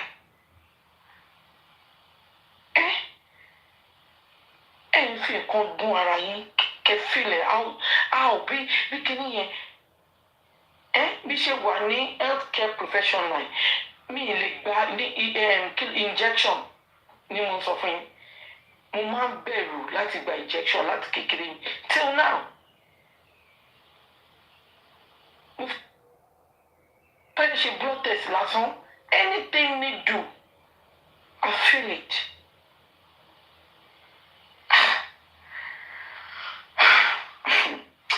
tí bá ń rọ àwọn èèyàn nítorí bá ń lanu sọ̀rọ̀ sí bàbá yìí and some people will say baba is the one that kpai no it's not the one that kpai even let me tell you something I don't know the word I can use more than kpai ìtọ́jú kú lọ òun ló ń ṣẹlẹ̀ sí bàbá Mohbad tẹ́bà mu more than kpai.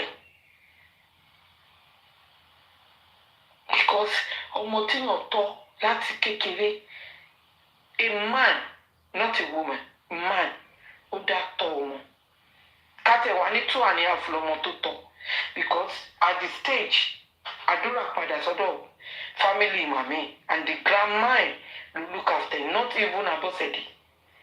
That is why àdúrà is like that. Those 2 children tí bàbá Mohbad dátọ́ tó dá ṣáká tó dátọ́ fúnra rẹ̀ tó jẹ́ pé òun ló tọ́ nǹkan ẹ̀ wọ́n máa yanjú wọ́n máa yọrí wọ́n máa ní life tí kò bá ń ṣe pé orí blessing tó orí ẹ̀ tí kò pé blessing ní life ó lọ sí school ó kàwé ó lọ sí higher institution ó kọ́ṣẹ́ ọwọ́ blessing ò lè gbóyún wálé ọkùnrin ló tọ́ blessing ènìyàn kan tèmi láìkiri ẹlẹ́yìn tó kù bẹ́ẹ̀ wá bá mi àwọn alálùbáríkà mi ni mo mọ̀ pé àwọn tó máa ń support tèmi lélẹ̀ ẹyọkan yìí náà ni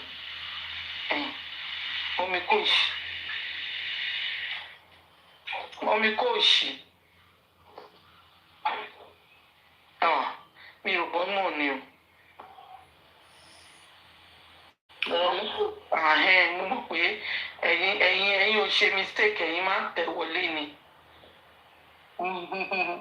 ó ṣáà wò pé ẹnìkan mú kan ní kí n yọjú ní òmò ẹni àmọ́ mi yẹn sì nìkan ló wà bí kí ló ṣẹlẹ̀. mo mọ̀ pé ẹ̀yin máa ń support mi ni. àbí mo mọ̀ pé ẹ tí mọ̀ pé mo wà lára ń dín ní. mo ṣe ẹ̀yin kẹ̀ ó yẹ kí iṣẹ́ mo wà níṣẹ́ lálẹ́ yìí. èmi náà mọ̀ pé ẹ̀ ń ṣiṣẹ́ àmọ́ mọ̀ pé tẹ́ẹ̀bà ṣiṣẹ́ yín kẹ̀.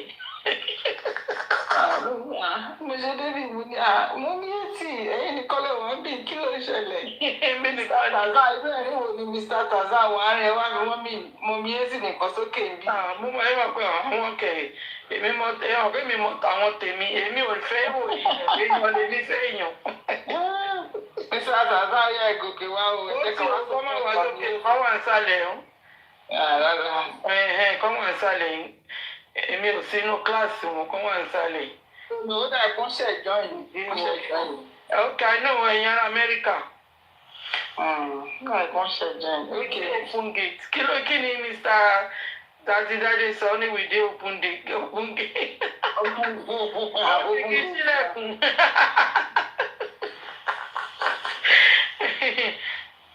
Èmi ò invite èmi ò mọ bó ṣe ń invite.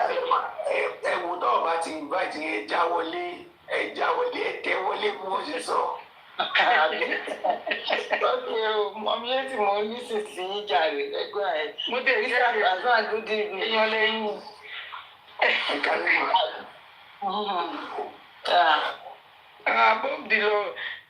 Abọ́bdìlọ láwọn wà ń bí iṣẹ́. Ẹ kalẹ̀ mọ́. Mo ti wẹ́stò lọ. Tó bá jẹ́ wẹ́stò náà máa bá tó. Ẹ kalẹ̀ mọ́. Mr. Taza good evening sir. Gbogbo yín wà ń bí iṣẹ́ yẹn ará Amẹ́ríkà. Ẹ má dà wá lóhùn o. Talk is cheap, à ń kí yín o. Wọ́n wà ibi iṣẹ́ lọ́wọ́ àbúyọ̀. Ẹ̀ka lẹ́nu ti ẹ̀ṣẹ̀ dé ibi iṣẹ́ ń sìn máa tó iṣẹ́ ń ṣe ìwé ẹ̀kọ́ lọ́ọ́ ṣàánú wa. 11 mà ni mo dé ibi iṣẹ́ mo máa sùn lọ́sàn-án mà ni. It is well. Moyesi, thank you so very much, ma. Thank you. Most likely, I get to control the iṣẹ́ ẹ wo right now. Ẹ wo mo ṣògùn lọ́wọ́ ẹ bá tẹ̀lé. I concentrate o. Yes, ma. God bless you, ma. Because I need the whole life to be justice. Thank you so very much, ma. Okay, ma. Yes, ma. I'm only going to ma. Can you hear ma? Okay, yeah, you know, I'm always in comment section. I know. You don't worry. Yes, thank you, ma. Ṣọlé, àmì lè gbé Ṣọlé gòkè ń gba ẹni bẹ́ẹ̀dì máa máa dùn. Ní ti ẹ̀ka lẹ́mà. Dáfídì. Dáfí ilẹ̀ má bí níbi iṣẹ́ ìjọ. Gbogbo yín ará Amẹ́ríkà lẹ́yìn. À ń gbọ́ yín à ń gbádùn yẹn kò ṣe takuntakun mọ́. Ṣọlé náà wà bí iṣẹ́ àwọn ti Germany nìyẹn. Mi ò ní pé sọ̀kalẹ̀ bàmú kan ní kí encourage yín á wà lọ́dọ̀ yín á wà lẹ́yìn. Wọ́n ní gbogbo comment ẹ má wọrí. Mommy, talk is cheap. Ekalema, Mr. Tazan. I salute you, sir. Ekalewa. I enjoy him, ma. Mama bole nsi ma eshima. You're interested. Okay. Amoro pe Germany le wa ni. Kemi. No. Mr. Shole ni. Shole. Okay, ma. Oda ma mama bole nsi ma. Okay, talk TV. Yes, ma. Mo pe le USA ṣẹ̀ṣẹ̀ ń ṣú ti. Èmi mọ̀ torí ẹ mọ̀ gbogbo mo ti rí gbogbo orúkọ àwọn ti USA bí. Mo mọ̀ pé USA ní gbogbo àwọn ti USA wà. Even Àfúnkì coming up kẹ̀ kí ló ṣẹlẹ̀? Ajẹ́ kó gòkè ọ̀hún pé Àfúnkì tó bá ti rí nǹkan tó lójú máa tètè wá. Mọ̀ kankan àwọn wèrè tó ń sọ pé bàbá o kìnnì kan mọ kú tó pọ̀ ọmọ ẹ̀ kìnnì kan. Wò Liz Anjorin gan tó ní àdírẹ́sì tó ní gbogbo ẹ̀ tó ní bísínẹ́sì Nàìjíríà. Òun kọlu authority. Àwọn tó tẹ̀ ọlọ́ọ̀ṣà ló kọ́ mi. Àwọn tó ń sọ bẹ́ẹ̀ yẹn mọ̀ pé bí wọ́n ti gbálẹ̀ yẹn.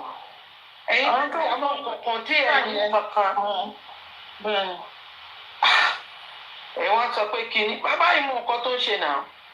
Ṣé tí bàbá bá tiẹ̀ mọ bàbá òsì ń bẹ ọ̀rọ̀ ló gbọ́? Aṣáájú kọ́ sí bẹ̀bẹ̀ kọ́ sì rojọ́ yẹn débì kan. Ọ̀nà bóyá ọ̀rọ̀ tó bóyá òótọ́ bóyá rọ́ ni. Àwọn èèyàn wa níbi ìṣàkóso yẹ kí wọ́n tiẹ̀ kí ọlọ́pàá tiẹ̀ sọ pé ń gba petition tó fi tọkọ fún bàbá yìí gbà yìí. Ṣé ó yẹ kí ọlọ́pàá ẹni tó pọ̀ mọ́ ẹ̀ tó yẹ kán pè é pé wọ́n kọ petition fún un. Ṣé ní ẹjọ́ sísọ Mohbad yìí ẹni tí ò bá lọ́gbọ́n kò lè lọ́gbọ́n wọn láéláé. Àwọn èèyàn ló wá sísọ Mohbad yìí wọ́n burú ẹni tí ò bá lọ́gbọ́n kò lè gbọ́n mọ́ láéláé. Ẹ máa rí wọn o wọ́n bá group láàárọ̀ bàbá ṣe dáadáa bàbá is the best by the time tí wọ́n máa dọ̀sán wá máa ní ẹ ṣèbí wọ́n rí kinní kan atẹ́gùn gbé gèlè ẹnìkan ó lọ ẹja sínú ilé ibì kan táwọn bá ní bàbá lọ ṣe trísàn wọ́n lè ní blessing ju nǹkan sí ayáwó yẹn aṣàtúpa social media kan àìwò wọ́n ní bàbá tó kékeré àwòdì ní Máyọ̀wá is a grown up boy ó máa ń control àkáǹtì bàbá yẹn ó máa rí gbogbo òṣìṣẹ́ ìṣe àwọn òyìnbí Máyọ̀wá to fail. Ẹ̀yin gan lè jẹ́ kí ọmọ yẹn gan kó tún strong more than bóyá kó ṣe gan àwọn ẹgbẹ́ bàbá mi ò gbọdọ̀ jẹyà.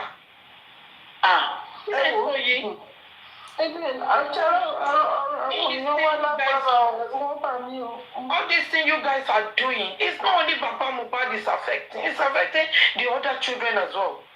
Àwọn ará Nàìjíríà ti kí ni torí Bólúwá ti fẹ́ ti ń ṣe happy Sunday o. Ó dà pé ìlú ìkọ́ni Bólúwá ti fẹ́ wà ní. Ó dà pé UK ni. Ẹ̀mí ìmọ̀lú tó wà náà. Jẹ́rí àwọn ọmọ mi, jẹ́rí trauma táwọn ọmọ yẹn go through báyìí. Ọlọ́run nìkan ló lè ẹ̀kọ́. Because I mean imagine kéèyàn ní ẹ̀gbọ́n tó jẹ́ star bẹ́ẹ̀. Ó ti daṣọ ẹbí gẹ́gẹ́ bá Ṣàkẹ́sì sọ tí wọ́n máa dùn tó bá wà ní school tó bá wà láàrin ọ̀rẹ́ wọn tó wọ́n máa sọ pé Mohbad ẹ̀gbọ́n mi máa ní is my brother táwọn èèyàn tí wọ́n máa dùn tó wọ́n máa fi yan gan níbikíbi tó bá wà láàrin ọ̀rẹ́, láàrin ojúlùmọ̀, láàrin àwọn ẹgbẹ́ wọn nínú class. And then suddenly they got to hear that their brother is no more under that kind of a cruel circumstance. I mean, just imagine how they will feel or how they have been feeling all of this while. And gẹ́gẹ́ bí mọ́mí ṣe sọ, Mayowa has been the one controlling and managing Baba's account. So hearing what people are saying, how people are talking, all of these things are traumatic experience for these children. And one can only how do they cope? Imagine after tí bàbá bá deal pẹ̀lú àwọn onípátápápá, àwọn baálẹ̀, àwọn onígi ewédú, àwọn tó bá deal pẹ̀lú gbogbo wọn tán níta, tó ṣe meeting pẹ̀lú management pẹ̀lú legal team, àwa délé, báwo ni bàbá ṣe máa ń pẹ̀tù sọ́wọ́n ọmọ yẹn? Kí ni bàbá máa ń sọ fún wọn? Irú ọ̀rọ̀ ìtùnú, ọ̀rọ̀ ìṣítí wo ló máa ń bá wọn sọ? You know, sometimes I just wonder how Baba is able to manage all of these different phases in this situation. Tó bá délé, tó bá ń jẹun, a pè Máyọ̀wá, ṣó máa pè wọ́n jókòó ni, a ṣí Bíbélì, a mú ẹsẹ̀ Bíbélì, a kà fún wọn, a fòyeye wọn, a tù wọ́n nínú, a gbàdúrà fún wọn, a pè ya wọn jókòó, a bá wọn sọ̀rọ̀ kó tó ṣe lọ sùn. Tó bá tún ti jí lọ́jọ́ kejì, ṣé pátápápá ni, ṣé baálẹ̀ orí afẹ́fẹ́ ni, àbí àwọn onígi ewédú ni, àbí àwọn wo ni, àbọ̀, you know, a tún dín pẹ̀lú wọn, a ṣe meeting pẹ̀lú legal team, a ka newspaper, ìwọ ló tún lọ, àwọn èèyàn send letter, send message, gbogbo ẹ̀, up and down. It is traumatic. And tẹ́ bá wá wò ó pẹ̀lú bí tá a délé ní ibi tá a wà léni lórí ọ̀rọ̀ yìí, ká wá rí yàn kan kó wá tó wá jẹ́ pé kò ní understanding láti mọ̀ pé no, tó bá ti get it wrong before, as of today, based on gbogbo nǹkan tó wá appear sí wa nísìn, you should change your ways. And if you find it difficult, honorably, just withdraw. Just withdraw and go home. Kó tó di pé wọ́n ní kó tó di pé irú àwọn èèyàn bẹ́ẹ̀ máa forí kó mí tó máa kó lọlé, tó wá tún lọ kó wàhálà bá ẹbí wọn, àwọn tó ń mọwọ́ tó ń mẹsẹ̀, tó ń mọbi tó lọ, tó ń mọrú èdè, irú ọ̀rọ̀ àlùfàǹṣà tó ti lọ sọ fún, tó ti lọ sọ lu ẹni tí ò yẹ kó sọ̀rọ̀ sí, wọ́n wá forí kó mí, wọ́n á kó lọ sínú ẹbí wọn. Àwọn ọmọ, ìyàwó, ẹgbẹ́, ẹbí, ojúlùmọ̀ tó ń mọ̀ kankan, gbogbo wa máa forí fa nínú gbogbo ajé, nínú gbogbo ìyá yẹn. Tó má ti lọ fẹnu sọ̀rọ̀ sí irú bàbá yẹn. So gẹ́gẹ́ bí mọ́mí kò ṣe sọ, ẹni tí ò bá ti kọ́gbọ́n nínú justice for Mohbad yìí kò lè gbọ́n mọ́ láíláí, kò lè lóye mọ́. One of the ẹ̀kọ́ téèyàn máa kọ́ kémi rí nínú gbogbo nǹkan tó ń ṣẹlẹ̀ rí, ó máa ń dá kéèyàn ní ìkóra ẹni ní ìjánu. Ìkóra ẹni ní ìjánu. Ìyẹn ló ṣọ̀wọ́n fún kéèyàn wà kó dàgbà kó pe rẹ̀ lọ́kùnrin, baálé ilé, olórí NGO, kó má mọ bó ṣe ń kóra ẹ níjánu, tó jẹ́ pé gbogbo nǹkan ló gbúdọ̀ sọ̀rọ̀ sí, gbogbo nǹkan ló mọ̀ ọ́ sọ, gbogbo nǹkan ló mọ̀ ọ́ ṣe, gbogbo nǹkan ló láìdíà. Kò máa pọ́n irọ́ bí ẹni ń pọ́n mọ́ínmọ́ín, kò pọ́n irọ́ bí ẹni ń pọ́n ẹ̀kọ́ léwé, kò máa sọ̀rọ̀, kán tẹ̀ ẹ́ lẹ́sẹ̀, wọ́n ṣẹ́jú sí ẹ, wọ́n yín ẹ léèkánná, wọ́n fà ẹ́ létí, òògbọ́ tí bírèkì ẹnu ẹ tó bá ti já báyìí, ó já ni. Ẹni tí ò bá ti gbọ́ níbi tá a dé yìí lórí kíní, tí ò rí kankan mú kó fi correct rẹ̀, kó fi ṣàtúnṣe ní gbogbo ọ̀nà. onítọ̀hún yẹn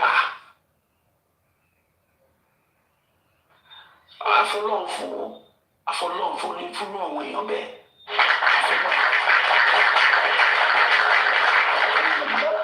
lálá Yomi tó ròkè tó ń dún fọ́nfọ́nfọ́nfọ́nfọ́nfọ́n lálẹ́ tó ròkè ń sìn yìí ó ti wálẹ̀ ìlà ẹ̀ tó fẹ́ ga jù onírìn lọ ṣé wọn ti gé bọ́lẹ̀ tí ó ti dẹni ẹ̀sìn ó ti dẹni yẹ̀yẹ́ àtúbọ̀tán ẹ̀ la rí báyìí sí. máa ìfẹ́ ṣe kí náà ti ń forúkọ ẹ̀ protest. ẹ̀yẹ máa wò kò sí kankan òye náà la máa bá bẹ́ẹ̀. irọ́ ló máa bá bẹ́ẹ̀. Yomi máa ṣe protest. ẹ̀sìn náà ló máa bá ń bẹ̀. ẹ̀rí kọ́kẹ́ tí pọ̀ rí tí mo sọ pé ẹni tí ò bá ti kọ́ mọ́ nínú ikú Mohbad báwọn public ṣe sọ pé à ń bá bàbá jà kò lè kọ́ mọ́ láéláé nọ́mbà wọn kọ́kọ́ bá bàbá dúpẹ́ wípé kì í ṣe Mohbad nìkan ló bímọ fún. That's one thing tí mo kàn wò pé táwọn ọmọ ìyá Mohbad bá lọ wọ́ kan àwọn ọmọ tó kù wọn ṣàtúlẹ̀ tó ju bàbá wọn ṣe. That's one thing. Then ṣẹ́wárí ọgbọ́n tí mo sọ̀rọ̀ ń pa nínú bí ni pé àwọn èèyàn wa wọ́n máa ń gang fight. wọ́n dẹ̀ máa ń gba rọ́gbọ́. ẹlòmíì ò ní gbọ́rọ̀ dáadáa kó béèrè question kó jẹ́ kó yé òun láti máa fa bàbá yẹn lẹ́sẹ̀. And most of àwọn host kan tó jẹ́ pé wọ́n ti wọ̀n pé tó bá ti ń bú bàbá báyìí ìró máa pọ̀ ń bẹ̀. Pé ibi tí nǹkan bá ti ń dàrú làwọn èèyàn máa fẹ́ dúró sí.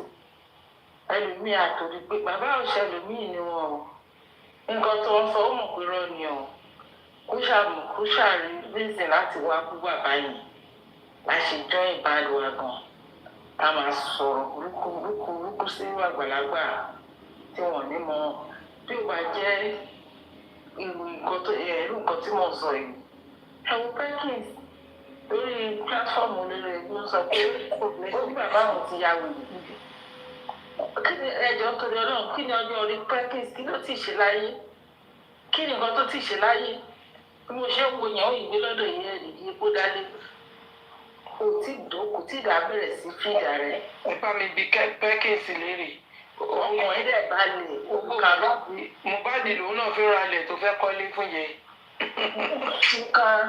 You can open your mouth. Ọkàn ẹ̀ dẹ̀ balẹ̀ lórí platform yẹn. Kò dẹ̀ sọ lẹ́ẹ̀kan kó dákẹ́. Ayé ṣe mọ̀ nǹkan wí à.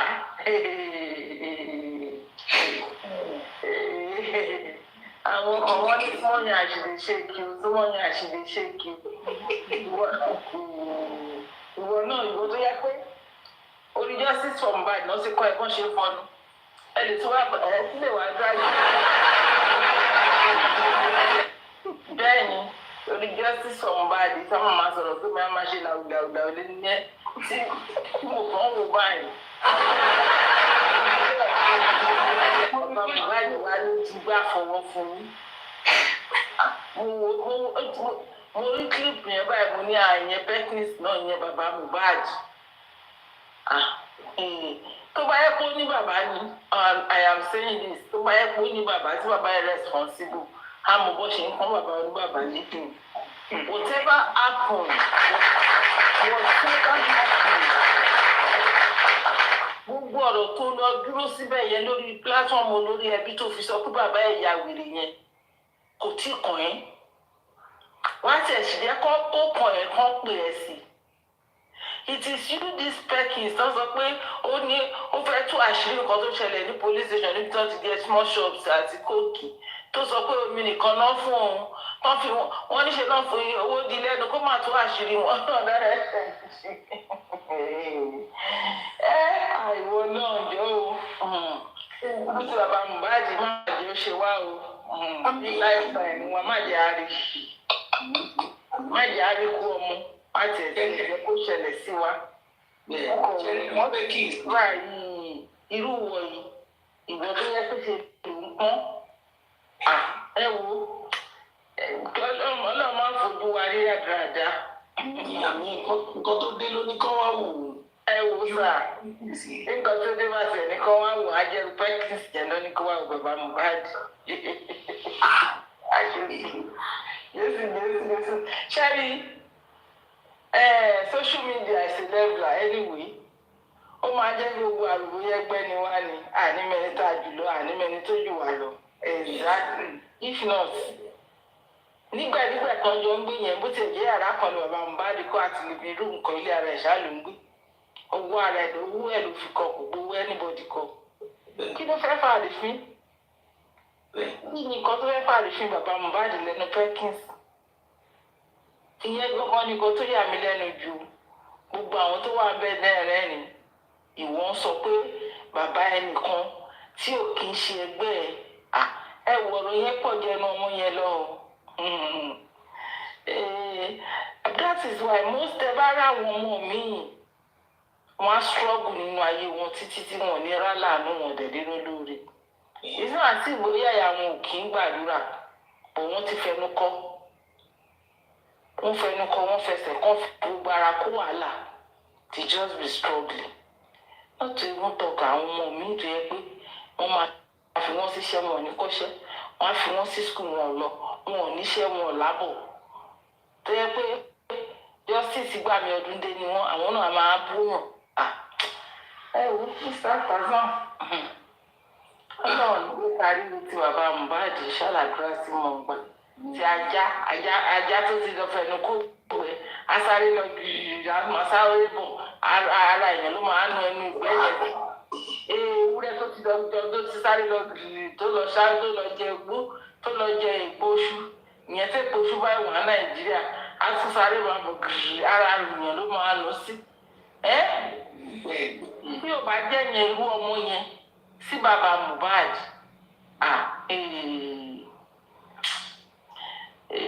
iṣẹ́ bí ẹ o no. Ó sọ̀rọ̀ ọ̀rọ̀ yẹn lórí pílátífọ́ọ̀mù olórí ẹbí torí pé olórí ẹbí yìí ń bá orin bàbá Mohbad jà. The guy didn't mention your name. Ìwọ ló pe gift gbé ewédú. And if at all tó bá yẹ ewédú ló gbà crowd almost 2 years a ti ṣe justice for Mohbad ó kù Ọlọ́run. Tó bá sọ pé €3 ló pa lórí justice for Mohbad everyday láti ìgbà tó ti ń ṣe títí di sìn á fún èmi gẹ́gẹ́ bí ẹnìkan mo fà á sí kòtò Ọlọ́run mo fẹ́ kọ́ lọ́hùn kí wà á tọ́lọ́run jọ máa pò because I hate when people lie. I've only host on this place maybe ẹ̀mẹ́ta níjọ́ tó ti sọ pé gbogbo ẹ̀mẹ́ta yẹn mi ìrọ́jọ́ tí mo ṣe live tó kọjá 4 hours. 4 hours yẹn gba gidi ni. Can I just come and tell people pé igi ewédú $3 ni mò ń gbà? Yeah, because it's just a lie from the pit of hell. Ọjọ́ kan ó ti gbọ́ lọ́rọ̀ tí mo fẹ́ sọ yìí o ẹnìkan ṣe live àdèmájọ́ sọ̀rọ̀ bó wọ́n á ní ẹni ẹ̀dẹ̀ gbé Nàìjíríà wọ́n á ní owó yín báwo lẹ ṣe máa gba ẹlẹ́yìn ló wà ní gbogbo owó tó wà ní ọ̀mà ní 14,000 mo yà 14,000 naira bí $14,000 ẹ̀rọ mo kọjá àbèrè ní 14,000 naira mo wá ní mo ní kò sówó nínú yẹn jàre wọ́n ní àwọn òróró díẹ̀ wọ́n ní kì í ṣòwò náà lè àwọn wá kí náà ti ń porúkọ mi ṣáà sọ̀rọ̀ yẹn lọ́jọ́ yẹn bí ẹ̀kan abẹ́ méjì tí mo wá ní mo bá ní ẹni dẹ́ láwọn òróró ń di ẹ̀kan ṣoṣo báyìí mo ní so nǹkan àwọn èèyàn ṣá irú ọmọ yẹn ẹ máa jókòó bàbá mi bá nígbà tí ṣe pé wo platform tó ń bá lọ àwọn ọmọ yẹn ò ní dèrè bóyá bàbá mi bá ṣe nǹkan yẹn lóòótọ́ o àdúrà náà pamọ́ o máa ṣàbẹ̀ síta almost all of them tó ti gbowó PS máa bẹ́ síta wọ́n máa ṣe yanyanyanyanyanyanyanyan bàbá Mohbad ló tí ò bá jẹ́ yẹn irú àkísà yẹn náà máa gbẹnu ní bàbá Mohbad lára ó ní agbára o ẹ má bí mo mi kíkẹ wá blame mo gbọ́ràn ẹ wá blame ọmọ tó sọ̀rọ̀ ní àwọn tó wà láwẹ̀ ni because ọmọ yẹn jẹ́ sí bàbá Mohbad. Àwọn tó wà láwọ̀ ẹ̀ ní tọ́jú sọ̀rọ̀. Ọmọ yẹn ò lè gbọ́mọ sí bàbá Mohbad o, tó bá jẹ́ bẹ́ẹ̀ ló ṣe fipá jí bàbá ẹ̀ kó má kò lè fipá jí bàbá Mohbad. Pé èjì ẹ̀. Ẹ̀ka sọ. Èjì. Bẹ́ẹ̀ ni bí ọmọ ló jẹ́ sí wọn. Mọ́ ni bí mi bá máa dá èèyàn lóhùn mí ní dọ́mọ yẹn lóhùn ẹni tó lọ ẹni yẹn lèmi máa fún jẹ. Jẹ́ ló dàbí nǹkan tá à ń sọ láàárọ̀ earlier today. Ìpè ṣe rí ẹni tí a bá bí ire tó ti rí ire jáde tó jẹ́ ọmọlúwàbí. Ìpèrè contribution wọn, comment wọn, and all their submission ó máa ń single wọn out in this justice for Mohbad. Tó bá ti ṣe lanu tó máa ń sọ̀rọ̀ báyìí, you will know if this one ilé ire ló ti wá, if this one ó ní òbí ire, if this one ṣé wọ́n kọ́, ṣé ó gbẹ̀kọ́, ṣé ó dẹ̀ mú ẹ̀kọ́ yẹn lò. Ẹ ti mọ̀ bóyá ọmọ lúwàbí lélẹ̀ tó bá ti lanu tó ti sọ̀rọ̀ báyìí. Lọ́kàn yín ẹ wò pé ó yẹ kí lè kó lọ tó ọmọlúwàbí ẹ ṣe. Irú Perkins yẹn, àwọn tó wà bẹ́ẹ̀ láti àtọwọn àgbàlagbà, àwọn tó wà bẹ́ẹ̀ ó yẹ kí wọ́n bá. Daddy Tazan. Ó yẹ kó tẹ̀ sí drop ẹ̀ kò yẹ kó finish. Daddy Tazan. Ṣé ní àwọn boys yẹn sá? Èrò òbí mu rárá tọ́ lò. Láti ló ní ẹbí. Ẹ̀kọ́ ti drop ẹ̀. Ṣé rí lọ́jọ́ kan wọn lórí platform wọn àtijọ́ kan wọ́n á tẹ̀síwẹ́sì sí lórí fóònù. Ìwé ìdírẹ́sì mo ṣe ìfọ̀nà sọ́nà ìmọ̀ pílẹ̀ ìbò náà kọ́ lórí ọlọ́run. Mo kàn tẹ̀sí ẹni mẹ́sẹ̀ ní pé sáà wọ́n ṣọ́bà ìnà àbọ̀lẹ́gbà ní ìnà ó dẹ̀ dá lórí fóònù. So ohun gbogbo ló fa àrùn yẹn kò ń ṣe apọ́sì yẹn o. Ìkọ́ bẹ́ẹ̀ ni pé bí ilé bíbélì fowó rà. Ẹ̀jẹ̀ ló dání kúrò lórí fóònù. Yes. Tani. Multicolor. Yeah, mo ní don't allow these people to talk this thing. Ó lè dá lórí fóònù yẹn. Ó lè kó pẹ̀pẹ̀. Ẹgbẹ́ nǹkan tó wù láwọn yẹn ṣe. Yeah, wọ́n ṣe ni. Ó yìí máa ṣẹ̀sín, aráàlú bàbá mi wá máa pe àwọn kan wá ní ọ̀dẹ́lẹ̀sìn rìn. Láti àtọ̀dá ọ̀dẹ́lẹ̀sìn rìn ni. So ọ̀rọ̀ òjòjò náà tọ̀ ọmọ who is Perkins? Ọmọ tó ń lè Perkins.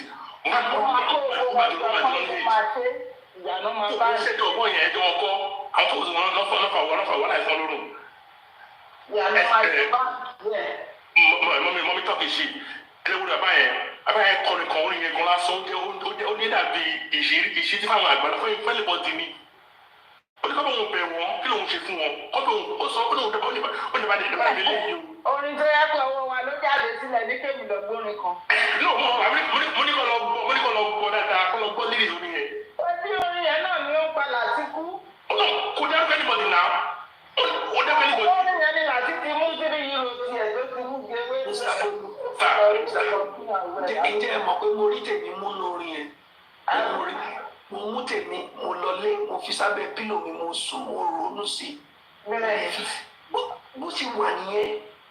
Bẹ́ẹ̀ láti dé oníṣẹ́gbọ́dún ẹ máa bọ́ sá o. Ṣé mo pé you cannot give what you don't have? Bó ṣe máa ń sọ ní gbogbo ọ̀rọ̀ dẹni. Tó o bá ti ní ìwà ọmọlúwàbí kò sí bí wọ́n ṣe lè dàgbà tó o ò lè tọ́nà sí ọ̀nà ọmọlúwàbí. That is it. Mo fi máa ń rí láti tí ò ṣe kí lè kọ́ṣọ̀nà àwọn èèyàn kó put wọn right tó bá ti wá sí platform ẹ̀ tó ti ń ṣìwà tó ti ń ṣì sọ. Àwọn fáǹsì mi àwọn fáǹsì yẹn máa darí yín báyìí sọ̀rọ̀ ni àwọn fáǹsì kí ni èjì àwọn náà fáǹsì mi òun adarí ṣe wọlé so I don't blame him tutọ́ ilẹ̀ tó mọ́lẹ̀ ní ìjìbá ní sí olúwa mi ṣe òun ají àwọn wà náà wọ̀nyí wọn lọ sí ìlú lọ àwọn ajáde láti 6 to láti 12 to 6 àkàrà náà ọmọ lájọ sọ́ọ̀lù àbájọ lábọ̀dù náà ni tí wọ́n fi ẹwọ́ kéwì. Ẹjọ́ Republic of Ireland ló wà ẹ má máa sọ pé UK London ni láti wà kò sí ní ọ̀dọ̀ wa o. Ó náà mo sọ sẹ́ẹ̀ tí wọ́n fi kọ́wọ́ kéwì. Àwọn ọ̀rọ̀ Europe ṣáà ló wà Island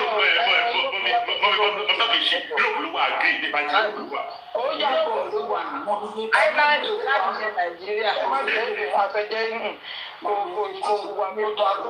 ẹ má fi kíra mọ́ọ̀dì yìí wá lára ìjọ nítorí Ọlọ́run. Ẹ ṣáàjọ wà ní Yúróòpù.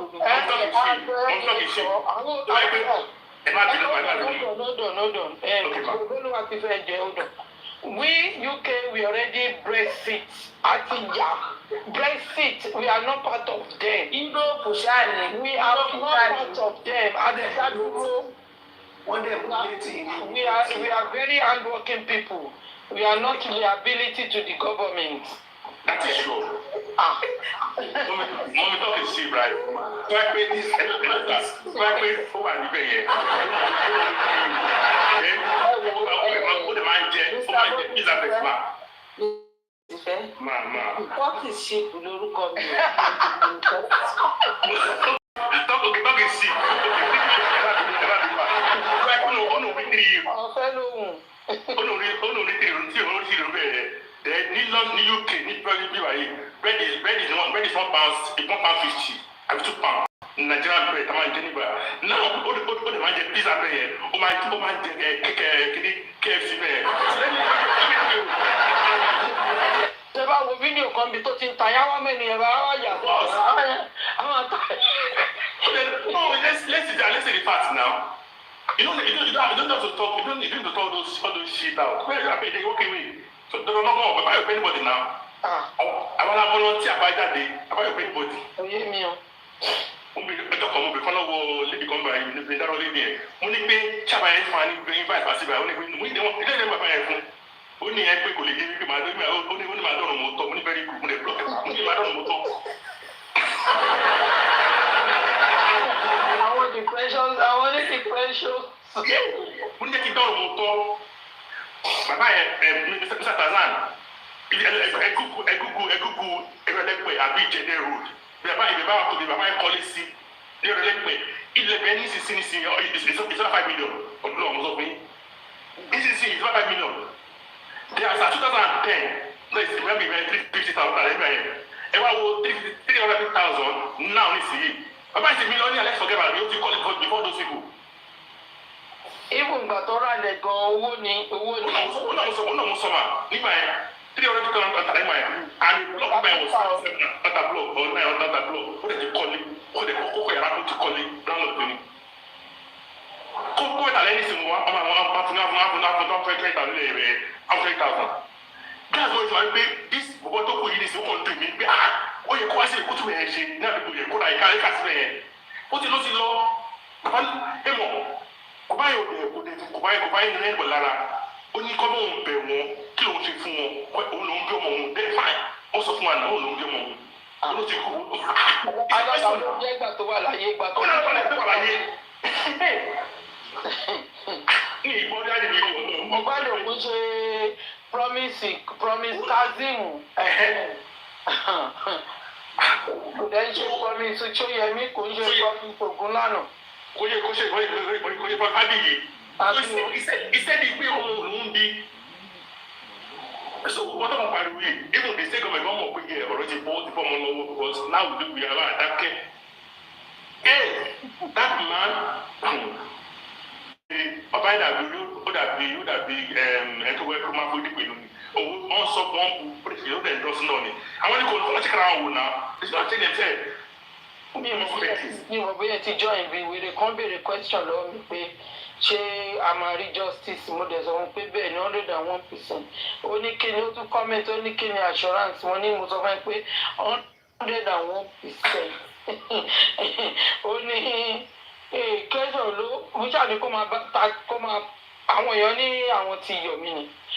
Mo ní kó ṣàmà kọ comment ó ní ó tún béèrè nǹkan kan pé ṣé mo rò pé ṣé mo rò pé ó yọ̀ mí máa go down mo ní etí ń dùn ẹni yọ̀ mí ní ikú tó yẹ kí Liam kú ni Mohbad gbà kú and Mohbad last breath in front of Yomi ni Wunmi ni so jọ nítorí Ọlọ́run Wunmi is going down Wunmi is going down kò sí ọṣẹ tó lè fi wẹ̀ she's going down.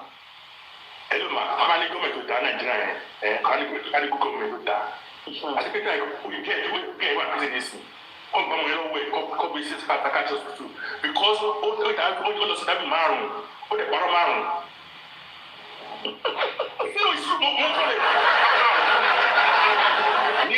ní ọ̀dọ̀ ṣídìí yẹn ó ní ìmọ̀ ó ní ọ̀rọ̀ kan ó ní pé òun tètè bímọ fọ́mọ nàbà wọn ó sọ pé fún agbọ́ ó dẹ̀ pé bàbá yẹn wá property ó dẹ̀ bójú méjì ó tún lọ sí arise ó ní mo ní bàfàrà yín lò òun àdó tó ju DNA ó ní bẹ́ẹ̀ ta mo kà ó kẹ́ olóṣọ ọgbọ̀n yàrá ń gbọ́ ẹ̀ kọ́ sílẹ̀ fún wọn ṣàkóso àdúrẹ́sì olùkọ́ ọ̀sẹ̀ bólú bag lọ́dọ̀ nídìí ọ̀dọ̀ ẹ̀rọ ọ̀gẹ́rì níbi ọ̀sẹ̀ bólú bag olùmẹ́rin náà ó tún lọ sọ̀rọ̀ ìdìbò lọ sí CNN Yorùbá ó ní ẹ̀rọ Hamilton was one that said kí náà tó máa lọ lé all those things meanwhile àdé owó tó sọ yẹn tó gẹ́ ni ó ní medication. Ṣé wọ́n ti point finger lórí DNA ìgbà yẹn níjọ́ tó ń sin Mohbad? Ó lọ́la sọ.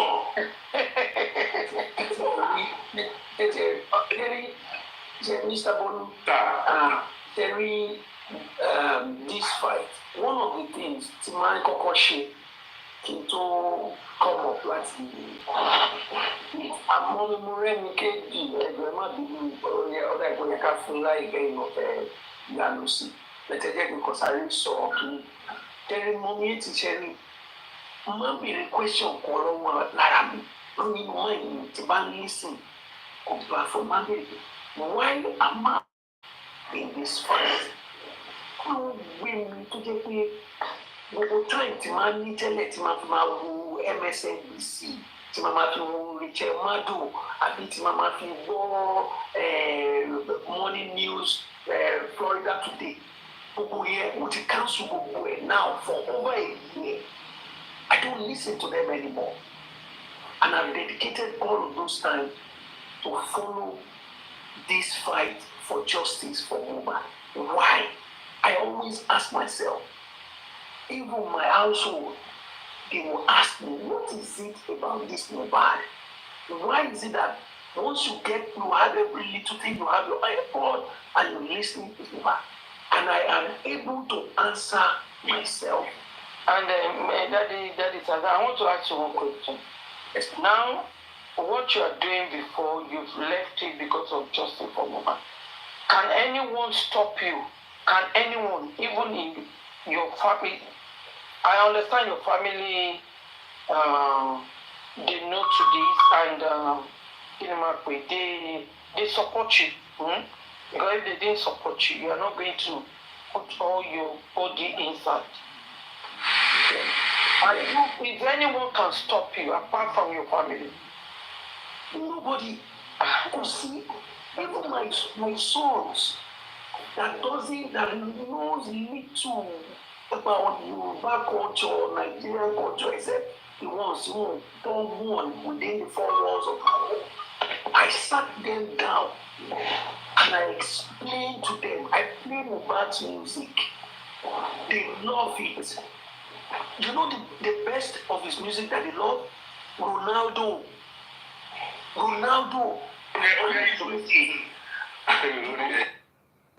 They can sing Ronaldo from beginning to the end. And I explained to them what happened to Mohbad. So when I'm in my corner listening to it, they don't disturb me. So I answer those questions myself by saying, why am I in this fight? Why have I invested so much of my time, my emotions, and a whole lot, even money, in this fight? And I answered myself with ease and with peace. Because of these 2 boys. Because of these 2 boys. Because kò sẹ́ni tó mọ̀la, they may decide pé àwọn fẹ́ lọ sí Naija. Àwọn fẹ́ lọ mú ìyàwó wọn lọ́rẹ̀kùn. Àwọn fẹ́ tẹ̀lé lọ sí Naija. Àwọn ṣeré lọ sí Èkó, àwọn pàdé ọmọ kan wá láti Kòròdú. Ó wá láti Kòròdú. tí bá gbọ́ Ìkòròdú lásán bá àyà mi máa lọ sókè ní pé wọ́n lọ́ọ́ jọ máa jẹ́ kó yá sí. Ìgbò ara charity tiẹ̀ ara Ìkòròdú yàtọ̀ sí ọmọ Ìkòròdú. Daddy Tazan. Ọmọ kò tún lè mi o, àwọn tó náà ń bẹ́ẹ̀ díẹ̀ o. Àwọn tó náà ń bẹ́ẹ̀ Ìkòròdú talẹ̀ wá àgbẹ̀rọ̀ bíbí sí. Ọmọ Ìkòròdú àbí ara Ìkòròdú. Ọmọ kò lọ́wọ́ bí ìbẹ̀rọ̀ bíbí sí tẹ̀ ìbẹ̀rọ̀ bíbí sí. Hold on, calm down, Mr. Bolu. Wọ́n fi yín síbẹ̀ yàtọ̀ sí pé ṣé bẹ́ẹ̀ ni family yín ìmọ̀mí yín ti wá dáadé yín ti wá. Ìjọba ọmọdé dáadáa náà mi ò jọmọdé kúrò nínú. Ara Ìkòròdú ni yẹn ń sọmọ. Alábàáwò sára náà pè é níbi. Ara ni. My place of birth is Ìkòròdú. Tẹ bá fẹ́ lọ sọdún dé ní ìsìn, tẹ bá fẹ́ lọ sọdún ẹ máa lọ sí Ìjẹ̀bú ni. Bẹ́ẹ̀ni, ọ̀nà kọ́wọ́ ni. Wọ́n ti kọ́ wa ní Yorùbá sí i o. Ara àkọ́kọ́ mọ́ ọ̀dà. Okay, ó ti gbọ́ ma, ó ti gbọ́. So it is because of my own children we should invest so much in this justice for Mohbad to ensure that we get justice and ensure that everyone that had a hand, directly or indirectly, in what happened to that boy, go and face the music. And things like this must never be tolerated, must never be allowed to happen in our society again. Or if any woman, any person have the intention of doing something like this in the future, they will think twice, because the society and the good people of Nigeria will not allow it to go unpunished, to go unaddressed. They will not allow it. That's why I'm in this fight. And I'm in this fight because it's not a good thing to watch a man raise those children to the point where they became men, to the point where they are supposed to now be looking back and be somebody in life. And then suddenly, that child was taken away from this man. I'm a man too. I don't wish that for myself or for anybody. That's why I'm in this fight. I don't wish that there will be any question of paternity on my grandchildren or even on my own children. I don't wish it. And that's why I support this man, to ensure that those questions that the man has been asking get answers. And so every time I remind myself of the reason why I am in this fight, and I am able to answer myself those questions satisfactorily, Maganosini, Muduro Tibabaye, pé anywhere tabalo and Lononi, Awampe, Adroti. So anyone to but in conviction yet, irú wọn lè máa gbọ́ tó lọ ń béèrè tó máa bí ṣáà máa rí justice ṣá. Àwọn tí wọ́n mọ reason tó ṣe join campaign, àwọn tí wọ́n mọ ọ̀tún yàtọ̀ sósì, àwọn tí wọ́n lè reason logically, look at the situation, look at the circumstances, do analytical assessment of all the facts as they are laid out. No mama béèrè pé ṣáà ṣe máa rí justice ṣá. No. Not me. So, and that's why I am still here, and I will continue to be here. Thank you very much, man.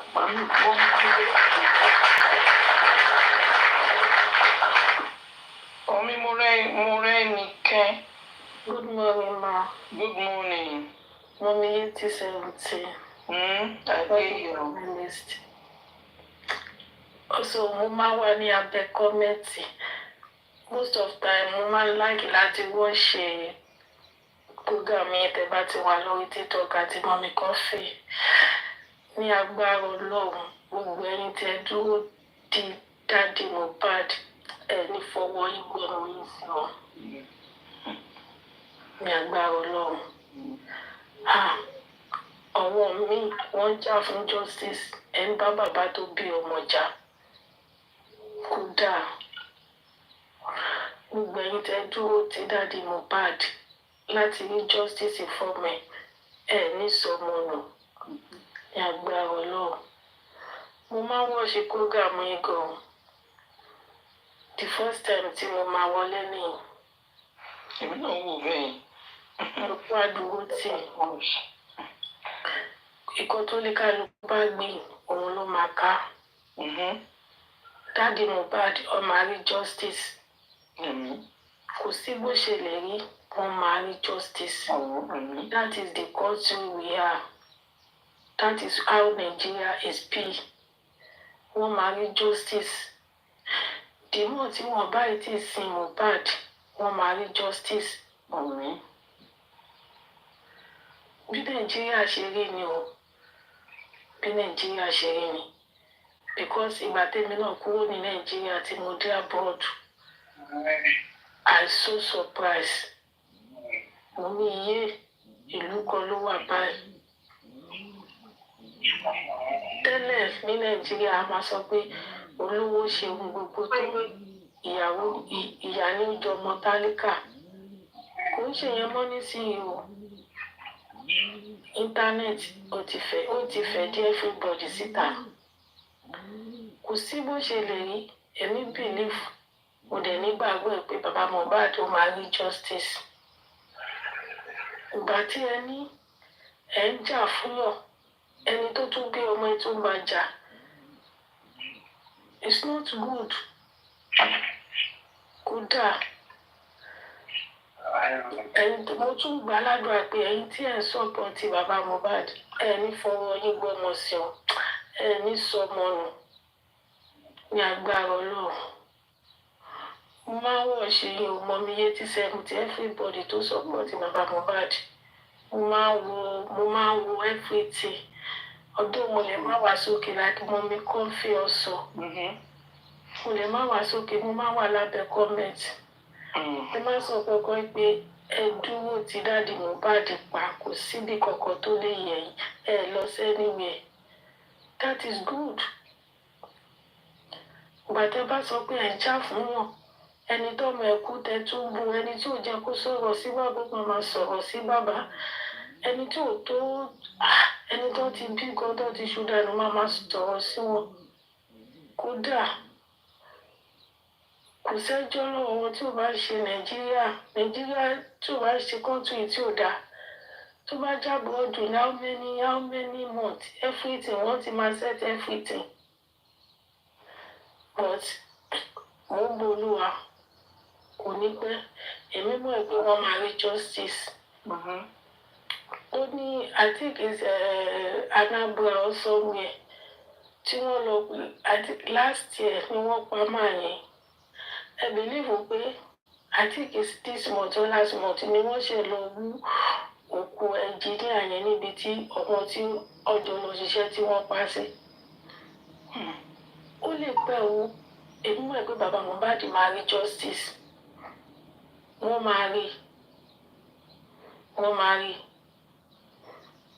máa rí justice yẹn ní agbára Ọlọ́run. Ṣé kí bàbá olé bàbá ṣé kí wọ́n ronú kú ni? Torí pé ọmọ wọn kú kó máa jáde ṣé kó ronú kú ni? That is only way the way tó ṣe lè fight náà ló ti fight fọmọ wọn yẹn. Wọ́n lè pàráwọ̀ náà. I wish Baba Mohbad is my daddy. Baba Mohbad is a very good father. He's a lovely father. He's the best father of the world. All the time I used to ask my husband, Manager, she Baba Mohbad show marry justice. My then 100% sure wọ́n marry justice. Kò sí bó ṣe lè tọ́ ní ẹ̀rá dìtò. Wọ́n marry justice. Mọ̀mí yẹn ti gbogbo ẹ̀yin tẹ́ sọ́pọ̀tì Baba Mohbad. Ẹ jọ̀ọ́ ẹ keep láti máa sọ́pọ̀tì wọn. Nǹkan tẹ́ máa sọ pé ẹ lè padà lẹ́yìn wọn. Bẹ́ẹ̀ ṣe padà lẹ́yìn wọn Ọlọ́run ní padà lẹ́yìn gbogbo yín. Kò sẹ́ni tó máa fojú sunkún ọmọ nínú yín lágbára Ọlọ́run. Ẹ ṣé gọ́mà. Thank you. Mo appreciate you. Continue with your good work. Love it. Láfọ̀mù yín, fílẹ̀ láti jẹ́ pé kó máa bú bàbá Mohbad. I love that. Èmi kẹ̀ ń gbà tán káwọn forí wọn ọmọ ẹni sí. Akófóṣì ọ̀lẹ́ lẹ́sẹ̀ báyìí. Fi skọ́ọ̀lù wọn fi mọ ẹni sí. Ẹ ń ṣe prógámù àwọn èèyàn wòyìn. Àwọn èèyàn á wòyìn. Tí lára mi fi ṣẹ́gun, màá tan fóònù mi, màá máa wo prógámù yín. Fi platform yín rẹ̀ láti jẹ́ kí kọ́ bú bàbá Mohbad ọ̀gbìn. Bá ṣe gbóhùn ohun ní, tó bá ṣe gbóhùn lọ ṣe máa wọlé. I love that, ma. I love that. Nǹkan tí ìlè gbà mí lè fi lọ yan ẹlẹ́dàá mi nìjẹ́. I love that. God will continue to reward you. You are the good mother. You are the best mother. You will eat the fruit of your children. Ẹni tó bá sọ ọmọ ni ló máa mọ̀ ọkọ tó wọ́ọ̀rì bàbá Mohbad. Ìdí ọ̀la ẹni. Ọmọ èèyàn sì kì gan èèyàn ò gbádùn. Ọmọ ẹlòmíì wà lórí wheelchair kò gbádùn gbèsè ayé tọ́pẹ́sì ọ̀fọ̀ wọn àpọ̀mọ yìí. Bẹ́ẹ̀ni. No, kódà. Bàbá lè gbẹ má jẹ́ àfi lọ ra wa náà. Mo ti wá ń bú. Mo tún wá pa tán. Now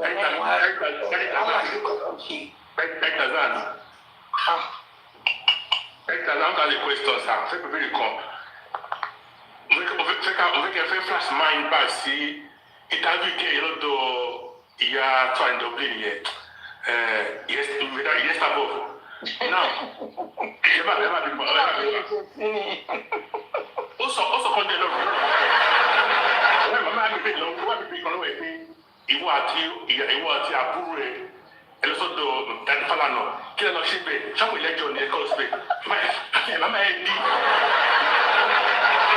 Ó ní kò yóò tí ẹ ti ṣe ó ní òkè ó ní ìwọ Wùnmí àti ìwọ ẹlẹ́sìn ọ̀dọ̀ Dani Falana kí ẹ lọ ṣe bẹ́ẹ̀ kò rọ̀ sọ̀sọ̀rọ̀ yẹn ó náà ní pé àfẹ́jà fún ó náà jà fún àwọn lórí ọlọ́pàá ni ìyá ẹni tí ọlọ́pàá rẹ̀ ṣẹ́gbẹ́ wọ́n ti mọ́ táwọn ṣe lọ́sẹ̀ káàkiri. Exactly. Láti sí wọ́n tó ṣe. Ní ẹbí pé kí ẹ lọ ṣe bẹ̀. Ó ní ìwọ àti mọ́mí ẹ àti àdúsọ̀rọ̀ bàbá Fálànà. Ó ní àwọn jàpá lọ ẹ̀jàpá lọ́ba. So that lady àwọn lady yẹn ṣẹ́ ìbò gẹ́ẹ̀tọ́ ní àtọ́lé yẹn. Ó mọ a lot ni. Mr. Bodo. Ẹ̀rí nǹkan tẹ̀ ẹ́ sọ yìí. Bẹ́ẹ̀ni. If the same strategy tí nọ́ọ̀sì náà lò nígbà tó débẹ̀ ẹjọ́ yẹn tó rí pé ọmọ yìí ní àìdí tó sáré lọ pé lọ. Ẹ̀rí pé nọ́ọ̀sì náà ti sáré lọ pé lọ́yà. Ó lọ pé lọ́yà. God bless you, sir. Ṣé máa wù yẹn? Ọjọ́ yẹn kí ló kọ́ mi yìí sẹ́ẹ̀sì mọ́ mi. Ó ní olè ní ìfẹ́ sẹ́ẹ̀sì mi. Ó ń kọ́mẹ̀ntì ẹ̀ ó kọ́mẹ̀ntì lọ́dọ̀ ìyá ẹ̀ ó ń kọ́mẹ̀ntì. Ṣé wọ́n bí ẹni pé kí lè lọ ṣe lọ́dọ̀ lọ́yà ó ń gbè lọ́wọ́ ẹ̀. Ọmọ Ẹ̀sàbọ̀dù tí kò gbádùn. Ó ní òkè. Ẹ̀sàbọ̀dù jẹ́ pé Libra kò ní sáìdì nobody. Ẹ máa gbọ́ mà. Ó ní màá mú ẹgbẹ́ sílẹ̀ fún 3 months. Màmá yẹn tó gba Amẹ́ríkà visa fún West America. Ìyá ẹ̀ ó ń bíbẹ̀ ni o. Ìyá ẹ̀ pé ìyá ẹ̀ òòrùn ẹ̀ yẹ́ ó ti táyé nù náà. Ó ní ìyẹn ó tún àṣekọ́ ní òkè. Now mo ẹ̀ máa sọ̀rọ̀ lọ. Ó ní òun tún gbé wá sí London, òun gbé wá sí Amẹ́ríkà ní òkè. Ìgbà tó bá di kú, ṣé lọ sí Nàìjíríà ẹ̀ gbogbo àṣẹ ṣé wọ́n lọ́kọ̀ ẹ̀ kú ni.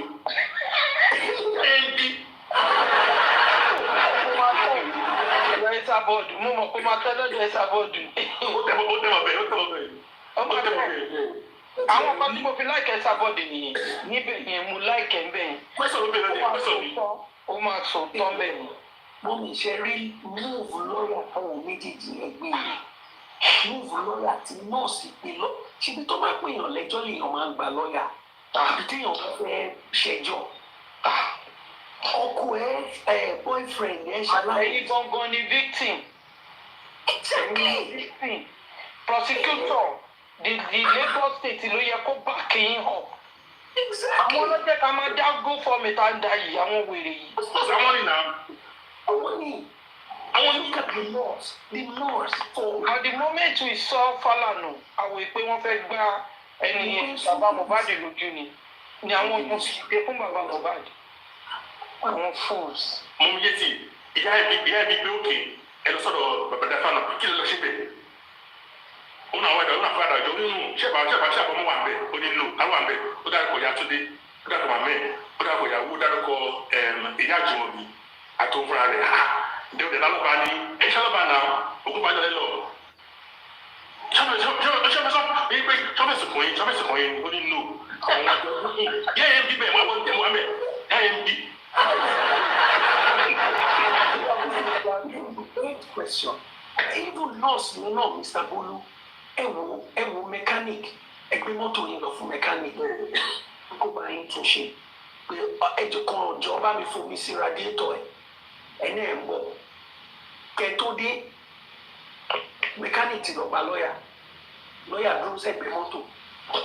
Nàìjíríà ní ìgbọ́ra ibi lórí sàkóso. lọ́yà àti pẹ̀síṣọ̀n ló máa ń lò ní Nàìjíríà. mechanic tẹ sọ pé kó bá yín fomi sínú radiator ó lọ gba lọ́ọ̀yà fún kíni bá mi rọ omi sí radiator mọ́tò mi kí n máa lọ nǹkan tí mo ní kó bá mi ṣe nìyẹn ó wá lọ gba lọ́ọ̀yà that means pé ìsáyidà kò jẹ́ pé o ti ṣàṣemáṣe o ti bà mọ́tò jẹ́ o ti bà mọ́tò mi jẹ́ o ti ṣe nǹkan kan sí mọ́tò mi ló ṣe lọ gba lọ́ọ̀yà tó àbí kò sí bọ́ọ̀lì ṣe ló dàbí ẹlẹ́fọ̀ọ́ tó ní àtẹ̀mí oníṣègbà tán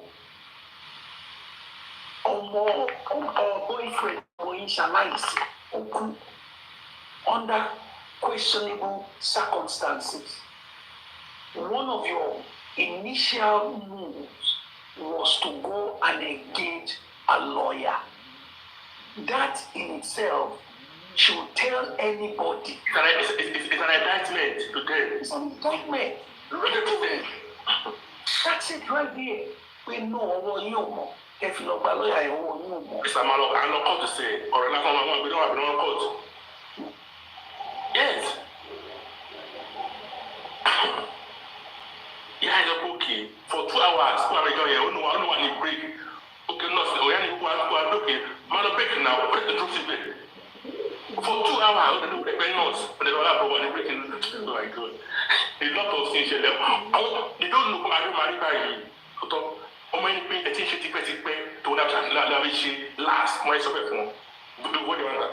Only I genuine like that. Also know English. Only one like the last one, but only you suffer for it. And it's happening now. Only family one. Yeah. To say, man will leak off it here, baby. Mọ̀mí yẹn tí wọ́n ò lè lọ sọ́jà, wọ́n ò lè rìn ní street, wọ́n ò lè lọ sí ilé kejì kan lọ lómi ẹwúlé ayé wọn bó ṣe rí ládàá. Àwọn sọ bẹ́ẹ̀ ló sọ bẹ́ẹ̀ náà ó ní wàá rí ilé náà wọ́n fọwọ́ sọ̀yà pé èmi ní Adébánjọ ọmọ Padàmọ́lá Jùmọ̀kẹ́ ní orúkọ wọn ò lè sọ pẹ̀lú wọ́n ṣe mọ ayé ara wọn jẹ́. Ìyẹn máa mú rèsì ni.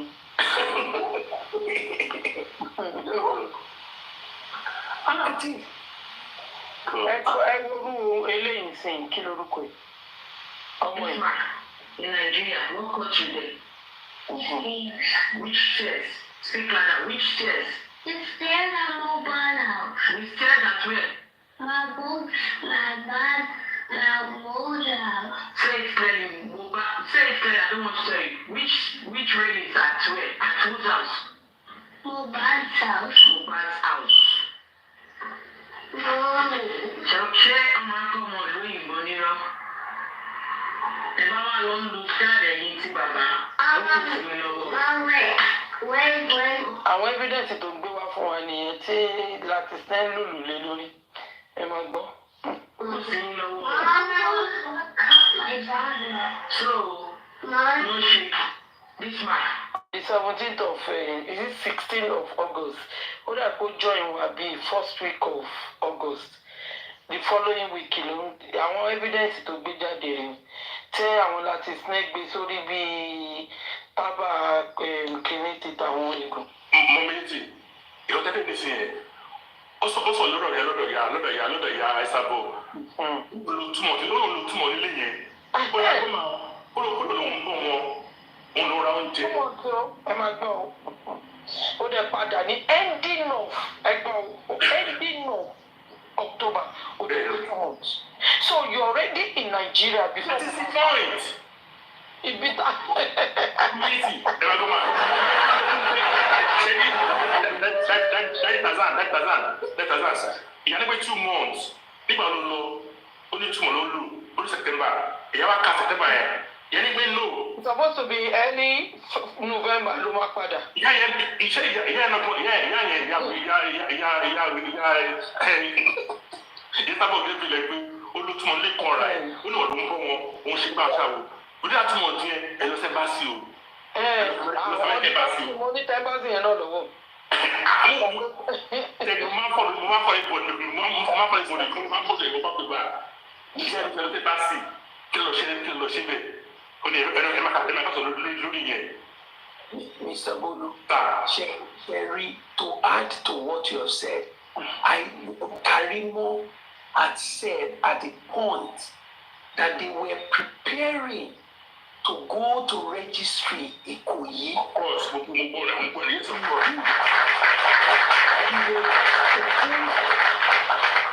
were supposed to go and do the registry where Monday or Tuesday. That will be after that Sunday, that they were discussing whatever they needed to get to go to the registry and all, which means that Karimo was around. 100%. That is yes, also shopping 8 boxes. 8 boxes. Emergency pie of a in-law. 8 boxes. And you spend all together with the tickets, everything, 20K. Come on.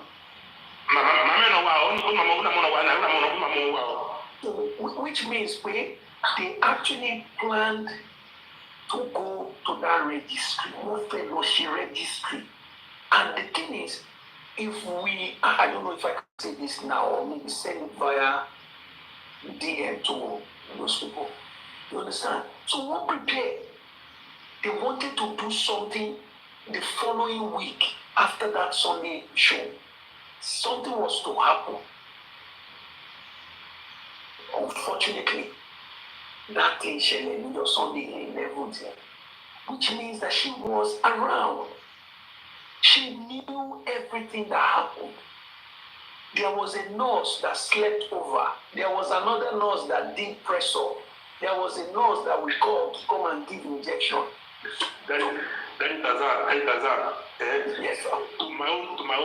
This is my word. My word. Now, I calculated the time he spoke to Daddy Freeze, right? Via the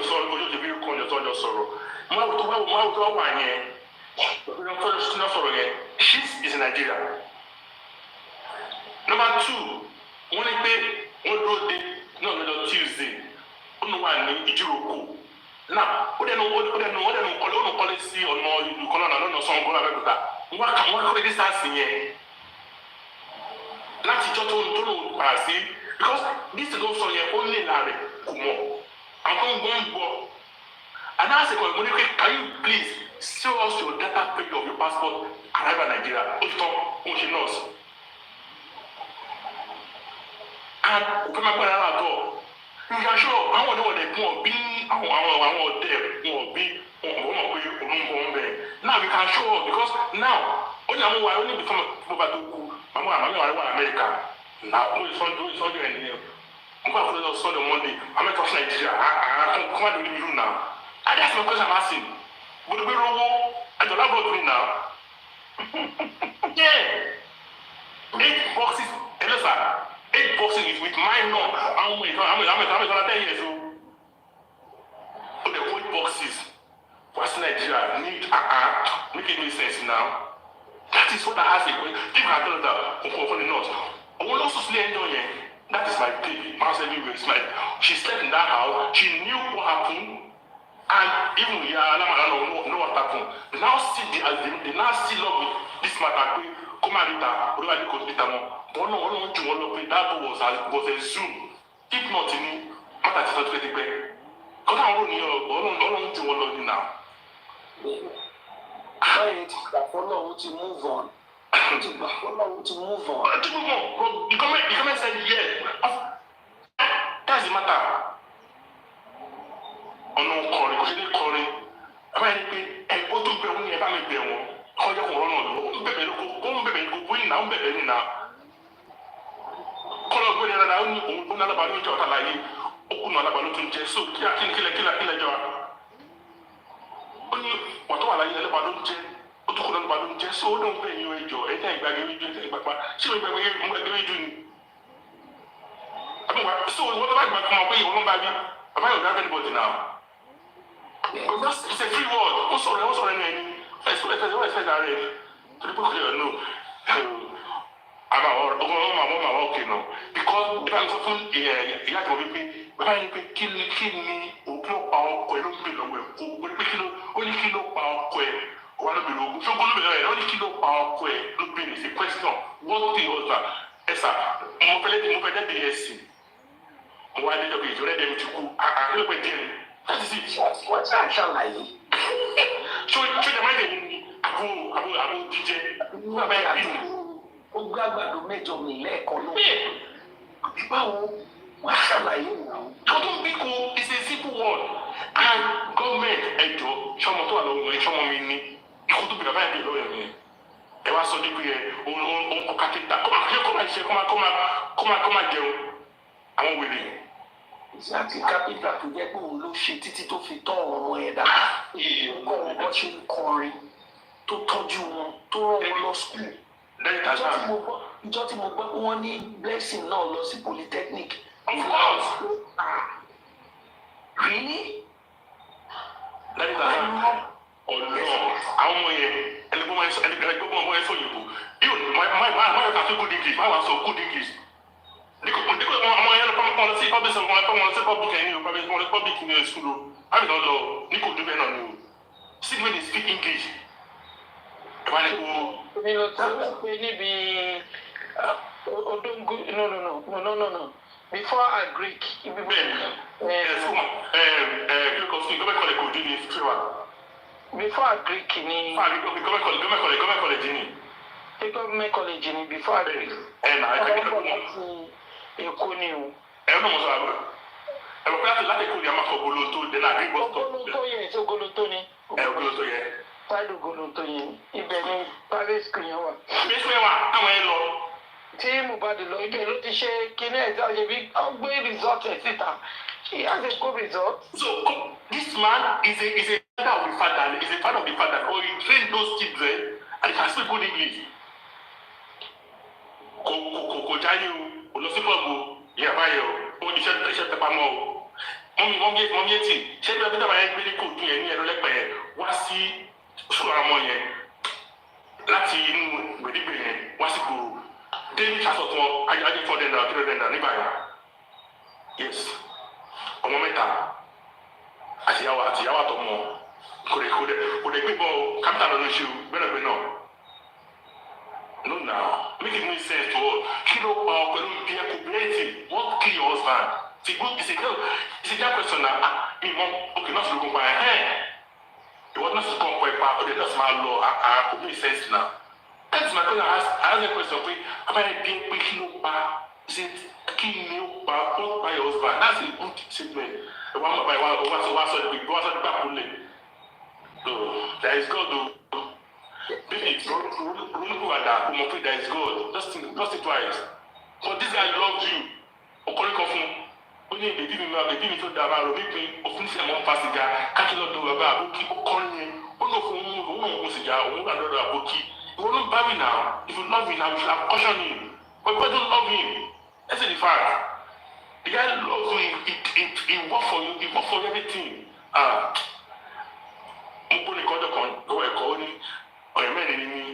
My life can me. Don't fuck with me, Erora. Ẹjẹ́ àṣepolówó tọ́ tí wọ́n sanwó fún.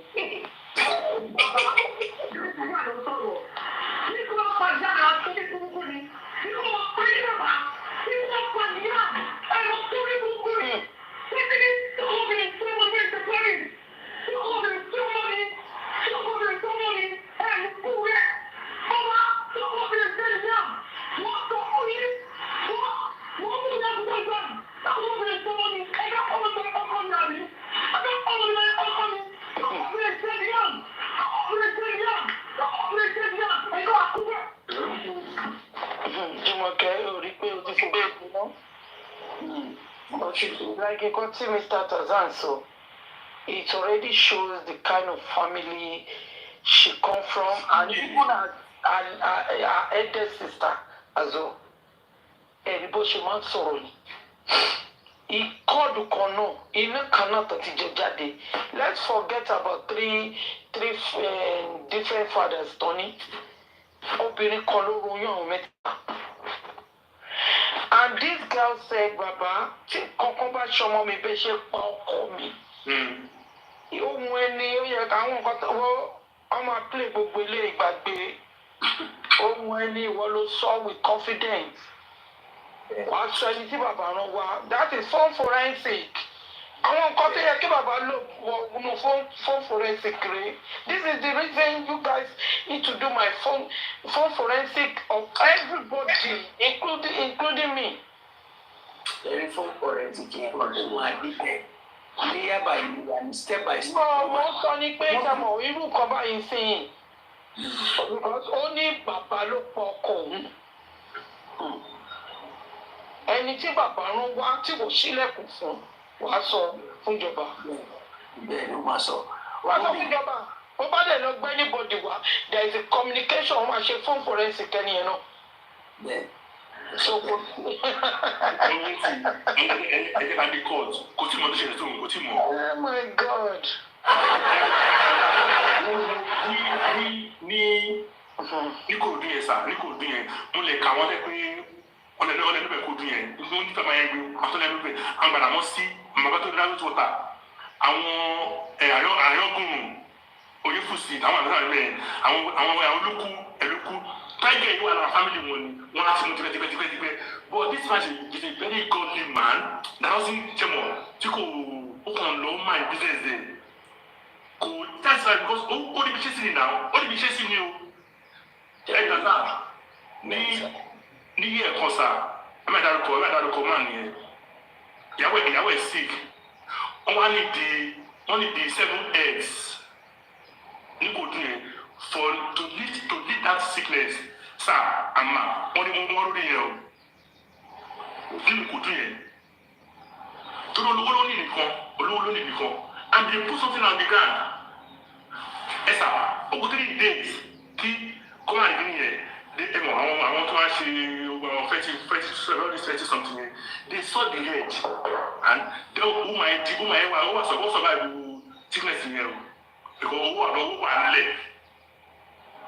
Yes, nínú ibi tí bàbá aláwa gbé so akéde gbà yẹn gan so this guy knew that pé bàbá yìí ẹ mọ̀ gba Jésù stop ní ló ṣe ní pé ẹ̀dá yẹn máa ṣe kúkú ni bí kàdá sọ tó ń sọ bàbá aláwa tó nínú ìgbàgbọ́ rẹ̀ àtọ̀ kí ẹ̀yọ́ ní problem tó tọ́. Jerry, again, it goes back to ìpilẹ̀ṣẹ̀. Bẹ́ẹ̀ni foundation ẹ̀. Ẹ̀rí. Okay, ẹ jẹ́ kí n draw comparison kan láàrin ọmọ bàbá méjì kan tó ń ṣe kókó nínú campaign yìí. One is a victim and the other one I don't know how to categorize him.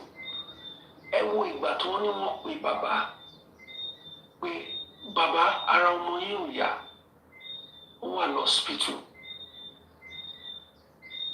Bàbá yẹn ní òun gbéra lẹ́sẹ̀kẹsẹ̀ òun bọ́ sọ́nà.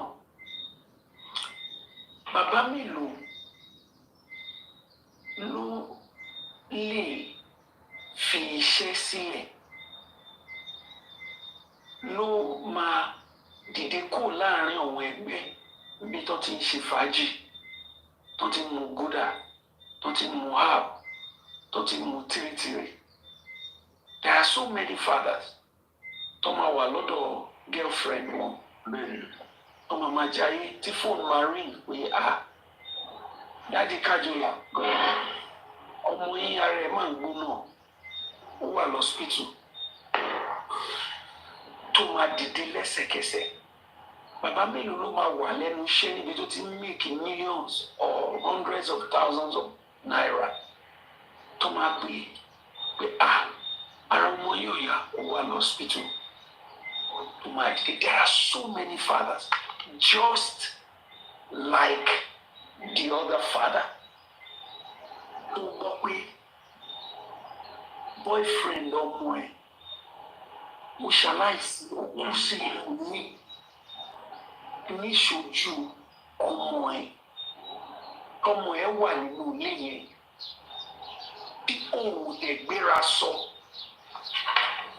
òun débẹ̀ kò síwájú kọ́ máa rí ẹ pé wọ́n ti dùn tí wọ́n gbọ́ pé o gbá ọmọ ẹ ní etí o fa etí ẹ o gbé gbàgbọ́ fún pé báwo ló ṣe máa sọ̀rọ̀ sí bàbá boyfriend ẹ bẹ́ẹ̀ yẹn mo gbọ́ voice note ẹ báwo ló ṣe máa wùwà bẹ́ẹ̀ yẹn àfààní bàbá yẹn.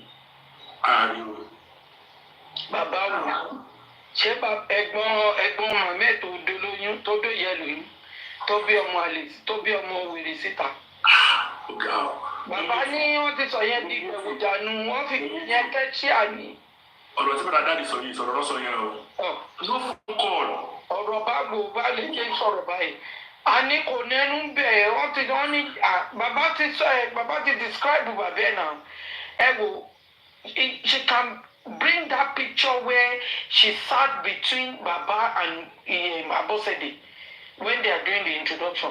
Mo ti challenge mo ti pè kó bring ibi tí Mohbad ti jókòó sáárín yẹn kó lè bring it out. Ọ̀hún dání kó lè bring it out níbo. Because bó bá ṣe ya fọ́tò ti ọ̀dọ̀ ọkọ bẹ́ẹ̀ lọ fún bàbá ti sọ̀rọ̀ bàbá ti describe ẹ wò ẹ má bínú ìpolówó tó ń sanwó fún mi ẹ wò àwọn kan tá a máa sẹ́ndì rẹ̀.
September 2023.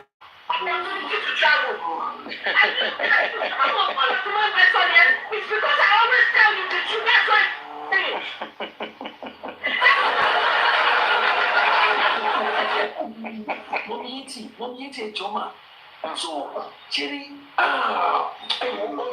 ìṣúná àwọn pípò lọ́wọ́ ọba wa ṣiṣẹ́ fún wọn gidi gan ni. Báwo ló ṣe máa kó ìwọ tó jẹ́ American citizen ó wá mú Nigerian citizen méjì ó kó wọn lọ sí America embassy ó gbé wọn lọ sí citizen section ẹni tó kàwé nìyẹn ò tó kàwé títí tó fẹ́ gba visa fihàn citizen section ló gbé wọn lọ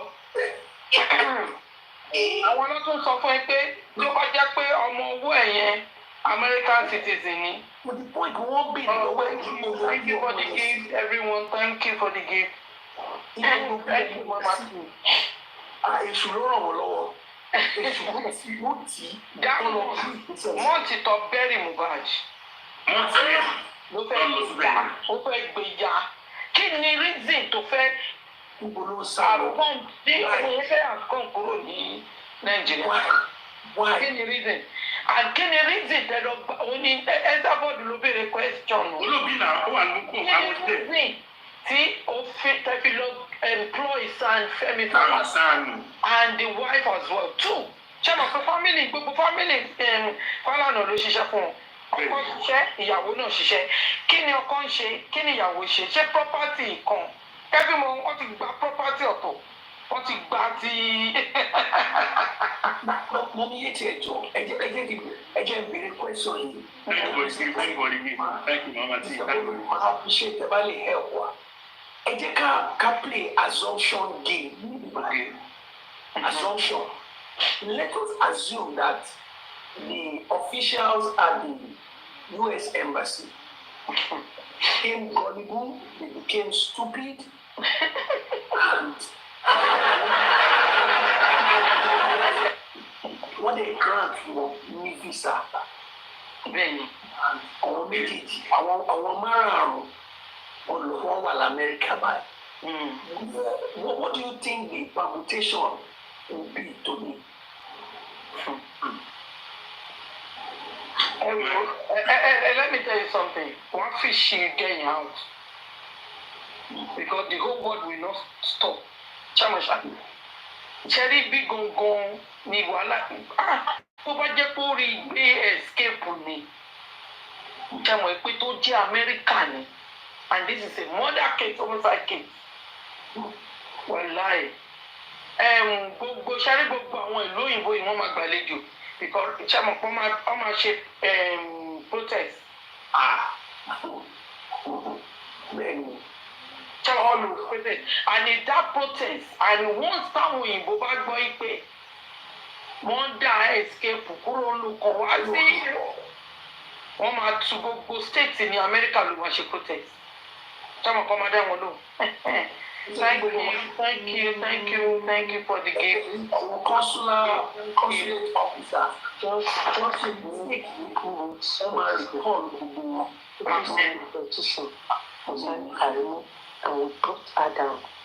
The way the name was my fish are going to go. All fish is a tiny little power. Ẹ wo, àwọn máa jáde ṣáni, àbúrò máa jáde, ìbò ló fẹ́ sàpamọ́ sí.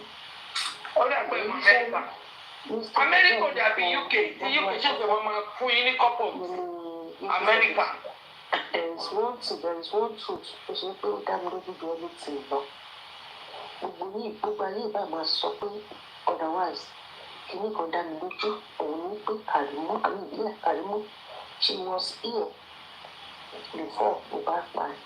100%. Kò sí náà kankan tó lè gbà kó lẹ́nu mi. Ẹ̀rọ náà rẹ̀ ló fi sọ. Ó kò sẹ́ni tó lè gbà kó lẹ́nu mi. Mo mọ̀ ó lè dá mi lójú mi. Mo mọ̀ ó wà bí. Nǹkan tó mú Paparino sá kúrò níbi tó ń gbé nígbà tó lọ sí protest l'Amẹ́ríkà. Tó káàkiri gbogbo fámìlì ẹ̀ tó sá kúrò. Ibi tó ti ṣiṣẹ́ tó sá kúrò. Petition náà, àwọn èèyàn sign petition ní bí ìyàwó yóò ní wọ́n sign náà. Wọ́n fẹ́ lọ ka mọ́lé ni. Ó ti gbọ́ information ló sá. Wọ́n ní ó kúrò state tó gbé.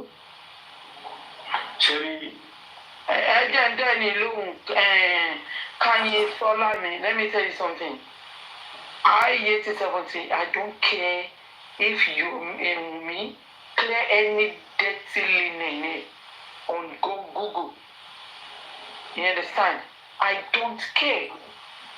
Tí wọ́n bá bí Wùmí dà tó jẹ́ pé Jùmọ̀kẹ́ ló fi Kúnání ẹ̀bí kóun jáde kúrò Nàìjíríà. Aṣọ. ẹ máa jẹ́ káwọn dìde rìn ẹ jẹ́ kán dúró sórí íńtánẹ̀tì kan máa fi ọwọ́ wọn kọ̀ọ̀kan kúkọ̀ ṣé kóòtù ló sẹ̀ tiẹ̀ free.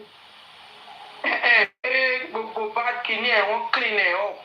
Alókòdọ̀tí bá tẹ́lẹ̀ alókòdọ̀tí bá wọn ò tí lówó kóòtù tí lè yí lókè fọ̀rọ̀ tó kí. Ok, tó bá clean ẹ̀ lórí Google wọ́n á clean ẹ̀ lórí other places. Ọmọ ní bullshit lọ. Stop all this. I don't even know you. Ṣé orí Google ni wọ́n ti clean ṣé torí pé prime boy sọ̀rọ̀. Àwọn eléyìí fake ni wọ́n ọ̀bí àdàwọn olóògbé. Only 30 followers, 230 something following. Àwọn ló fún àwọn eléyìí o. Ṣé prime boy orí Google náà ti clean ẹ̀ up àbí tó ní. Wọ́n clean prime boy ní ti prime boy wà ń bẹ̀ tí Wùnmí lọ clean up. Ọmọ kan tó fẹ́ ṣẹlẹ̀ lè fẹ́ fa distraction ni ẹ gbàgbé ẹ má sọ̀rọ̀ yín lọ. Kó sì dànù kó sì. So nǹkan tó dá mi lójú jù òun fún ara rẹ̀ mú because you grow up here you grow grey here you grow long here. Ìfà pé ó tiẹ̀ ti ní kíní lórí Amẹ́ríkà ló tó tẹ̀ fọ́ every. You know why this one was writing this comment nítorí kíní tí mo play sí.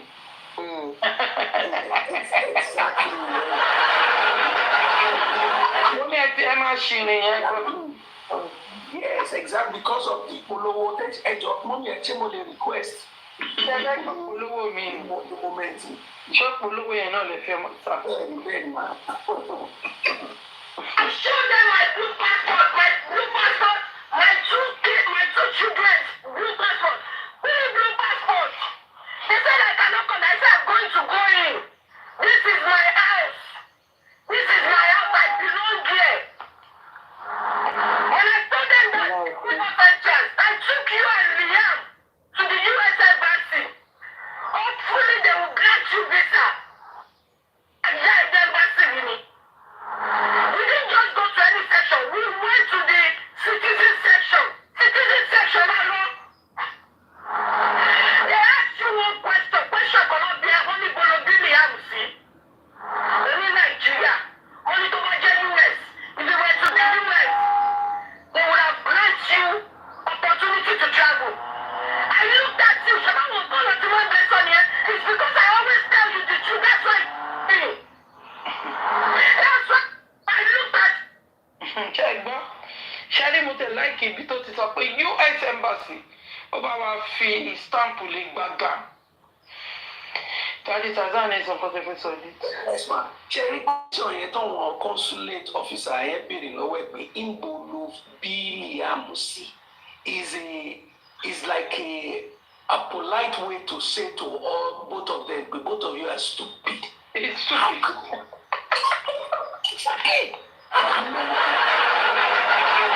Wọ́n fẹ́ hẹ́pù àbúrò fẹ́ gba visa fún wa mú lọ sí section citizen section. In fact, I just can't. And from the way to feel sorrow, you can imagine her attitude. Back illiterate. My house. Gẹ́gẹ́ bí citizen. No, that's my house. I said that this is my house. Trump go sọ pé my house. The embassy to bá dé any country, if that's your country, it's not your house. Country any. It's not your house. Wọnúlé ó ti wọ America nìyẹn. That's your country. It's not your house. And mommy, you see her behavior from her voice and boy.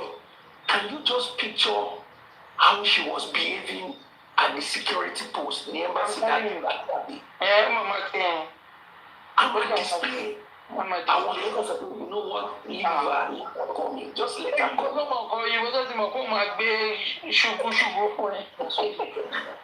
And that question, where was the little boy given birth to? Nigeria, Wafelo, we could claim visa, the citizen section. Almost 5 months. Pẹ̀lú ìyá ẹ̀ àtọ́ ọmọ tẹ̀ máa ń nà ó di 5. Wọ́n lọ sí American Embassy right? Almost 5 months. So, still to my uncle. I'm going to go my hello. For what reason? Kò yé mi question yìí. That's not good, me no. No, kí lè rí ìpamọ́ 5 months. No, wọ́n gbé dání. Ọmọ kókó èèyàn lè gbé nípa. Ìgbóná gbé lọ. Ṣé fẹ́ ṣọ́ ń lé wọn nílùú ni? But ìyá ló fẹ́ sá lọ mọ́ láti lọ pẹ̀lú yìí. Wọ́n náà sọ ní kí ló dé kí ṣọ́ọ̀tì wà nínú yẹn ni. No, at that moment, ṣé mo pé that time, nobody fojú sọmọ yẹn lára. Ó mà ṣe o. Let me tell you something. It's few people that support this man that's smiling today. It's few. Because this stupid girl, company caricature Atole, no bring that narrative out. And I've got that first interview with Bridget. It's not with Daddy Freeze. Okay. Ìyá ìdúnníbẹ̀, ìyá àwọn ọmọ wèrè ìdúnníbẹ̀. Ọmọ yẹn ní wait mọ́mí dà. Ọlọ́pàá ní àwọn mímọ ayé máa rò pé ọlọ́pàá gidi kan. Èmi ni tí bá dé lò sí Jùmọ̀kẹ́. First interview with Bridget, òun ló kọ́kọ́ bring the narrative. Mọ́mí, ṣé tí ẹ rí kò fẹ́ gbé minor infant ọmọ oṣù 5 kò fẹ́ gbé travel ṣé bẹ́ẹ̀ yẹn lọ ṣe ń gbọ́mọ gbé bébì travel. No. I mean, there is a process. There are processes. Kí ló ṣe bá rí tọ́ bá máa wọ́n kọ̀ fún wọn lápọ̀ìmẹ́ǹt wọ́n á dẹ̀ nìkan wá gba visa. Kò yẹ kí àwọn èèyàn ń gbé bébì travel. Èèyàn èèyàn bímọ sí bí ṣe bímọ sí American sí 3 months èèyàn máa gbé ọmọ wá sí UK. That's how it is. Mommy, when my kids tó fẹ́ lọ pẹ̀lú ìyá wọn tó fẹ́ lọ sí Germany kan lọ wo ẹ̀gbọ́n wọn ní Germany, they couldn't issue them any visa until they got my consent. Mi ò dẹ̀ sí nílùú gbà yẹn. Níbo lẹ wà?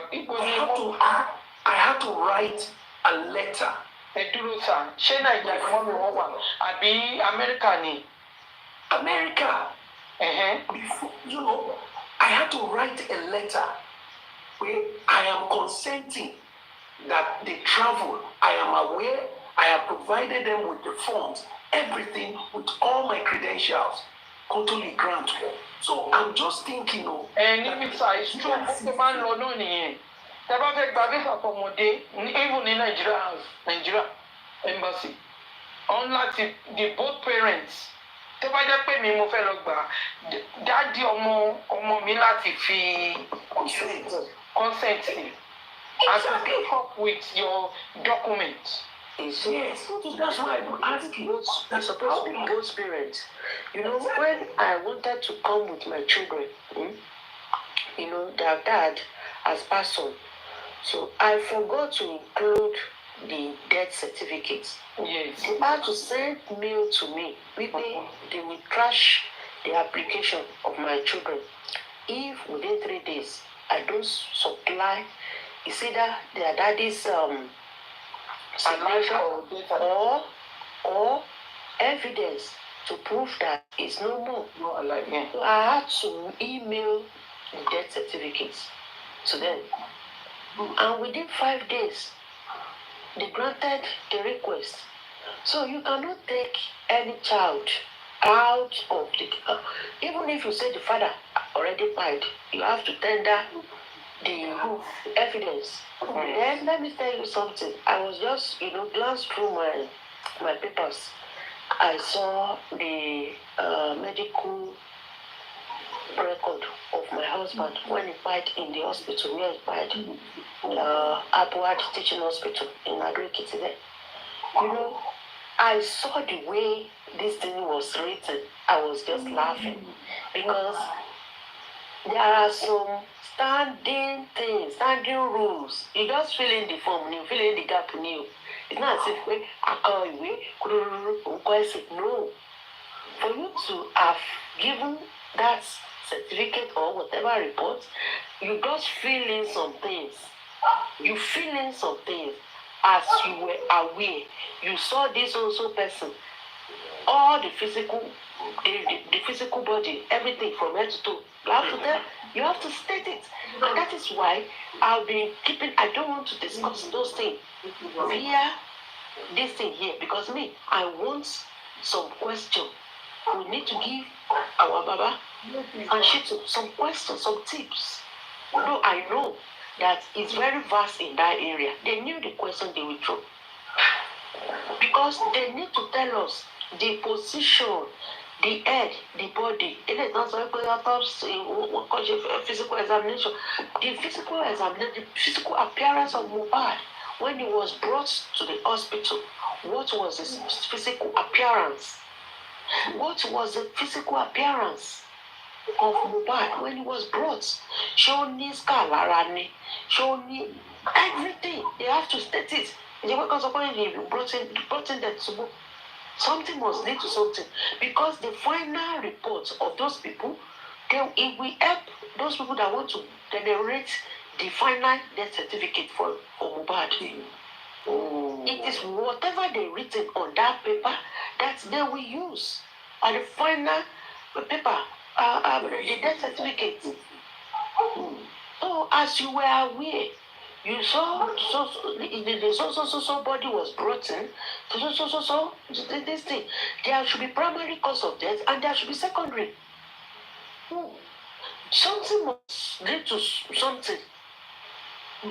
This person was brought in dead, secondary to kinika, maybe it's as a result of we must see. So those are the things we want to. That is not for them to go.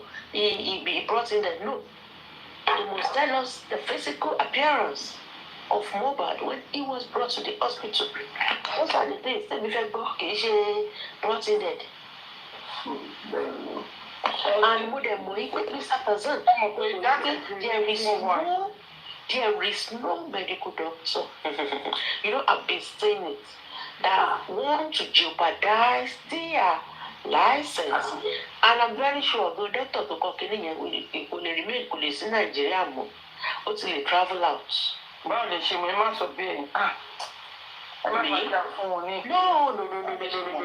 As this, no, when they can travel out here, they can contact anybody. I mean, they brought in.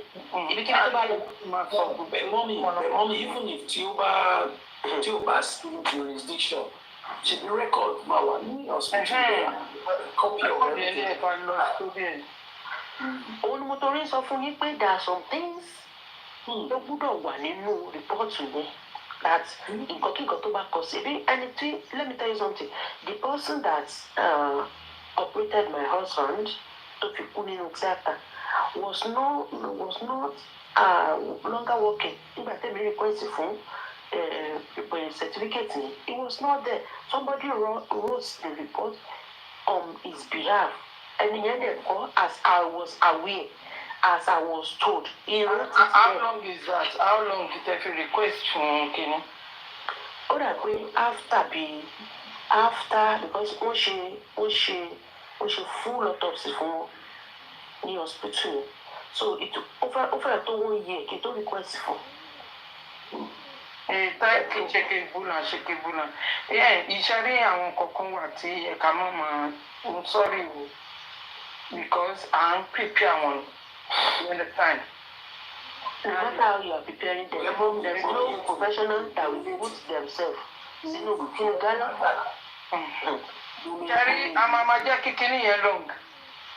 Okay, Tabani pay, Tabade Tiamani until T and people in Latiwa. Okay, Kusina and Kusini Lupi. Koye, what you want to so. I fed pretty long kicking. I forget Kusina and you, so we pay. Record is there. What's wrong with you? Then go see the conflict with us. And then I'm not sure she's so any medical practitioner no matter risk and sacrifice their career for something as clear as day and night. Like this, no medical practitioner. It's Nigerian Ghana. I think his family is from Nigeria. He was born in Ghana. He's more like Ghanaian. You know, like every time I said to him, you are a traitor. How dare you claim Ghana? You know, because you are, you know, like they're from Nigeria, but like he lives in Ghana. You know, he speaks both language. That is good. And then could you please mute? I also tell you like. Thank you. You know, just like the police, they sacrificed their integrity in this process for what we cannot come to terms with. They let their integrity, their oath of office, their professionalism, their training, all of the investment that government has reposed in them to train them, to equip them to be able to do their job properly. They sacrificed it by doing a shoddy job with this case. Mr. Tozan, I understand where you are coming from. Sherry, like èèyàn kan, Sherry, àwọn people ìwà lórí ibi. Àwọn kọ̀ọ̀kan wà tí kò yẹ ká máa sọ. Lèmi try láti sọ. Okay, man. Ẹ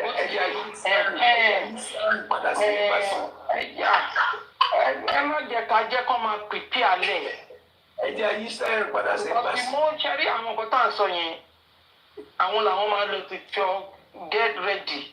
Kò sí ẹ jẹ́ kí n sọ dórí the president látòkè dórí ọmọ kókó tó bí lánàá. Kò sí ọmọ kan tó ń pè ní kínní. Wọ́n respect anything. If the police cannot do thorough investigation on this homicide case, and we have a president, we have a governor in that state, and nothing, no voice. Kí ló ń sọ yìí? Àwọn ilé yóò understand nǹkan tó ń pè ní nọ́mbà pé tí anything bá wọ́n lè struck off any pin number bẹ́ẹ̀ kí ló ń jẹ́ bẹ́ẹ̀ Nàìjíríà no ẹ má jà sọ̀rọ̀ wọ́n máa invite wọn kọ́ wọn gbẹnu sí mic ẹni tó ní tó tọrọ that thing from magistrate pé àwọn pé kàn jọ àwọn fẹ́ jẹ́ kí those 2 hospital doctors kọ́ wọn gbẹnu sí mic. This man in white knows the reason why he said it. Because there is a clause nínú ọ̀rọ̀ tí nọ́ọ̀sì sọ. Ó mọ̀ ni ló fi sọ pé wọ́n fọ̀hún láṣẹ káwọn invite wọn wá. Ó mọ̀ ni because tíyàn bá wò wọ́n ti ṣe mí. As they are coming. Wọ́n ṣe gbẹ́nu sí máìkì ní Ikwesi, they will go see Mega Mark higher court. Mega Mark. No, don't say higher court. Mega phone. Joker level. You know? And okay, what you say disclaimer. Yeah, the body was brought in dead. Yes. Okay. Accepted. They say disclaimer you won't read lórí igbá. Then I was going to see Mike, I was making a sexy brother. That's it. Mommy, you take joy, Polo. Okay, Polo to Molido. Emma Soro looking by your Polo. So, you see, the interesting thing about this case is that there is no way that the government can hide. There is no way that the police can hide. There is nothing, there's no way they can twist this matter.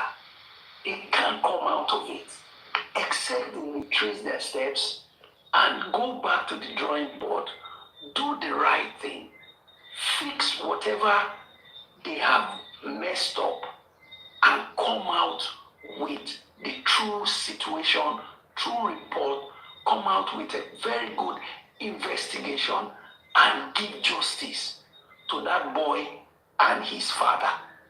That's it. This case is plain. It's too simple. It's too easy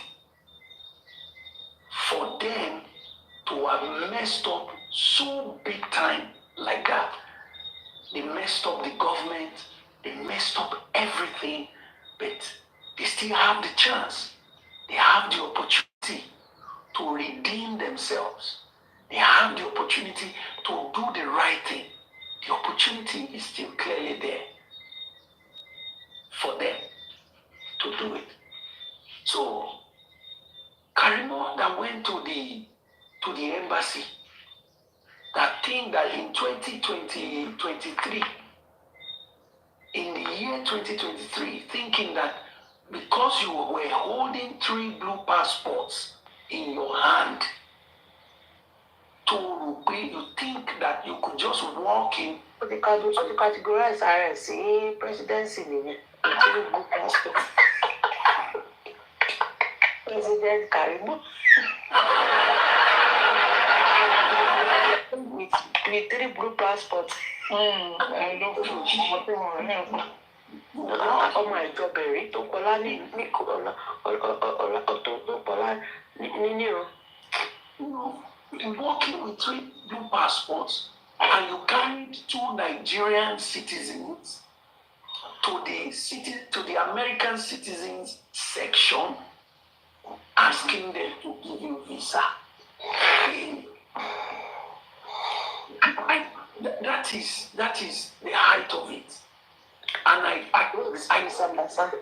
Yes, assuming as a President Karimo, as a US American citizen, she came to Nigeria to commit a crime. So I have blue passport to Yellow okay, because I am President General Karimo, I have committed a crime, but because of my position, I am going back to my house. This is my house. This is where I belong to. I want to go Vapa ìjọ yẹn ló máa mọ̀ pé citizenship ní level. Born and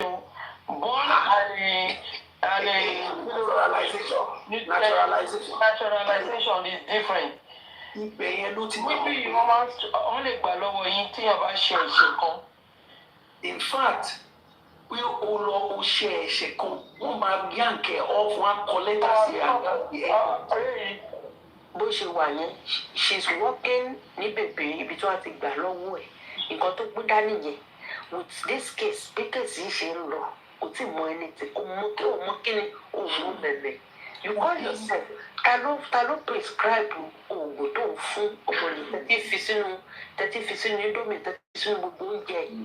Tẹ́ jẹ́ kọ́mọ yẹn look like ó sick. Mọ́mí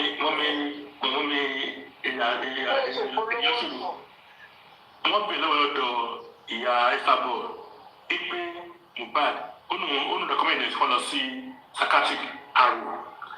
Ìyá ẹgbẹ́ ṣe ìyàwó rí ni ó ní wọ́n làbọ̀ ọmọ lórí ní NDLA ọ̀wẹ́ náà. Ó sọ bẹ́ẹ̀ ó ló sọ lọ́dọ̀ ìyàwó ìyá yẹn o. Ìyá wa bẹ̀rẹ̀ pé ipa ọ̀nà wọn kó ó ní ẹ̀kọ́ òun pé ọdún ẹ̀kọ́ máa lọ síbẹ̀. Gbọ́dọ̀ wà l'Amẹ́ríkà ó lẹ́yìn pé wọ́n pé ọdún ẹ̀ lọ síbẹ̀. Okay. Actually, I don't know. We more interested in getting it matter you. But I always tell people, lady, you down, you have to lady. 1,000%. She want to get what you got to do. Confirm. Because she knows a lot. Okay, any soon. Emma called you. Gbogbo àgbẹ̀bọ̀ ló sọ̀rọ̀ òun náà la máa takò. Ẹyẹ ẹja àṣepolówó díẹ̀ ẹ̀sìn ìdíbọ̀dé. So, ìgbà tó máa wá pé ìyá Mohbad náà wà bẹ́ẹ̀ ìjọ yẹn ló sọ pé Liam ń pe bàbá ní police station pé Liam ń lọ́wọ́ sí bàbá ní police station. Ìjọ yẹn náà lọ fi convoy gbé. Ẹni pé wèrè láwọn fámìlì Liam ń lọ́wọ́ sí bàbá police station. Àwọn olùwà tó nítorí Liam.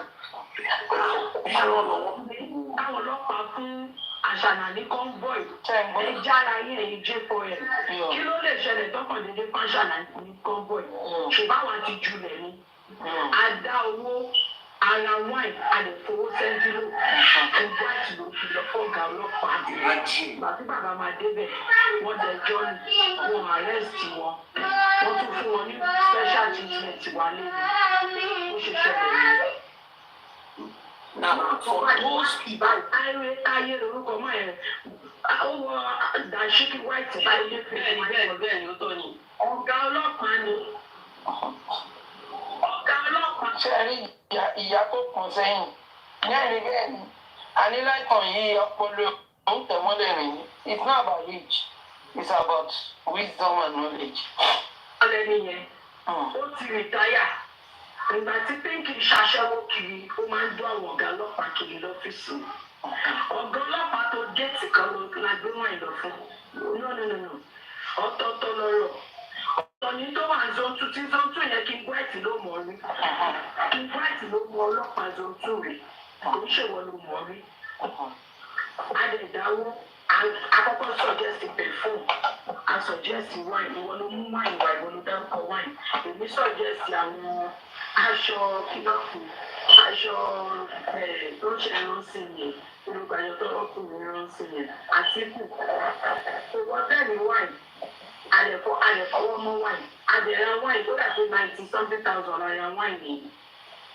Àdẹ̀tú wá dáwó kan tó fowó sẹ́ńdí lò. Oya ṣọ̀dàwó ṣáà fún ẹ̀gbá mi, ẹ̀ bá rántí. Ṣé ẹ gbọ́ ẹ̀yin wẹ̀rẹ̀ tẹ́ ẹ sọ pé bàbá ò ṣe kankan? Ẹ go ahead with Mr. Tanzan. I want to judge you. You see, if you are listening to this advert that you just heard now, if you're listening to it, and for the first time, and you are not asking yourself, why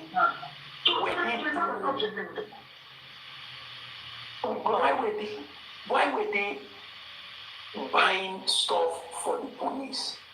Why were they buying wine? Why did they have to put money in an envelope? Why were they doing all of that? Let me tell you, in case you don't know, you are here, you are almost just about 200 of us listening right now. Perhaps you've never had this advert before. This was the moment when Baba Mohbad took a very significant step. One of the most significant steps that he took in seeking justice for his son. And that was to petition the person who embalmed his son.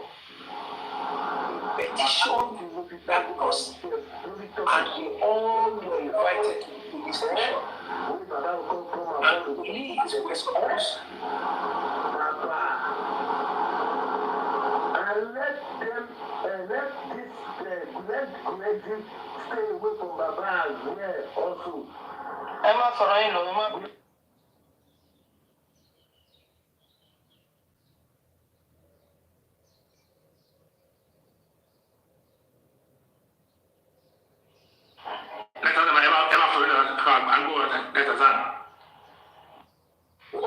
Okay, thank you. You know, listen up. Baba, in his expectation that police will act on his petition against the person that embalmed his son. Perhaps you just listened to this advert today where you heard Karimo saying that they bribed the Nigerian police that were in charge. They gave them wine. They gave them money. They even, I don't know if she said they bought clothes for them.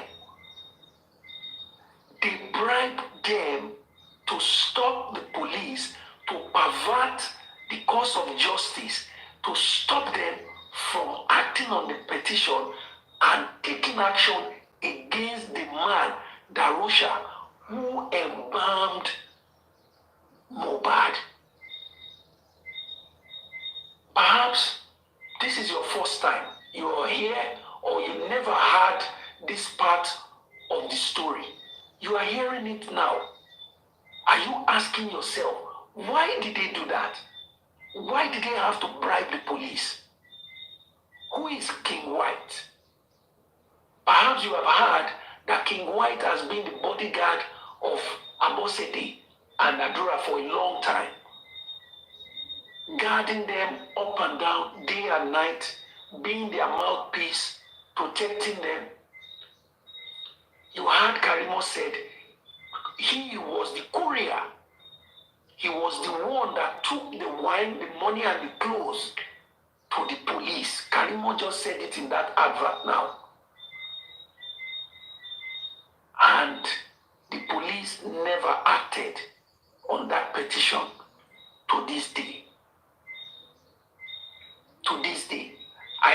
I'm saying this just in case you have been told or you have heard that phrase. What phrase? That police is working.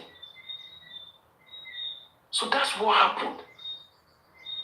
And this very move by Baba Mohbad was one of the most significant moves towards justice. And police never did anything. This same Karimo that we had the advert that went to the police, to the embassy, to the American embassy, with 3 blue passports and 2 Nigerians with green passports wanting to obtain visa for them at the citizenship session for them to go away to America just a few days after Mohbad's demise. And then some people will say, what has Baba done? What has Aloba done? Or Aloba does not know how to do, or they don't know what he has done, or he has not done enough, or he doesn't know what he's doing. That was a critical move. And the police did not act. The petition is still there gathering dust to this day.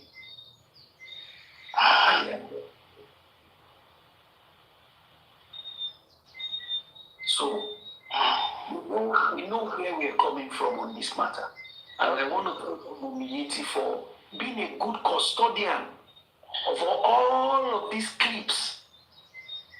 Because it is important that we remind ourselves where we are coming from. Can I play the first interview with Bridget? Bridget. Please, go ahead.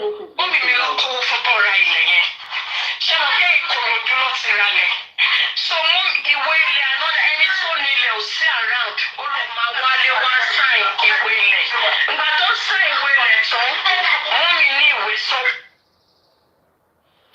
I think Mohbad informed me that which is not bad they won't get it. Ẹ̀kọ́ ìyá ìyàwó òun ló bá wọn get it. Is that fault my mom? Let me stop this, Daddy Tarzan. You see that I want to bring narrative of property. I think it's on the 13 or 14 with the grant interview.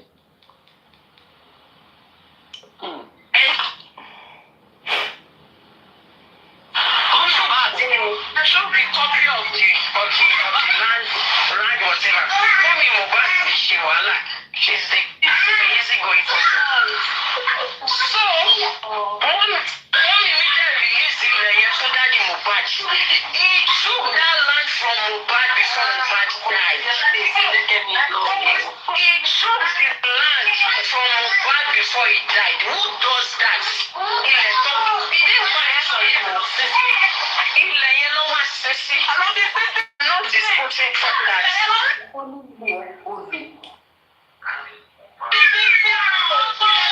Guys. Yeah. Why is he not saying Mohbad Lekki Cemetery? He become a big teacher. Tó bá bẹ̀rẹ̀ drama pẹ̀lú ìyàwó sí tí ìyàwó move on pẹ̀lú láìfẹ́ báwo ló ṣe máa easy fún láti mú ọmọ ẹ̀. Ṣẹ́tìrì kí ló dé tó fi tètè sọ pé tó bá bẹ̀rẹ̀ drama pẹ̀lú ìyàwó sí. This is early stage, a week during that week tí Mohbad kú tó sin Mohbad ni ó ti ń bring gbogbo eléyìí o. Síbi tí máa bẹ̀wọ̀ wáyé tí wọ́n sì sí ibi tó kú máa débi. Kí lẹ rí mà? Kò rí bàbá rí o, kò rí bí o. Kò rí bàbá rí gbogbo time yìí o. Why tí wọ́n jẹ́ kí Nigerians pay last respect for why wasn't you can't ask of the property if they haven't buried him. If Mohbad was not buried, he wouldn't be able to ask for his properties. And we are not after that. I'm just after my sister speak safety. After our safety and Liam's safety, that's my own priority. Àbúrò mi ò mọ anything nípa ọkọ ẹ̀. Àbúrò àwọn tó bá lè súnmọ́ wọn mọ̀. Kò dẹ̀ ń ṣe ọmọ tí ò ní family. Kò ṣe ọmọ tí ò sẹ́dí. Tell your mom, Cynthia will be fine. Okay? Your grandson will be fine. You will see them very soon. That's the worst thing you can do. Okay? Ọmọ wọn ni. Nǹkan tó bá ń wọ̀n lọ́lẹ̀ fọmọ wọn ṣe. Nǹkan tó ń wọ̀n lọ́ fọmọ wọn ṣe. Kò sí kankan tó máa ṣe fún àbúrò yìí. Kò sí kankan tó máa ṣe fún Cynthia. Ṣẹ́gbọ́n, just calm down. Please, Cynthia, just keep running. Do not trust anybody at this time. Okay? Do not cry. If you are crying, what do you want me to do? I won't cry anymore. I can't cry anymore. Why not worry? You'll be fine. I love you so much. So many people are praying for you. Okay? Okay? So many people have gone through this situation. So many people. It's not even up to 24 hours. It's not up to 24 hours. Talent, yeah. Talent, yeah. It's not a Muslim.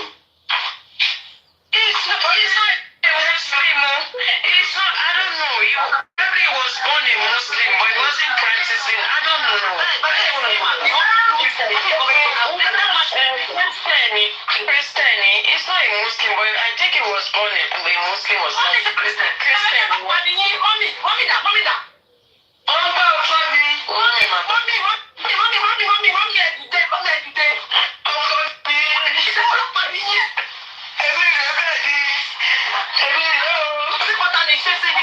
That is Jumoke voice. Emilio Benio. You were together at that time. They are together. What would you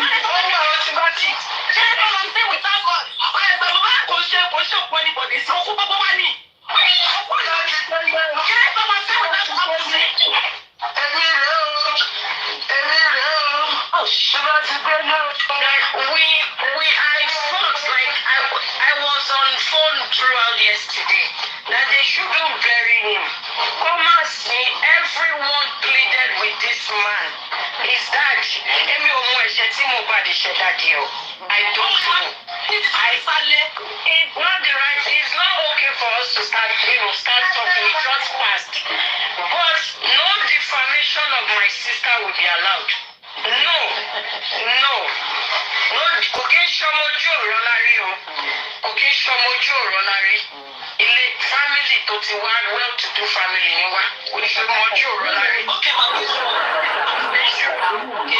They should not say that nonsense. They should not say that nonsense. One come on me now, okay? Everything will be fine. Cynthia is safe with mommy's grandchild. Shebo? Okay. I'll trust you.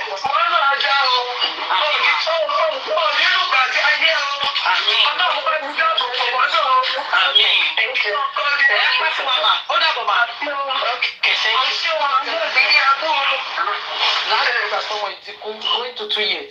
That is the only place that Matibon Jumoke. You understand? Community.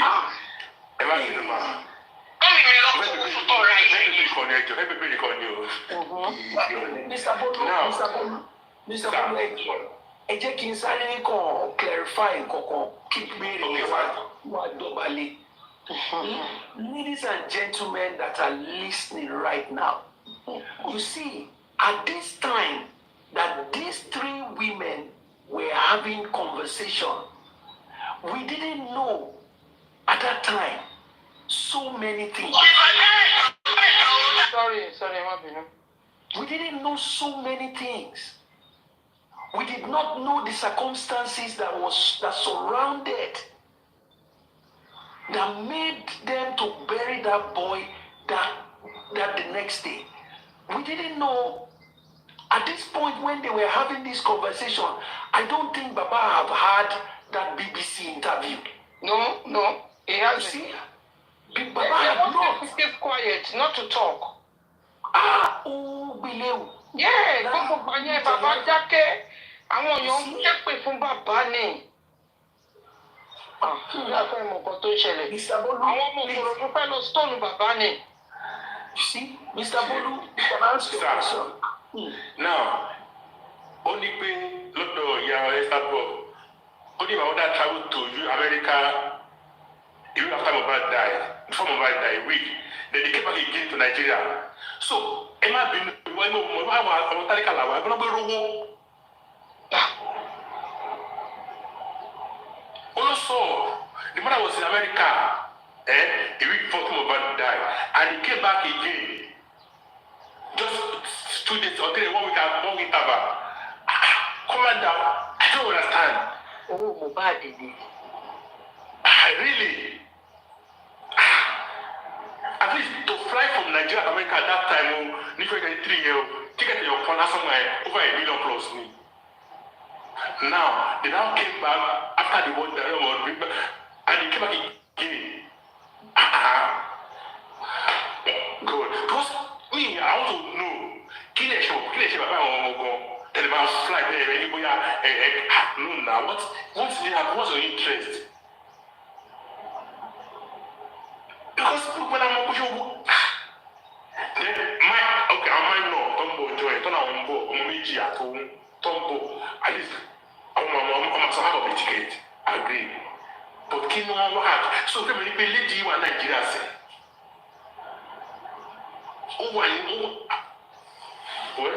that's my question because I don't know me more. Because you said the mother fly a week, the mother died, then the mother now came back again 2 weeks after.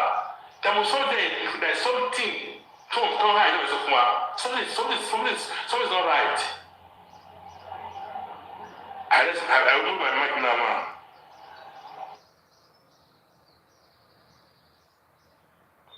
So you can see how they concocted the situation because we didn't know so much at that time. Everybody was just forming opinion, forming their own views based on what these people were telling us at that time. Everybody thought, this is Mohbad gone, Mohbad has spied. Oh, Baba went to go and bury him the next day. And Mama Mohbad too was crying, oh, maybe Jesus Christ, miracle. He could have woken up, I will pray, I will fast, maybe he will wake up. I believe in miracles. We didn't know. They concocted all of these lies. And those lies flew, they festered for days until the turning point was when Baba did that interview, that BBC interview. And Baba narrated everything. At the point that these people were speaking, nobody knew that Baba took that body to the police station. They rejected him, they didn't attend to him. Nobody knew that he went to the mortuary in Ikorodu. The mortuary did not accept him. Nobody knew that the hospital at that time issued a report. Nobody knew that they were directed professionally and ethically that, hey, take this body to the Lagos State mortuary. But they did not. And all of these 3 Yeye people, especially Karimo, who knew everything that was going on, did not see anything. And she was blabbing and trying to rile up emotion at that time, saying he was not a Muslim. Let us give him befitting. Why didn't they bury him in Lekki and give him a befitting burial and all of that? Are we okay? Mr. Tazi, Yes, ma'am. the family, Iya Wumi, they know that a land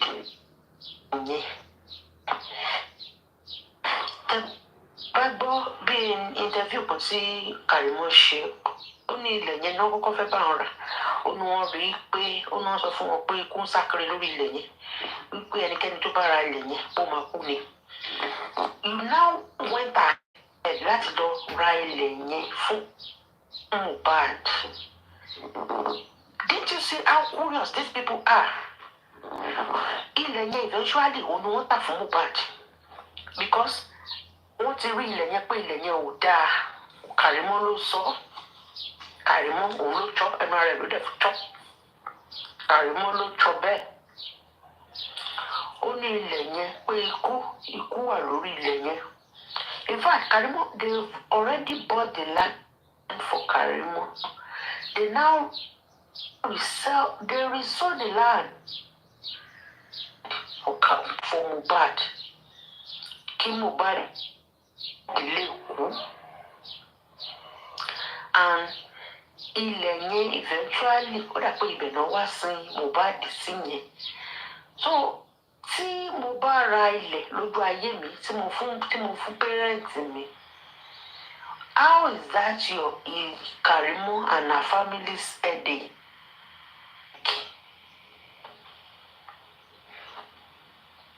Kì í ṣe ìgbà tí ọmọ ẹ̀ kú tán ló gbà á. Ojú ayé lọmọ ẹ̀ ti fún nílẹ̀ yẹn. So ilẹ̀ yẹn gan-an ó yẹ kí if not for pé wọ́n ti sin Mohbad sílẹ̀ pẹ̀lú Mohbad is not going back to that place again. Second time, I'm very sure of that. He's not going to go back there when the time if comes. I may advise Baba should take him back home. Then,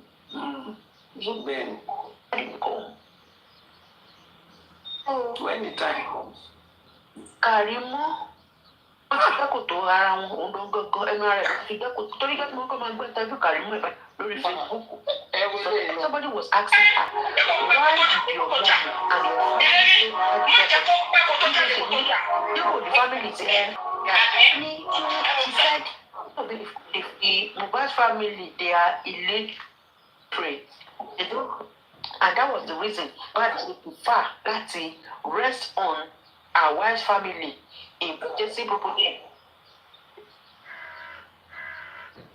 Okay.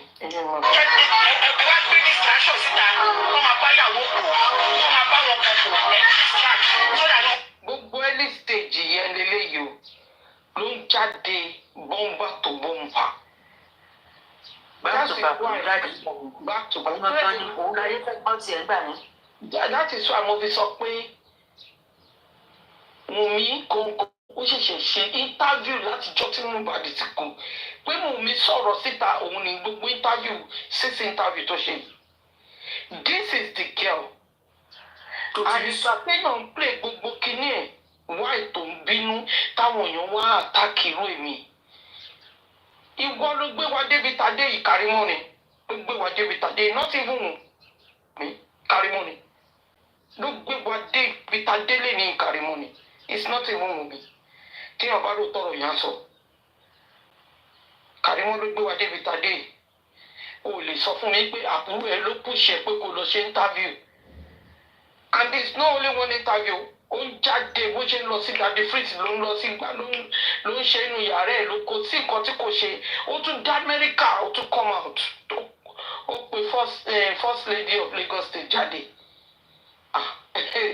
Ọ̀yẹ́ wọn ti àwọn keywords tí mo mú jáde yẹn kí ló dé tán sí mò ní kọjúkọjú mò kì í ṣe aláwo mò ò ṣe awo kó tó kú kí mo lè fi ẹ̀mí mi mo lè fi búra mo lè fi gbogbo ìgbésí ayé mi búra sẹ́ pé òru ló fẹ́ lọ sí mò òru ni wọ́n fẹ́ lọ sí mò kò sí nǹkan tí mi ò lè fi búra òru ló fẹ́ lọ sí mò kí ló dé tán fẹ́ lọ sí mò lóru wọ́n tún jí láàárọ̀ ọjọ́ kejì 7 a.m. wọ́n ti lọ́ọ́ pè 7 a.m. Sir. Kí lẹ rí sá? Èṣù lọ́wọ́ pípù yìí o. Ìdáhùn nǹkan tẹ́mi play ńgbà tó ń fọwọ́ lálẹ́ lọ́jọ́ kìíní nìyẹn. Ṣé bí kan tí táwọn fẹ́mi ò jáde fún mu kọ̀wé pé irú ẹ̀kọ́ ló máa fọwọ́ lálẹ́ ní J4 ẹ̀. Project now. Imagine if we did now know afterwards what the Papa went through from the house to the police station to the mortuary. This girl, who they conceal, and it's not as if she didn't know. Woman suffering. She knew everything.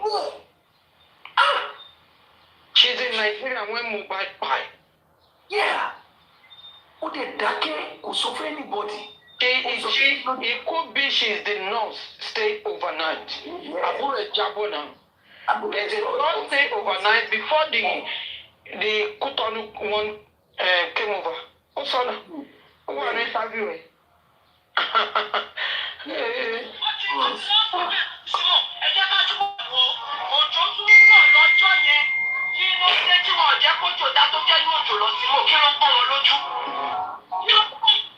Definitely she was there.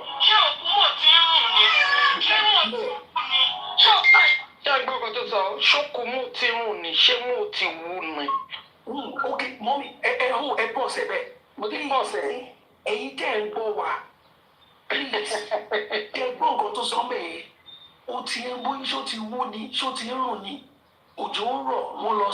Quick. Please, let me take you back to the Corona inquest. When Darusha testified, the doctor said the body was already at stage 2.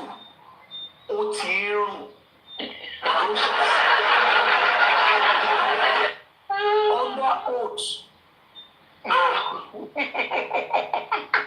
Which means at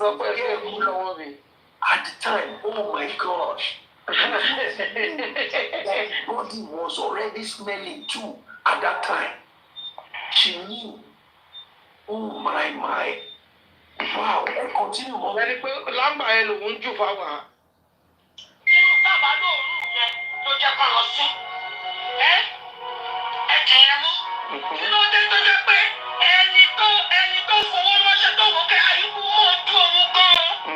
Ṣùgbọ́n kí la lè fẹ́ ṣe ó ti kú jẹ́ kí n fi 2 million ránṣẹ́ kọ́ bá mi fi ṣe ti òkú ọ̀rẹ́ mi tí kò ẹ bá mi lára gan.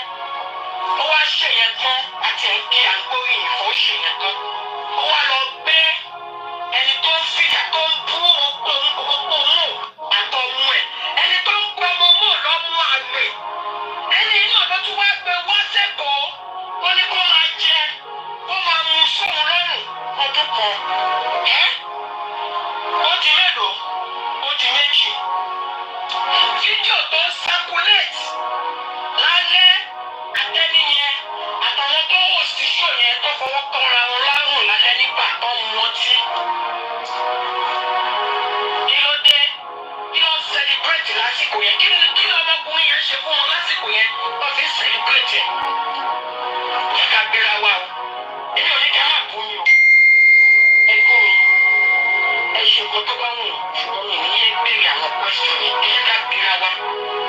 Ẹ jẹ́ ká gbéra. Mo ò kúrò ní Lẹ́kí. Mo tún sọ. Mo ò kúrò ní Lẹ́kí kó gba ṣò lọ. Tó kúrò Lẹ́kí wọ́n yà nígbà kan. Wọ́n jókòó. Wọ́n ní ìjókòó pẹ̀lú àwọn àgbààgbà. Tó ti ṣò yẹn. Wọ́n dẹ̀ jẹ wọ́n dẹ̀ mú bẹ̀. Kó tó máa lọ sí Lẹ́kí. Ẹ wá ń pa ìwé ẹni kulé ló pa mọ́. Ẹni kulé ló pa mọ́. Ọmọ yẹn dẹ̀ sọ ó ní even at that minute àjẹkọ́ mú mi. Ó ní tó even mi mọ orin ẹ̀ dáadáa. Ó ní even tí ikú bá wà nítòsí báyìí má jẹ́ kọ́ rí mi mú. Ewé kan ò ní jábọ́ lára ní kọ́ba mi òkè mọ́mọ́ sí. Ẹni payọ Ọlọ́run fọwọ́ sílẹ̀ ṣe ní ṣe o. Ọlọ́run fi ọwọ́ sílẹ̀ ṣe ṣe tó wọ́n ní tó bá súnmọ́ bèbè kó má jẹ́ kọ́ rí. Ẹ̀bẹ̀ tí mọ̀ pé tó bá délé ó máa yíwọ́. Ó fọwọ́ gbá gíláàsì ó ṣe bá ó ṣe gbogbo ẹ̀. Ìyẹn lè wá fi ń kẹ́wọ́. Ojú yẹn tún ní wọ́n gún. Ọba yóò rí yín, ọba òkè ń rí yín. Ọba yóò bá rí yín, ọba òkè ń rí yín. Mi tí ì jẹ mi tí mò ní àárọ̀ yìí. Gbogbo ìwọ tó bá ń monetize lórí ikú mò.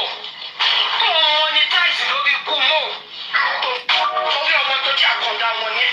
Ṣùgbọ́n má wàá jẹ́ kó pé. Ìlérí má jẹ́ kó pé. Má jẹ́ kó pé kó tó jáde kó tó jà. Ìlérí má jẹ́ kó pé kó tó jáde kó tó jà. Ẹ fẹ̀ tẹ́lẹ̀. Ẹ palàpalàpà. Àbí ẹ wá gbé distraction síta. Wọ́n máa bá yàwó kù. Wọ́n máa bá wọn àwọn kan kò ẹ̀ distract so that wọn ò ní rántí àwọn keywords tí mo mú jáde yẹn kí ló dé tán sí mò ìkọ́júkọ́jú mo ò kì í ṣe aláwo mo ò ṣe awo kó tó kú kí mo lè fi ẹ̀mí mi mo lè fi búra mo lè fi gbogbo ìgbésí ayé mi búra sẹ́ pé òru ló fẹ́ lọ sí mò òru ni wọ́n fẹ́ lọ sí mò kò sí nǹkan tí mi ò lè fi búra òru ló fẹ́ lọ sí mò kí ló dé tán fẹ́ lọ sí mò lóru wọ́n tún jí láàárọ̀ ọjọ́ kejì 7 a.m. wọ́n ti lọ́ọ́ pè kejì 7 a.m. wọ́n ti lọ́ọ́ pè bẹ́ẹ̀ láti sí mò ẹ̀jẹ̀ ká tún wá wò ó òjò tún pọ̀ lọ́jọ́ yẹn kí ló dé tí wọ́n jẹ́ kójò dá tó kẹ́ ní òjò lọ sí mò kí ló ń pọ́n wọn lójú kí ló ń pọ́n wọn lójú tó sí mò nínú òjò ṣé òkú mò ti ń rùn ni ṣé mò ti wú ni ṣé òkú ẹ̀ ti ń rùn tábà lóòrùn yẹn ló jẹ́ kó lọ sí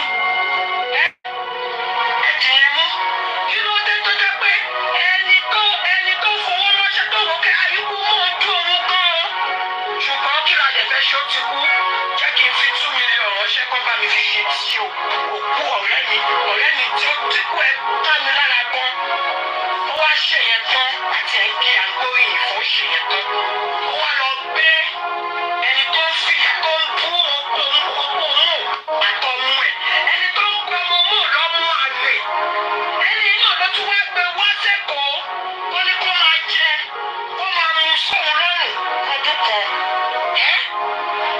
ó di mélòó ó di méjì fídíò tó ń circulate lálẹ́ àtẹ́ni yẹn àtàwọn tó wò sí ṣò yẹn tó fọwọ́ kanra wọn lárùn lálẹ́ nígbà tó ń mutí kí ló dé kí ló ń celebrate lásìkò yẹn kí ọmọkùnrin yẹn ṣe fún wọn lásìkò yẹn wọ́n fi ń celebrate ẹ̀ ká gbéra wa o èmi ò ní kí n má bú mi o ẹ bú mi ẹ ṣe nǹkan tó bá wù ṣùgbọ́n mi ní yẹ gbé àwọn question yìí ẹ jẹ́ ká gbéra wa ẹ jẹ́ ká gbéra mo ò kúrò ní Lẹ́kí mo tún sọ mo tún sọ mo ò kúrò ní Lẹ́kí kó gba ṣó lọ ìgbà tó kúrò Lẹ́kí wọ́n yà nígbà kan wọ́n jókòó wọ́n ní ìjókòó pẹ̀lú àwọn àgbààgbà tó sì ṣó yẹn wọ́n dẹ̀ jẹ́ wọ́n dẹ̀ mú bẹ́ẹ̀ kó tó máa lọ sí Lẹ́kí ẹ wá ń pa ìwé ẹni kulé ló pa mọ́ ẹni kulé ló pa mọ́ ọmọ yẹn dẹ̀ sọ ó ní even at that minute àjẹkọ́ mú mi ó ní tó bí even ẹ̀mí ìmọ̀ orin ẹ̀ dáadáa ó ní even tí ikú bá wà nítòsí báyìí má jẹ́ kọ́ rí mi mú ewé kan ò ní jábọ́ lára ní kọ́ba mi ò dé mọ́mọ́ sí ẹni pani ọlọ́run fọwọ́ sílẹ̀ ṣe kí ṣe o ọlọ́run fi ọwọ́ sílẹ̀ ṣe ṣe tó ó ní tó bá súnmọ́ bèbè kó má jẹ́ kọ́ rí mi. ṣẹlẹ̀ tí mọ̀ pé tó bá délé ó máa yíwọ́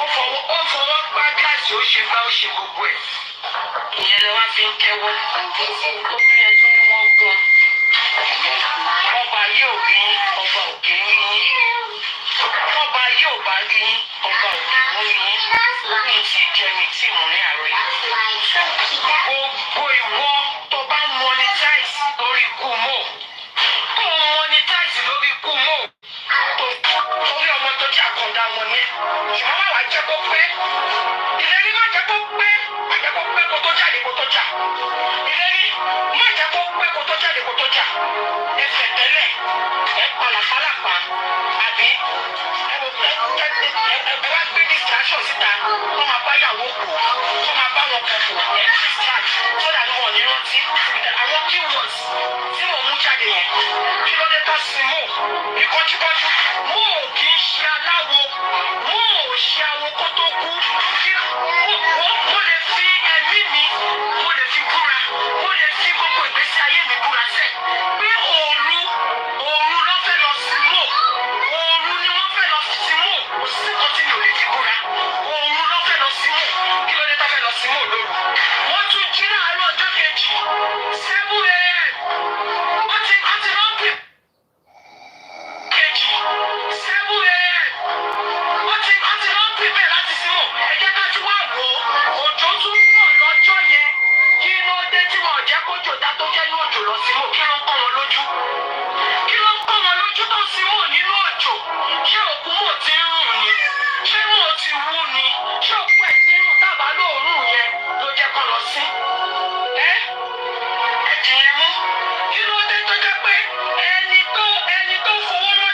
okay, àyùkú mọ̀ ojú òun gan-an.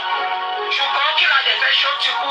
Jẹ́ kí n fi 2 million ránṣẹ́ kán bá mi fi ṣe sí òkú ọ̀rẹ́ mi tí kú ẹ ká mi lára gan.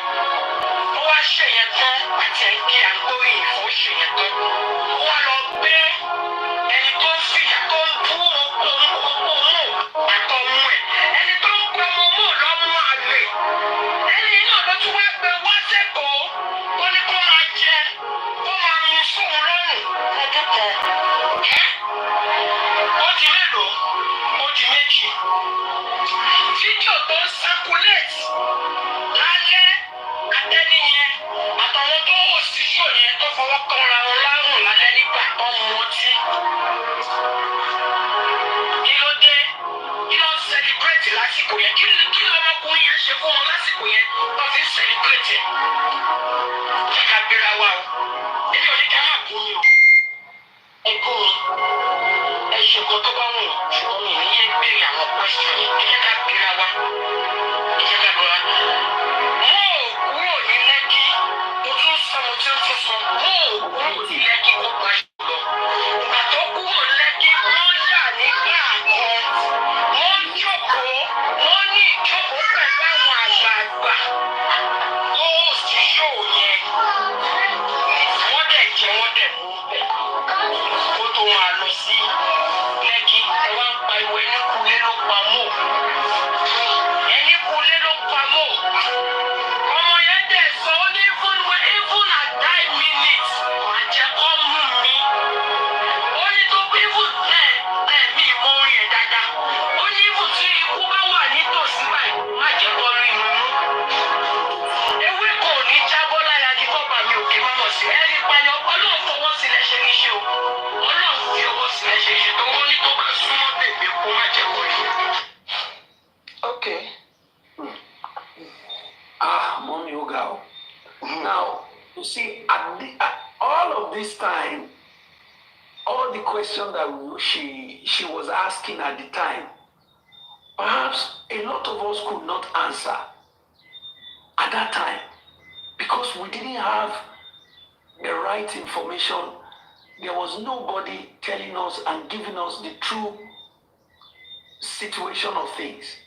But we now know that Mohbad performed, he left Lekki, he went to the show, he performed energetically, he came off the stage, he spent money for all his friends, he had altercation, there was a fight when they were going home on the bridge. We now know that when they got to the gate of the estate, somebody came down and didn't want to go home with them. We now know that when they got home, we now know that Mo got home hale and hearty. We now know that he got home alive. We now know that there was a fight, another fight, apart from the one in the house, in the car. There was another fight at the house. We now know that Baba Mohbad, when he got to the house, he was the one who said, you know what, let us go to the police station. We now know, after she did all these things, we now know that Baba Mohbad now took the body to the police station. Even when the lawyer to the nurse, the lawyer to Mohbad had already gone to the police station trying to get death certificate or police report or whatever.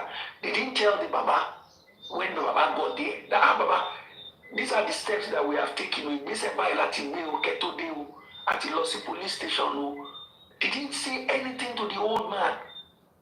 But the Baba used his common sense and took the body to the police station. Karimo didn't say it too. She knew all these things at that time. She knew that Baba took the body to the police station. She knew that Baba took the body when the police rejected and refused to act. Baba took the body to the mortuary in Ikorodu. Why did Baba take the mortuary in Ikorodu. You know, at this time, Madam Fabulous, listen to me. At this time, nobody knew anything about Monday.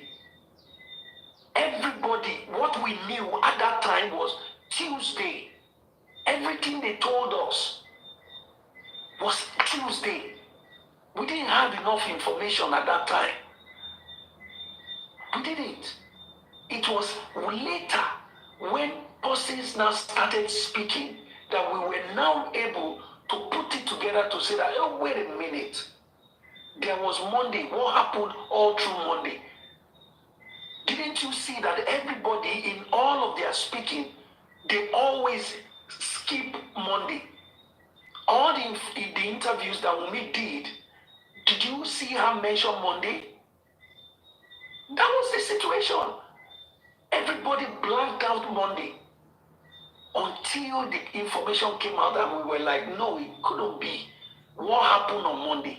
So Baba took the body on Tuesday.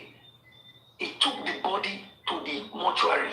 So the question should be, why did Baba take the body to the mortuary? Was it not to preserve him? Was it not to preserve him? The Baba took the body to the mortuary to preserve him. Okay, so that at least there could be time to plan and arrange how to give him a befitting, whatever burial. Right? Mr. Achieva, just leave her. I think she's caught up on her own narrative. She needs to pay attention in order not to miss it.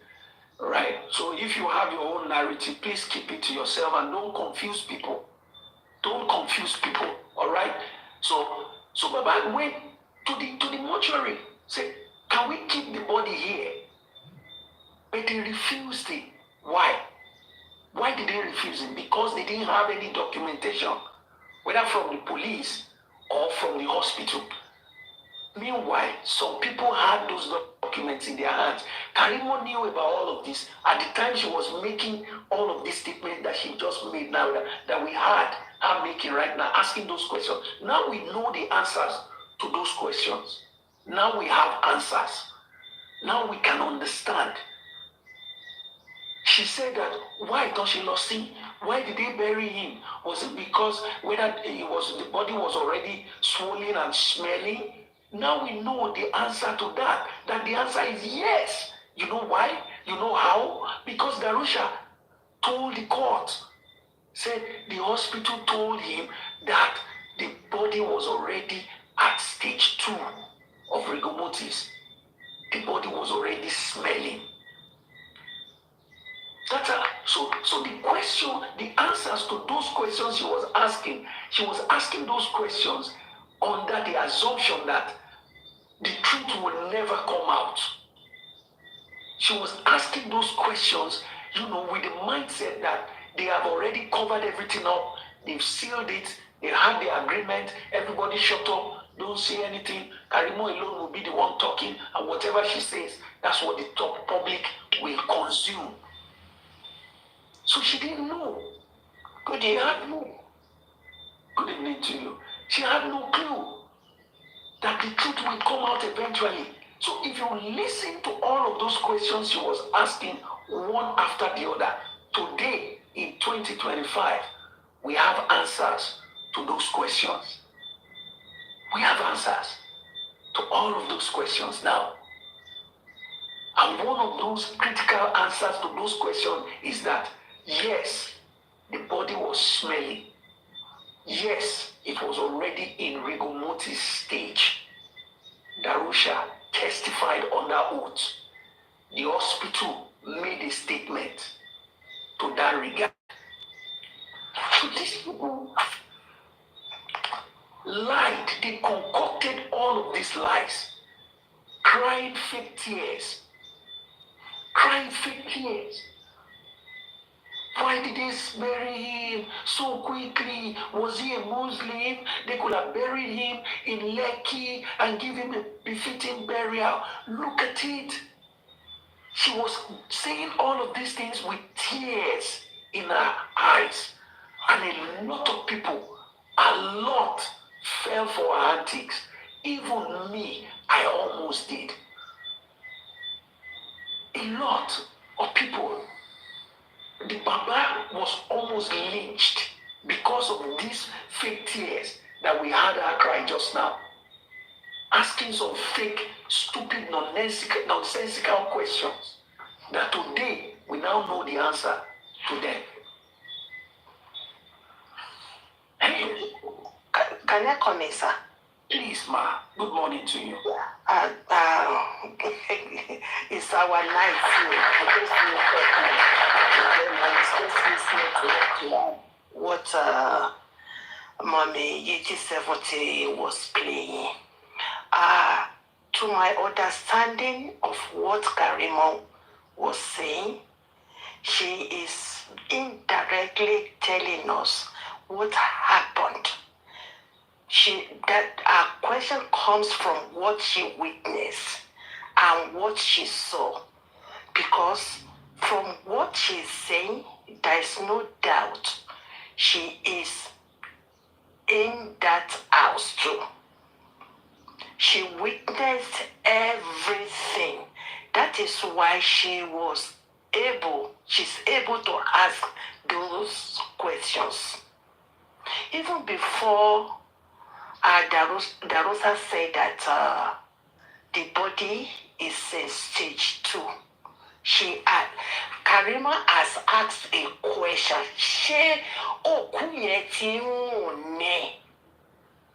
She understand it. So the oti so so she is telling us indirectly that okunyeti lọ sí bí ọjọ́ mẹ́ta, because òkú ọjọ́ méjì nírọ̀lẹ́ ọjọ́ kejì ó máa wú. So by the 3rd day òkú yẹn á máa fẹ́. So to my own, bí mo ṣe interpreting nǹkan tó sọ, she is asking those questions based on what she saw. So I will be happy if she's invited to the corona, or she's going to be someone last year, Ma? He's part of the people that they summoned at the corona inquest since last. But she has not attended. Yeah, because of that time we have that fake in Yoshoro barrister Odumosu, and now the someone have this the man in a white cloth. Yeah. The one taking over everything about Mohbad case. Everything, and he's the lead of the legal team. So I will be glad if she's invited. Don't worry, ma. Everything is important. She will be invited. It's going to be even if you can do it through Zoom or anything, but he need to say something. She need to say something. Yeah. And they are going to play her voice. Even I will be happy if they don't grant the Zoom. No, because she has a lot. Yes, she has to be. She has to just put emotional feeling. This is corona inquest. Yes. Okay? And it's a fact finding. When we get to the High Court, calm down. Emma Binuma. Because all this voice she's the one that brought us to this stage. She's the first person that got interviewed. Yes. The first person. So she needs to come and tell the whole world why. What's the reason? You are an adult. You are not a minor. Nobody can push any adult. And it's not only one interview you grant. You've gone everywhere. Even when she get back to America, she's still coming out. Yes. To attack this man. So that means she knows what she's doing. She knows. Yes. She knows, and she's behind everything. Yes. And then you remember that she took her sister to American embassy. Imagine that. Section is. The voice is out there. Citizen section. I heard it last year when she said it. I even played this morning. She took her to the embassy. She took her to Baba Fanana. She's just behind everything. And the reason why a widow that you say your husband died, the reason why can't you leave the job for the prosecutor? Why did you employ a son? Because she knows what they did. No, we're not be more. We're trying to you understand? Thank God for Mama Istanbul. Imagine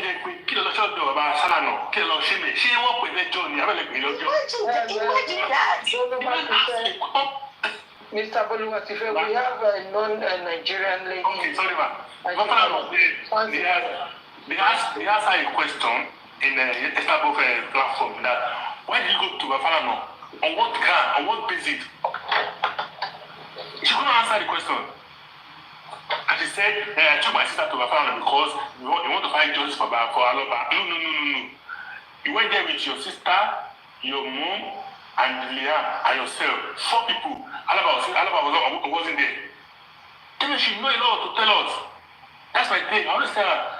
And again, she said to us that shooting that is maybe the body I go to the second stage of the day.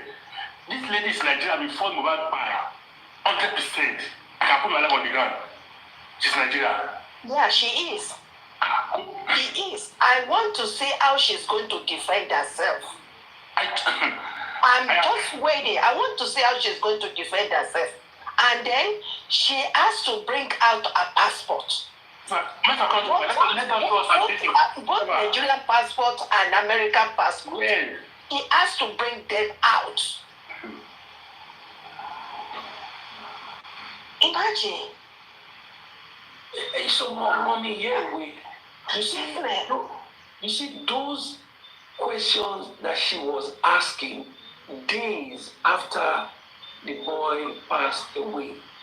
Those questions were to redirect everybody, to confuse us, to take us away from, because we didn't know anything. And that's why I said she was there. That's why she was able to ask those questions. Nobody can think in that direction, in the direction she asked the question. Nobody.